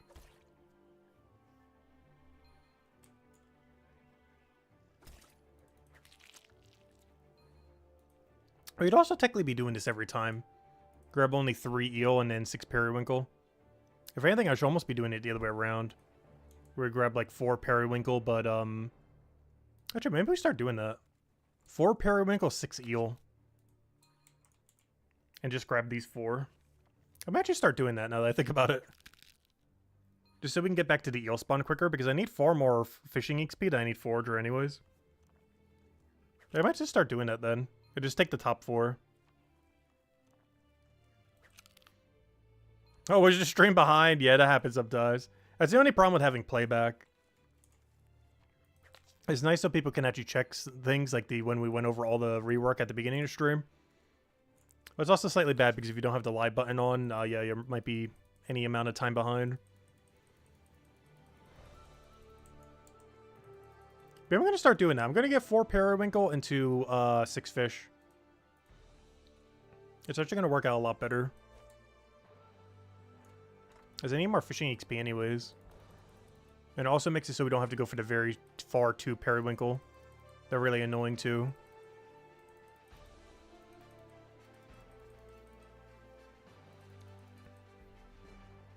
And we should still reach our level goals as well.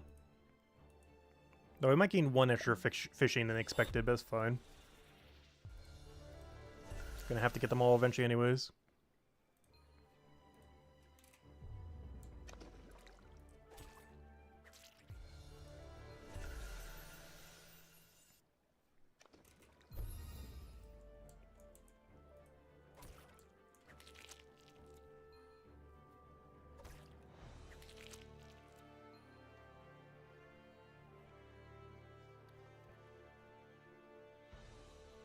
You're so into adithor mining you didn't notice. Nice. Yeah, at some point we need to find time to go back to mining smithing. I'm not sure when, but at some point it needs to happen.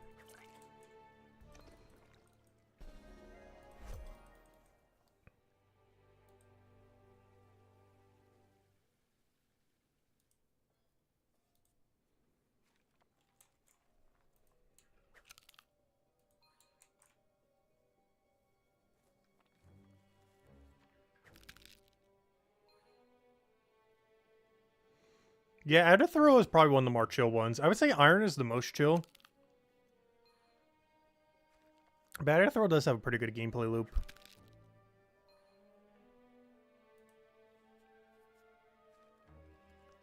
Also, oops, I accidentally grabbed all 4. I meant to only grab, all 6. I meant to grab only 4. Try doing 6 eel into 4 periwinkle. As we get slightly better fishing XP that way. While still getting a nice distribution of periwinkle. So I'll grab 6 one more time just to even it out. But then if I can remember, I'm going to only do 4 periwinkle instead of 6 then. I start just sending 4, 4, 4, 4, 4. Technically 7 4s.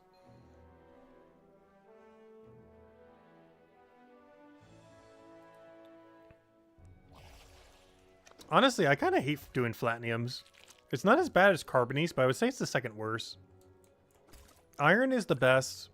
Adithor is the second best. Blue the third, and Carbonies is obviously the worst. It's not even up to debate. It's so bad doing Carbonies.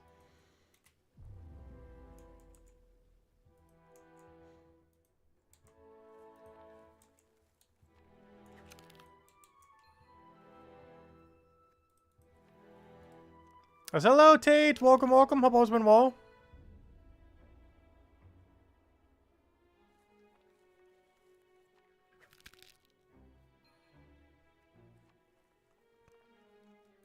Four more levels, still 3,500. We're nearly there.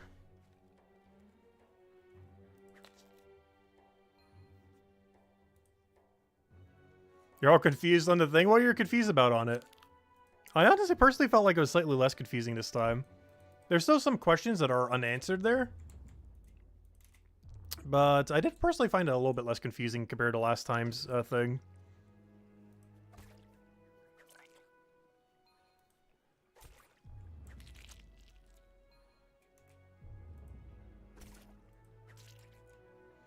Should you be focusing on leveling up all your combat episode stuff then?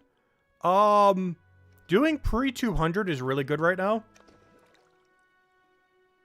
So if you haven't done that, then yes. Getting to 200 all is really good and saving all the armor that you get along the way. Though if you have a combat that high, then you probably won't need to as much.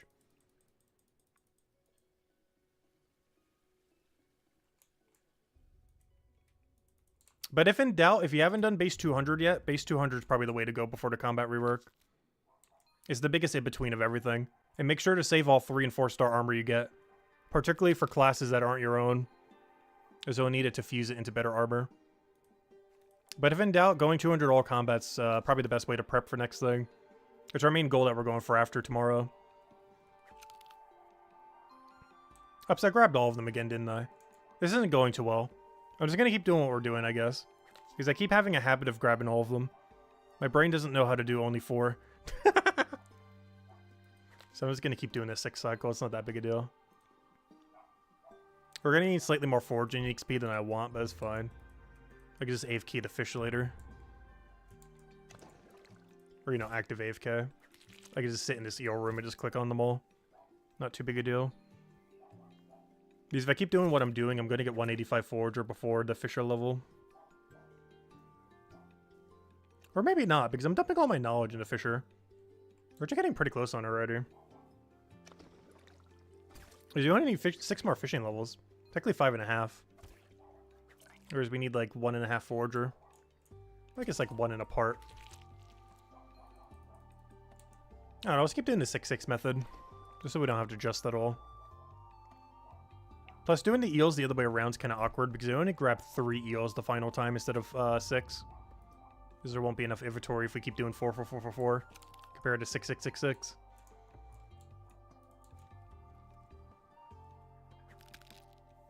Yeah, we're probably not getting 5-star equipment until bossing and raids and such. I'm pretty sure 5-star equipment is exclusive to bossing. And or raids and or some kind of new crafting mechanic. In a later chapter that doesn't even exist yet. Like chapter 6 or something.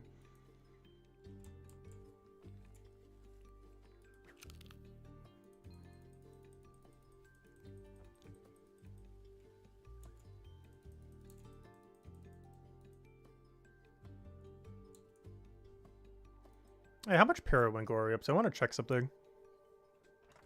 Periwinkle. Wow, that's a lot more than I thought we had.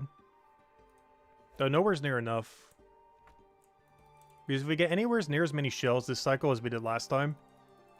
Though I'm not sure if we will, given that we need to do it for a lower duration. So maybe not then. Because we got around 900 something shells last time. And right now we're on track to only get like 700-ish periwinkle? Maybe 800? No, actually it's closer to 9 or 1,000. Okay, we should be fine then.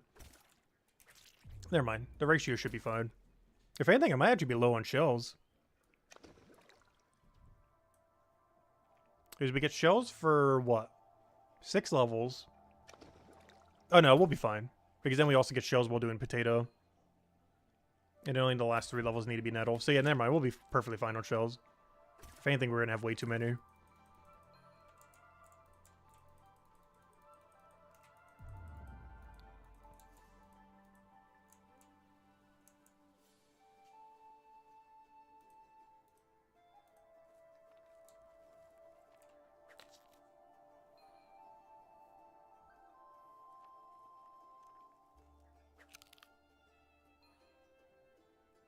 No foes will be inserted at a level the players already pass.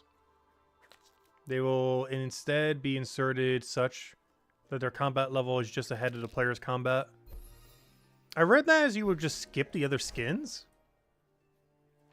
Like you would skip over skin 1 or skin 2 if they're too low. But the way that they posted one of the other images makes it seem otherwise. As it showed you would still have to do skin 1, skin 2, skin 3 and all that.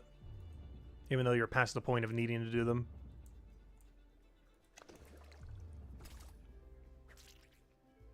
Because if you have to fight skin 1s in chapter 5 when you're level 2000, then like how on earth is that supposed to work? Because that's why I don't understand with that.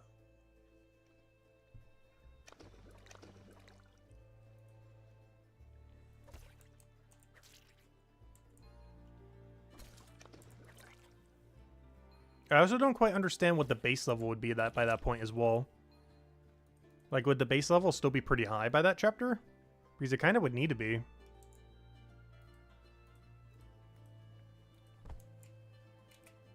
Because people would already have 4 chapters worth of leveling by then. Even if they're low in level, they would still be 4 chapters worth of leveling.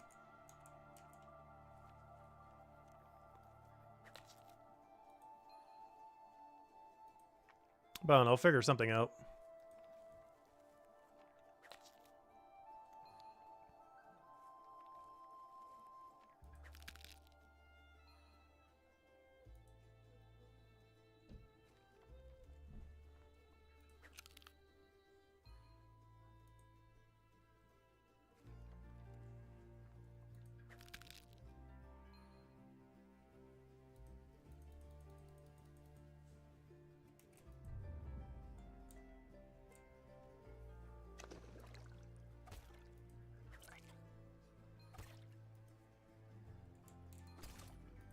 Alright, 1.5 more fishing level and 1 more foraging level. Or potentially 2.5 more fishing level. Because honestly, the fishing might actually make it before the foraging does.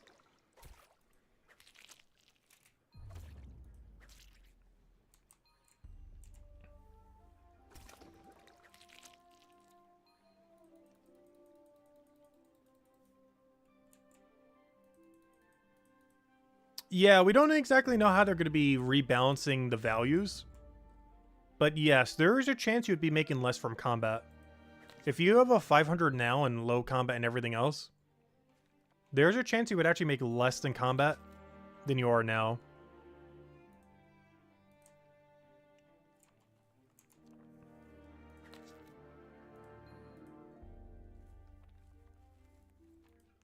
How much less? We don't really know.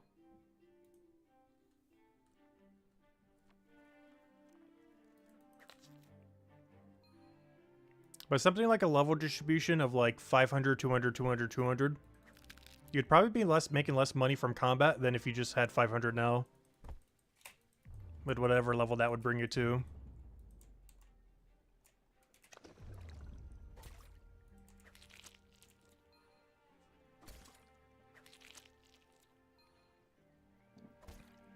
Also, thank you, Sean, for the 10 gifted. Greatly appreciated. Thank you so much. Helps out a lot.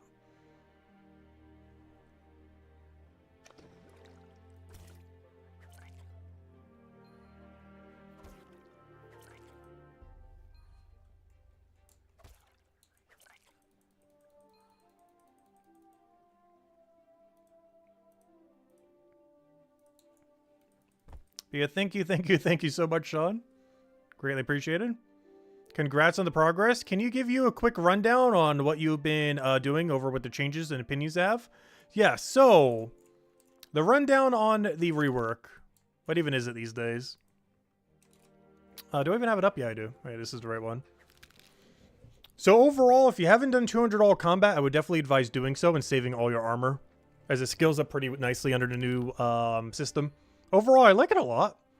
My only biggest concern with it is they are going to be releasing only the combat merge initially. So they will be combining every single combat into one singular combat. However, they're only doing that initially. They're not doing any special attacks. They're not doing any skill tree. These will be coming, but the initial update is not going to be adding them.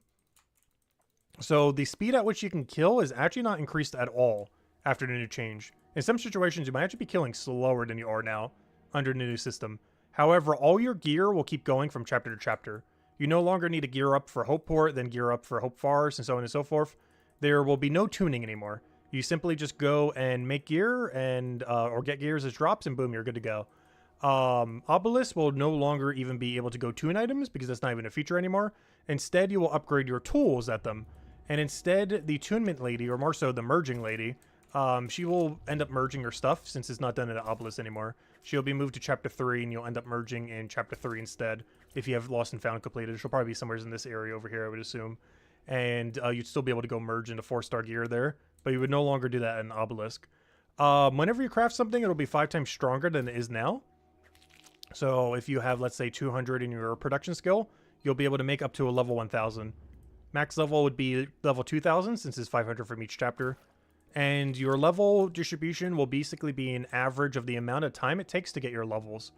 So, the main reason why 200 all is good is not because it helps your total level that well, but because of the gear that you get has a diminishing return once you get to 200. So farming from level 20 to 199 gives you a lot of gear that's going to upgrade really well. It's going to be upgrading based on this formula over here. Where is it? This formula over here is the upgrade that you would end up getting. Unfortunately, one of the numbers is missing because we don't know what the number will end up being. But this formula over here, right there, is the one that all your new stuff will be. So getting a ton of good armor around the higher rarity range, or, you know, higher rarity rate at 20 to 199 is really, really good. So that's something that you want to do, particularly for all faction stuff, especially if you're staying as an Iron Man, as you'll be able to stock up on a ton of off faction gear that way. Not necessarily because it contributes a lot to your total combat level, as the best way to contribute to your total combat level is just do the 8th activity for something post 200 combat, and then just do whatever. It doesn't really matter which one you're doing, as you should be gaining about the same amount of progress. But the amount of gear you gain from this 20 to 199 range is going to be way higher rarity.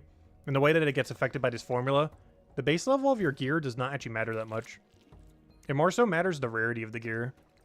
While it still gets factored into the formula, it's actually a really, really small part of the formula for what your total level is towards your weapon. And what else? All the combat capes are being completely nuked, and they're being combined into a area cape. So we're finally getting area capes. So you'll be able to get 50 all in an area, 100 all in an area, 200 all in an area, and 500 all in an area.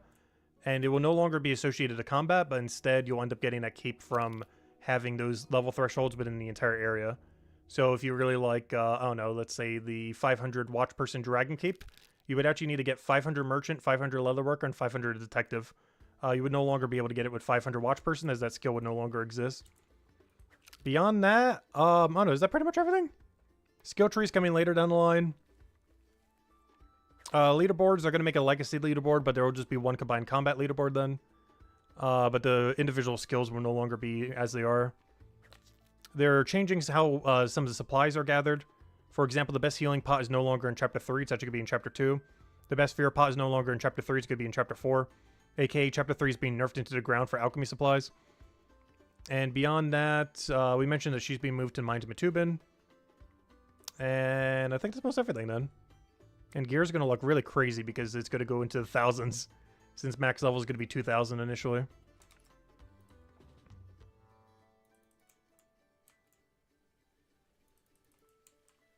When do you think the initial combat update will release? I would say assume in the next few weeks.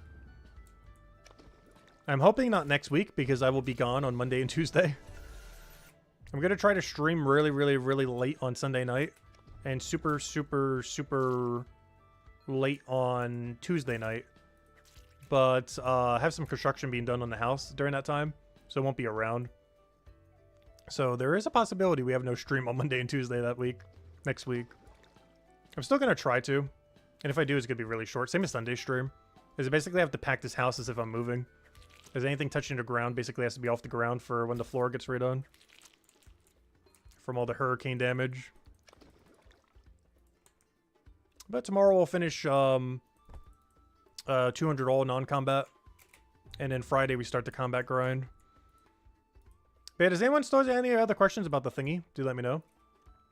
So 200, 200, 200 is better for armor. What do I mean? The rarity of it. Given that you went for a 500, it's probably not as relevant to go to. But if you're someone who's like 250 or below on most combats but haven't done that grind yet, it's probably worthwhile. Basically, there's 3 rarity curves currently in the game. How this will work after the change, we have no clue. But at least in the current state of the game right now, there are 3 rarity curves. 19 and below, so 0 to 19. 20 to 199. And 200 and above. Anything 200 and above is really annoying to get stuff for because it's rare. These really hard to get. But 20 to 199 is really easy to get. Or maybe not easy, but it's about 4 times easier to get gear at 20 to 199, like 3 stars and 4 stars, than it is post 200. So if your level distribution is relatively even, it might be worth considering doing that. As someone who's done 500 combat, it's probably not as needed, but could still help. It really depends on how much you've banked. Because you're going to be able to use all your gear for any chapter. So you don't need to gear up for every chapter anymore. If you simply just have good stuff, you're already going to be good to go. You can use all gear in any area? Yes. Any gear you have can be used in any area. After the change. So you only ever have to gear up once. And all gear will get upscaled by that one formula that was shown earlier. This one over here. The biggest issue with this formula is one number we currently do not know from it. The main one being what your new combined combat level is. We don't know the formula to figure out this number, but everything else here we know what it is. Like your old weapon level, we know what that would be, obviously. Your highest level in any previous episode, we know what that would be. And that, for part of the formula right there, is actually the reason why you probably want to do 200 all as well. This mostly affects people who haven't done a 500. But you generally want to get all your combat levels to be relatively even to each other, as you'll be the least penalized if you do that. This is not too applicable for someone who's done a 500, though. It would still help, but you're definitely not going to be able to do like 500 all in that time. That would not be possible. But ideally, you want your combats to be as close to each other as possible, so that one merging formula ends up working out a little bit better for all your gear. Otherwise, your gear might actually be ultimately weaker than it was now. Because something like a level 500 gear right now is technically max. But when it gets converted, depending on what your level distribution is, it could go all the way down to like a level 1000 gear. Which is technically up, but you know what I mean. Like 1000 is way further away than 2000 or 2500. So it's technically being downgraded, even though the number is going up.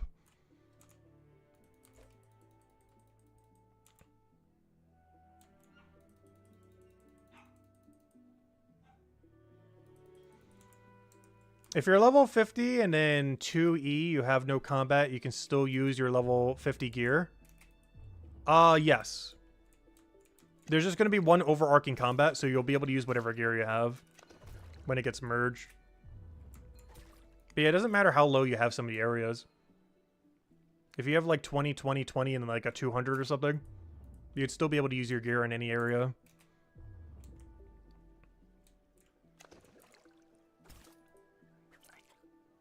Even if it's way over leveled compared to how it currently is. Do you need to keep armor in other factions? Yes. Mostly because the 4-star quest lost and found. Or sorry, 5-star quest. As it lets you merge your armors together to make better armor. And with how the formula is going to work, you're going to want to keep like pretty much every single piece of gear you ever find for not your faction. Especially if you're an Iron Man. Though even when trading comes out, it'll probably still be really good to trade that kind of material. But yes, I would advise keeping every all-faction armor you ever get for the rest of the time until the rework. Even after the rework. As they're going to upscale quite a bit with the new formula. It might actually be usable to merge into a piece of equipment.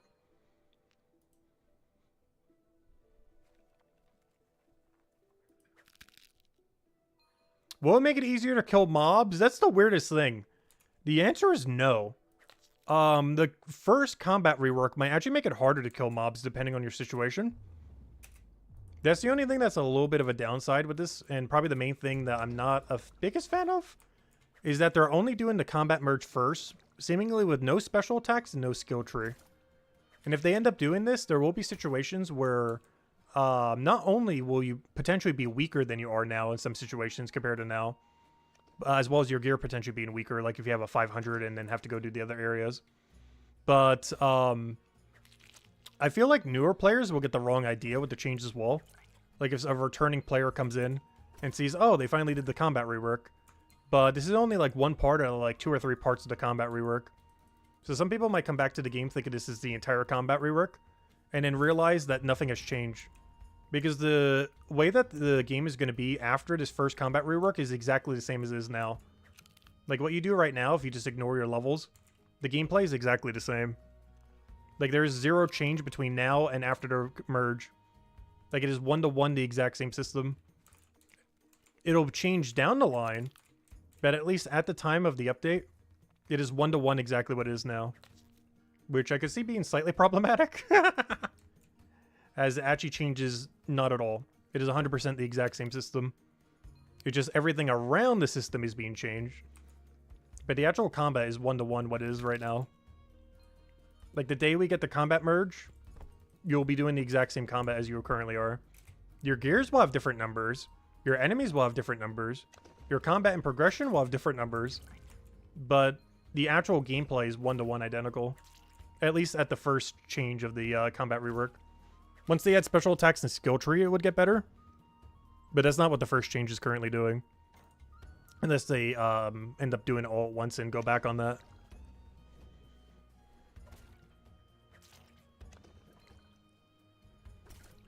Yeah, the only real big change is your gear will matter across all chapters. That would be the biggest change to combat. You don't need to keep re-gearing. But the actual act of combat is unchanged. Going into the merge. But yes, the fact that you don't have to keep re-gearing for every chapter would be changed. So I guess that is a gameplay change. You have to make far less gear and or get less gear luck. As you can use your chapter 1 gear in chapter 2, 2 and 3, 3 and 4, 4 and 7, 7 and 20. Because there's no, they're not associated to any chapter anymore after that. So I guess that's technically a gameplay change. But it's more so an out-of-combat gameplay change. Like, you don't have to make gear nearly as often.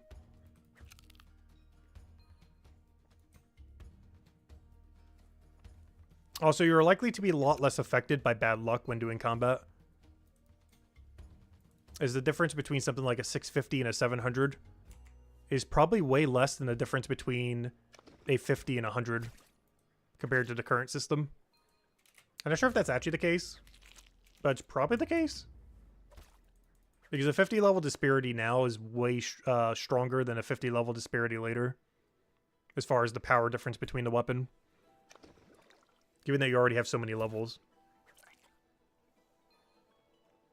Because 50 less on something that's already so high is way less of a percent decrease compared to something that's losing like half of its levels to of strength. So you're not going to get as punished from getting unlucky compared to the current system.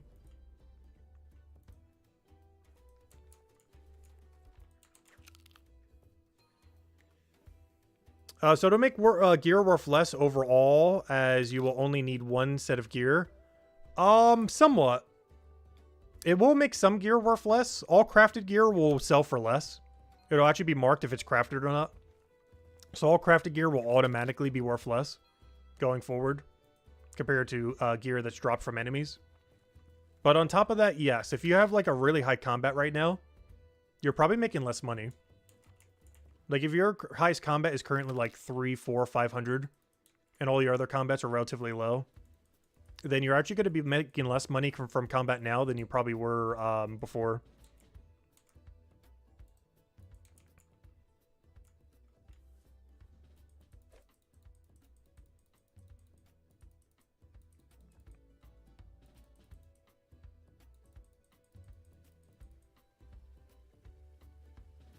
Yeah, we don't know how they're going to do the visual tiers. That was something else we weren't quite sure on either. But yeah, I have no clue how they're doing visual tiers. Or even what level tiers that you can end up doing for like smithing and everything else if they're going to change that. There's a lot of things in that regard we don't currently know. On the long list of questions that aren't answered. That they might answer at some point, or well, we'll just have to find out when it happens.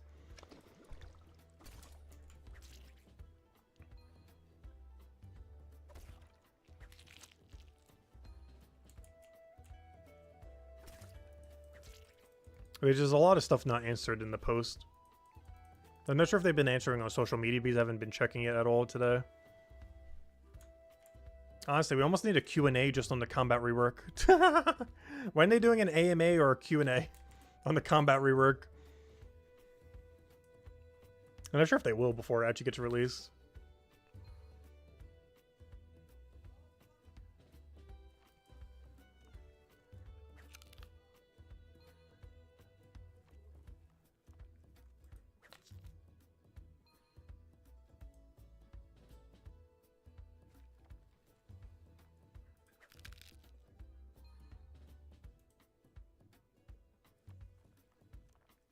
How do I like all these changes? So far, I like it a lot.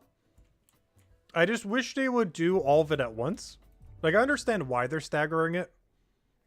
But I still wish they would combine it all into one update rather than doing like 2 or 3 mini updates. Because when the combat rework first hits, I'm barely going to do combat. Because everything that makes combat quicker is not coming in the first update of combat rework. In some situations, it might even be slower than current combat. It's not until they add special attacks and skill tree does it get better.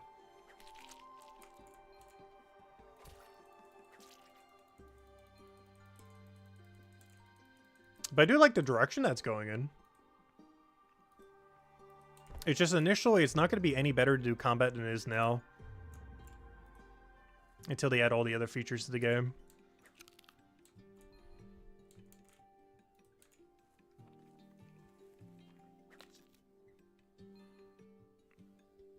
Like, we'll still do it when it happens, of course. But I'm not going to be power grinding to 2000 combat immediately. I'm going to wait until every last combat update is in the game, and then I will.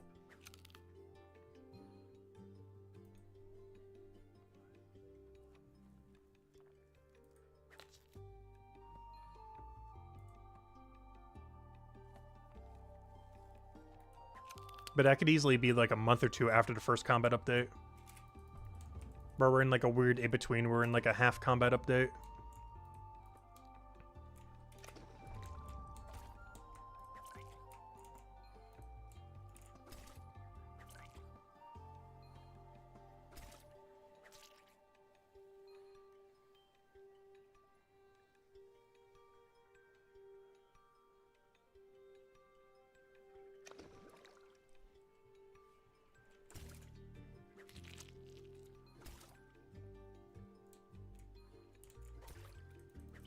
There we go, another fishing level.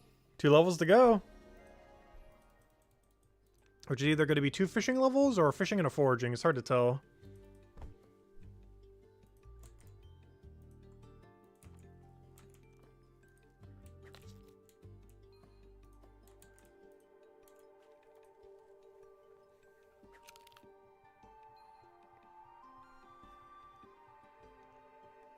Still gotta grind the rest of that off stream though.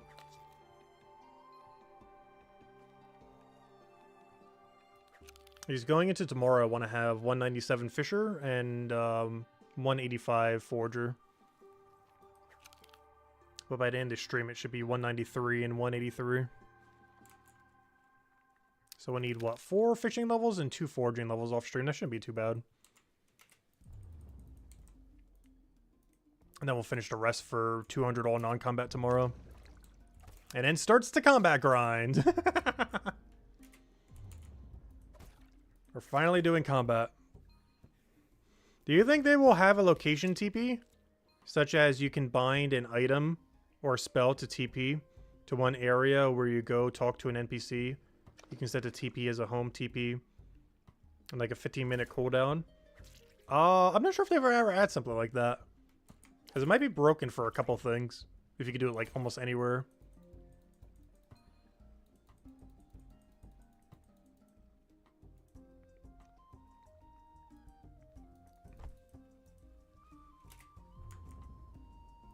Though a last recall kind of thing would be kind of interesting. Like the ability to go back to a certain area.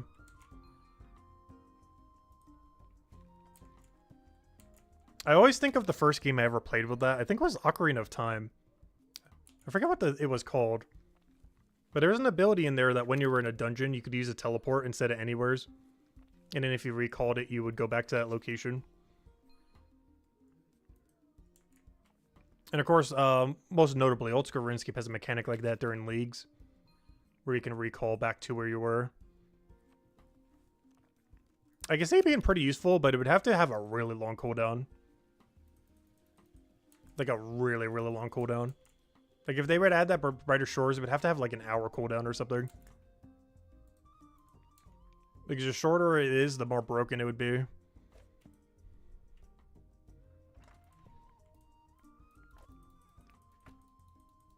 Especially if it has no resource cost to casting it.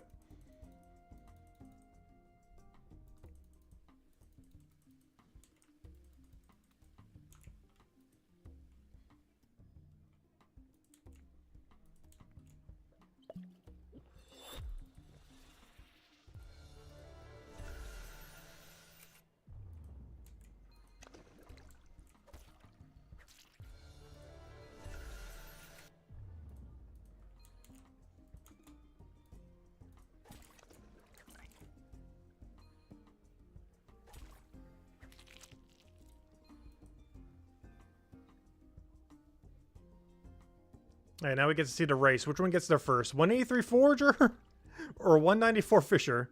I would assume Forager would get there first. Though our XP rate for fishing is quite a bit higher.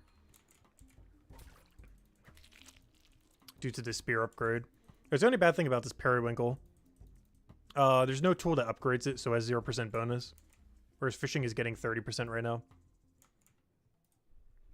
Not counting the boost potion.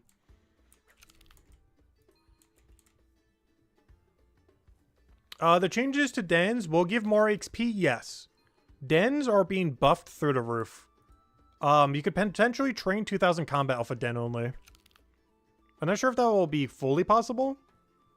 But there's a non-zero chance you could do, like, 100 to, like, 2000 combat off of just raid den. It likely wouldn't be realistic, too, because of all the dead zones that you would still have. But it's not impossible. I think you could actually legitimately train to 2000 combat off of just raid dens. There'd be a lot of dead zones where that would be really highly not advised to do. Especially once you have 500 detective. But up to the point they have 500 detective, it's never going to be a wrong choice to go raid den. Until you have 500 detective, in which case you should probably stop.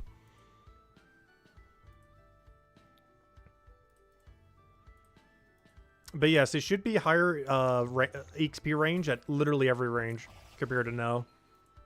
I don't think there's a single situation where you gain less XP from raid dens. You will have to gear up for them more often though.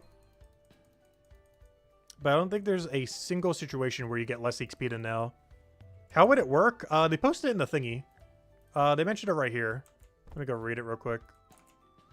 But yeah, it's in the post. 1 second. It's right here. This is what they currently say about it. Crime Den Raids. The foes in Crime Den Raids can no longer just... actually, I might as well just pin it. There we go. But the foes in Crime Den Raids can no longer just match the detective level of Crime Den itself, as they would be very underleveled compared to your combat level by the time you reach episode 4. To solve this, the level of a foe in Crime Den will be set to the level of the Crime Den plus the level of the weakest foe in episode 4. So basically, as long as you keep upgrading your episode 4 by going through like the whole system that is there, you will eventually end up getting an upgrade to your raid den that is also boosted by your detective level. So bare minimum, getting up to something like 5, 6, 7, 800 combat levels should be really free to do with detective only. It really comes down to exactly what level range you want to utilize the AFK activity. Since they always scale based on your weakest thing from level 4, you'd be able to do it at anything. So if you get it up to skin 2, skin 3, skin 4, skin 5, the total amount of extra XP that you end up getting from it would still be worthwhile. It really just comes down to when do you want to AFK your combat, basically. Do you want to do it earlier on, in the middle, near the end? It really just comes down to what skin you end up having for the area. But, yeah, it's basically how it's going to work. It'll take the weakest enemy in your area and add that number plus your detective level. Or sorry, the detective level of the raid den, I mean. And then that would end up being the combat level of everything within, as well as your overall XP rate that you'd be getting from them. Generally speaking, it would likely be best to use in like the middle-ish range, as I can see it falling off at the higher range a little bit, as your detective raid den level will never get higher, but the combat level of them can. But eventually reaches a bit of a soft cap in a sense, because it's only going to be capped at because the furthest you can ever get it is whatever the lowest level enemy is at the highest level range, which I believe is like 300 and something currently, though that'd be way higher after the new system. But let's say hypothetically, let's just throw a number out there. Let's say that number currently would be, oh no, 1,500. Or let's say 1,400. Let's say the lowest enemy that you can get there is 1,400. If you add that into this, which is 442, and I said what, 1,400? So the highest you would ever have in this hypothetical is a level 1,851 enemy. It would never scale higher than that 1,851 in this hypothetical. So at a certain level range, it would be not viable to do it at a certain point, because it's physically impossible to get it to upscale any higher than that. What exactly the number is, we don't currently know, though. But I assume that's somewhere around what the number would be. Which means you wouldn't be able to use it once Chapter 5 comes out, as your combat level would be way too big of a disparity between it. As the raid den might be something like a 1,800 when you're at like 2,200, 2,300. You can still do it, but your XP rate would probably be quite a bit worse compared to just going and killing what you need to be killing.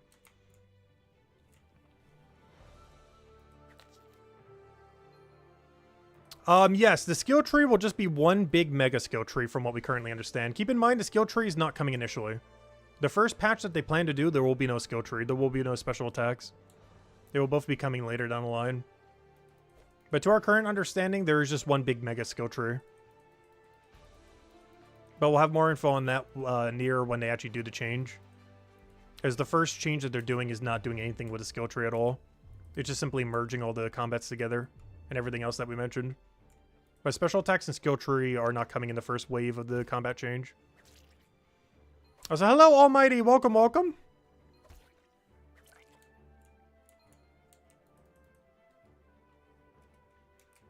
What was today's blog about? It's basically the combat merge. They're going to be combining every single combat in the entire game together.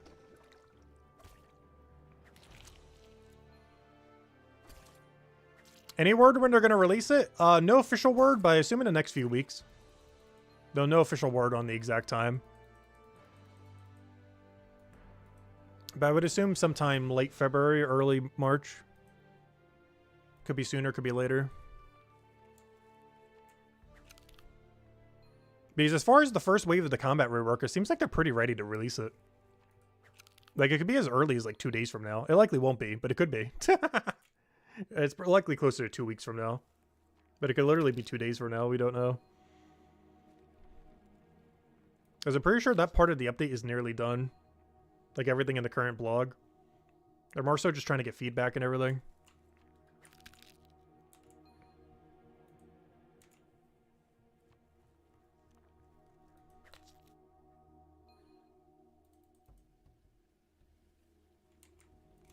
Yeah, I'm looking forward to it for sure. Though it won't be power grinding initially for combat when it does happen. Even though we are combat pivoting to try to get to like 200 all and a few other things like that. Just to get a bunch of gear and everything. But, I don't plan to go for the 2000 combat grind immediately until we get special attacks and skill tree. As without it, combat won't be min-maxed enough to really bother doing compared to now.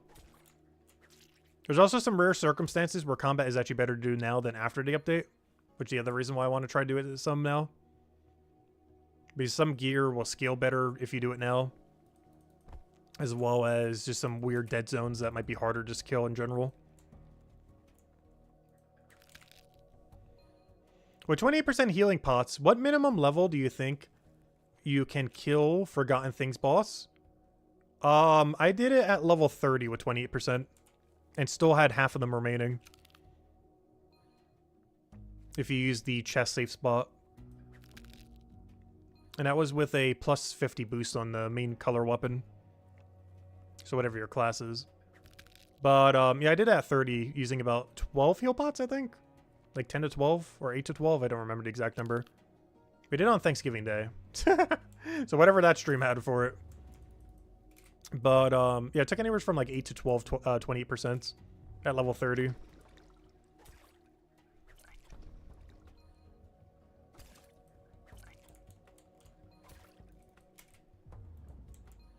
And that was with pretty average gear. The only exception is I believe I did have a 4-star weapon. But all my armor was really average.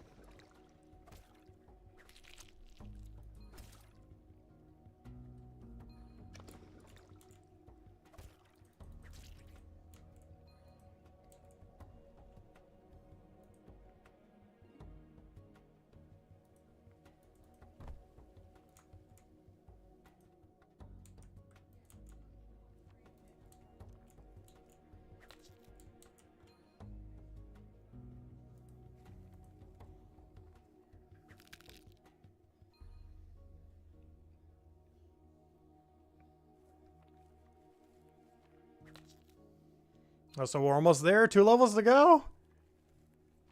I almost feel like just dumping knowledge into both of them and then boom, done. But no, we're going to keep dumping knowledge into fishing. And after fishing gets to 200, I think I'm dumping all knowledge into passive activities. I want to start working on all passives to max. Just to have them done.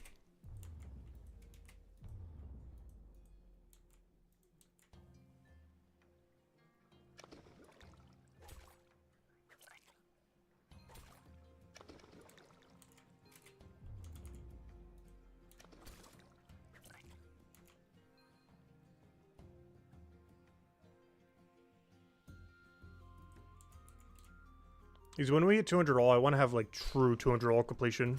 Like a one-time bonus for everything up to 200. For every skill in the game. Not just like 200 all in level, but also every activity completed.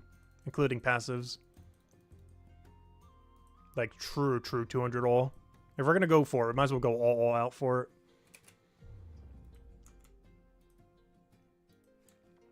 And save all the good armor that we get along the way for the combat rework. Because honestly, any 4-star we get is probably going to be viable.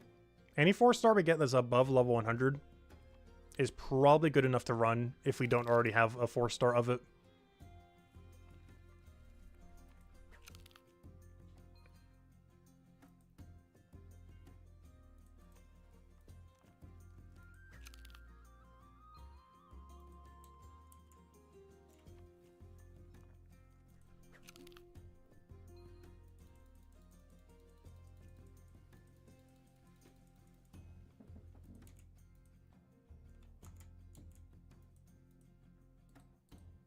Also, one other thing to keep in mind, level 1000 gear, like exactly level 1000 gear, like on the dot 1000, is going to be really valuable when trading comes out.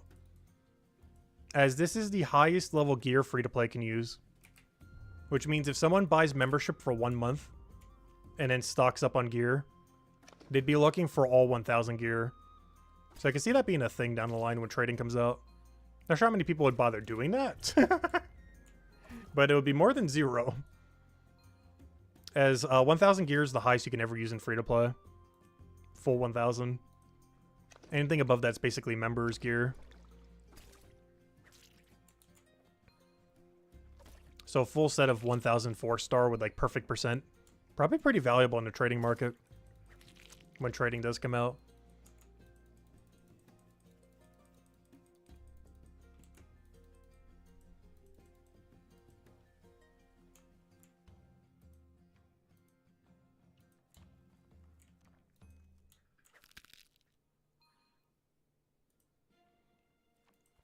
The other thing that's going to have interesting value is 2500 gear.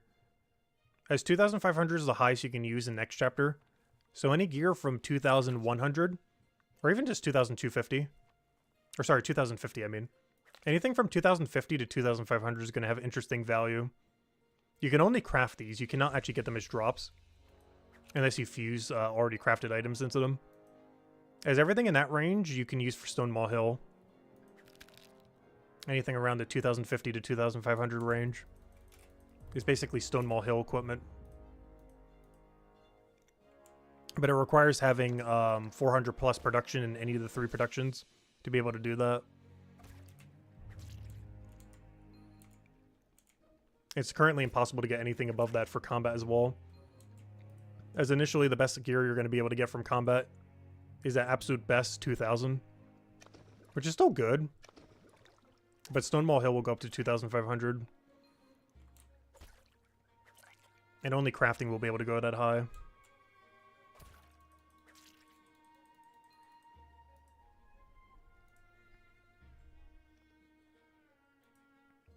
At least until Stonewall Hill comes out, of course. In which case everything can, including combat. But prior to its release, combat cannot get that high. 2000 is the best drop you're going to get. If you were to go like all combat only. You would eventually be bottlenecked by 500 levels before Stonewall Hill comes out. But by then we likely have trading, so it's not as big a deal. Assuming you're going non-Iron Man. As we are going down the non-Iron Man route at this point. I'll definitely play a harder Iron Man game mode whenever they add it down the line, if they ever add it down the line. But we're going to be sticking to trading initially. We already have, by the time it comes out, probably like 1,500 to 2,000 hours of playing in Iron Man mode. We're going to de-iron after like 2,000 hours.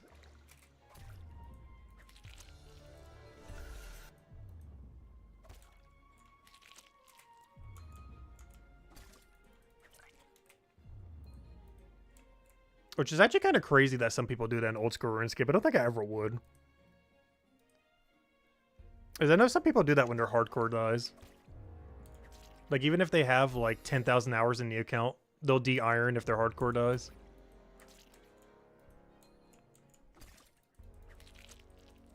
I wouldn't do that for my first hardcore because it's my only Iron Man account. But I definitely would do that if I had, like, a second or third or fourth or something. People who play, like, crazy high amounts.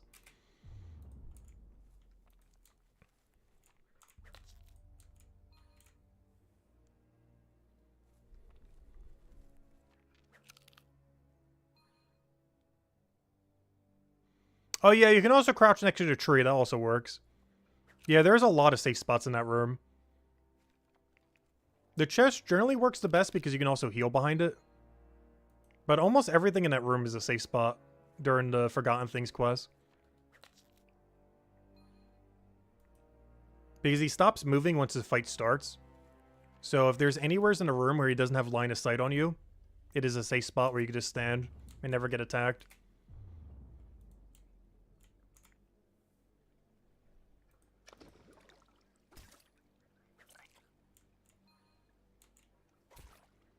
Alright, we're almost there. One more set, and I think that's it. 193, 183. And then we finish max tomorrow. Yeah, you can walk behind a chest and heal behind it. Though it depends on what your angle is relative to him. Is once you start to fight with him, he stops moving. So as soon as he doesn't have line of sight on you, that becomes a safe spot. So what safe spots are available is dependent on where he stops moving.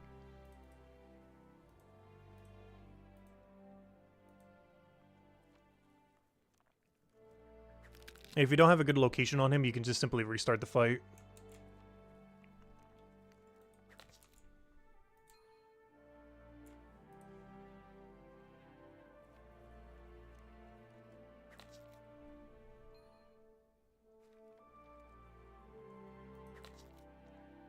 Yeah, it didn't take as long as I thought it would. But there we go.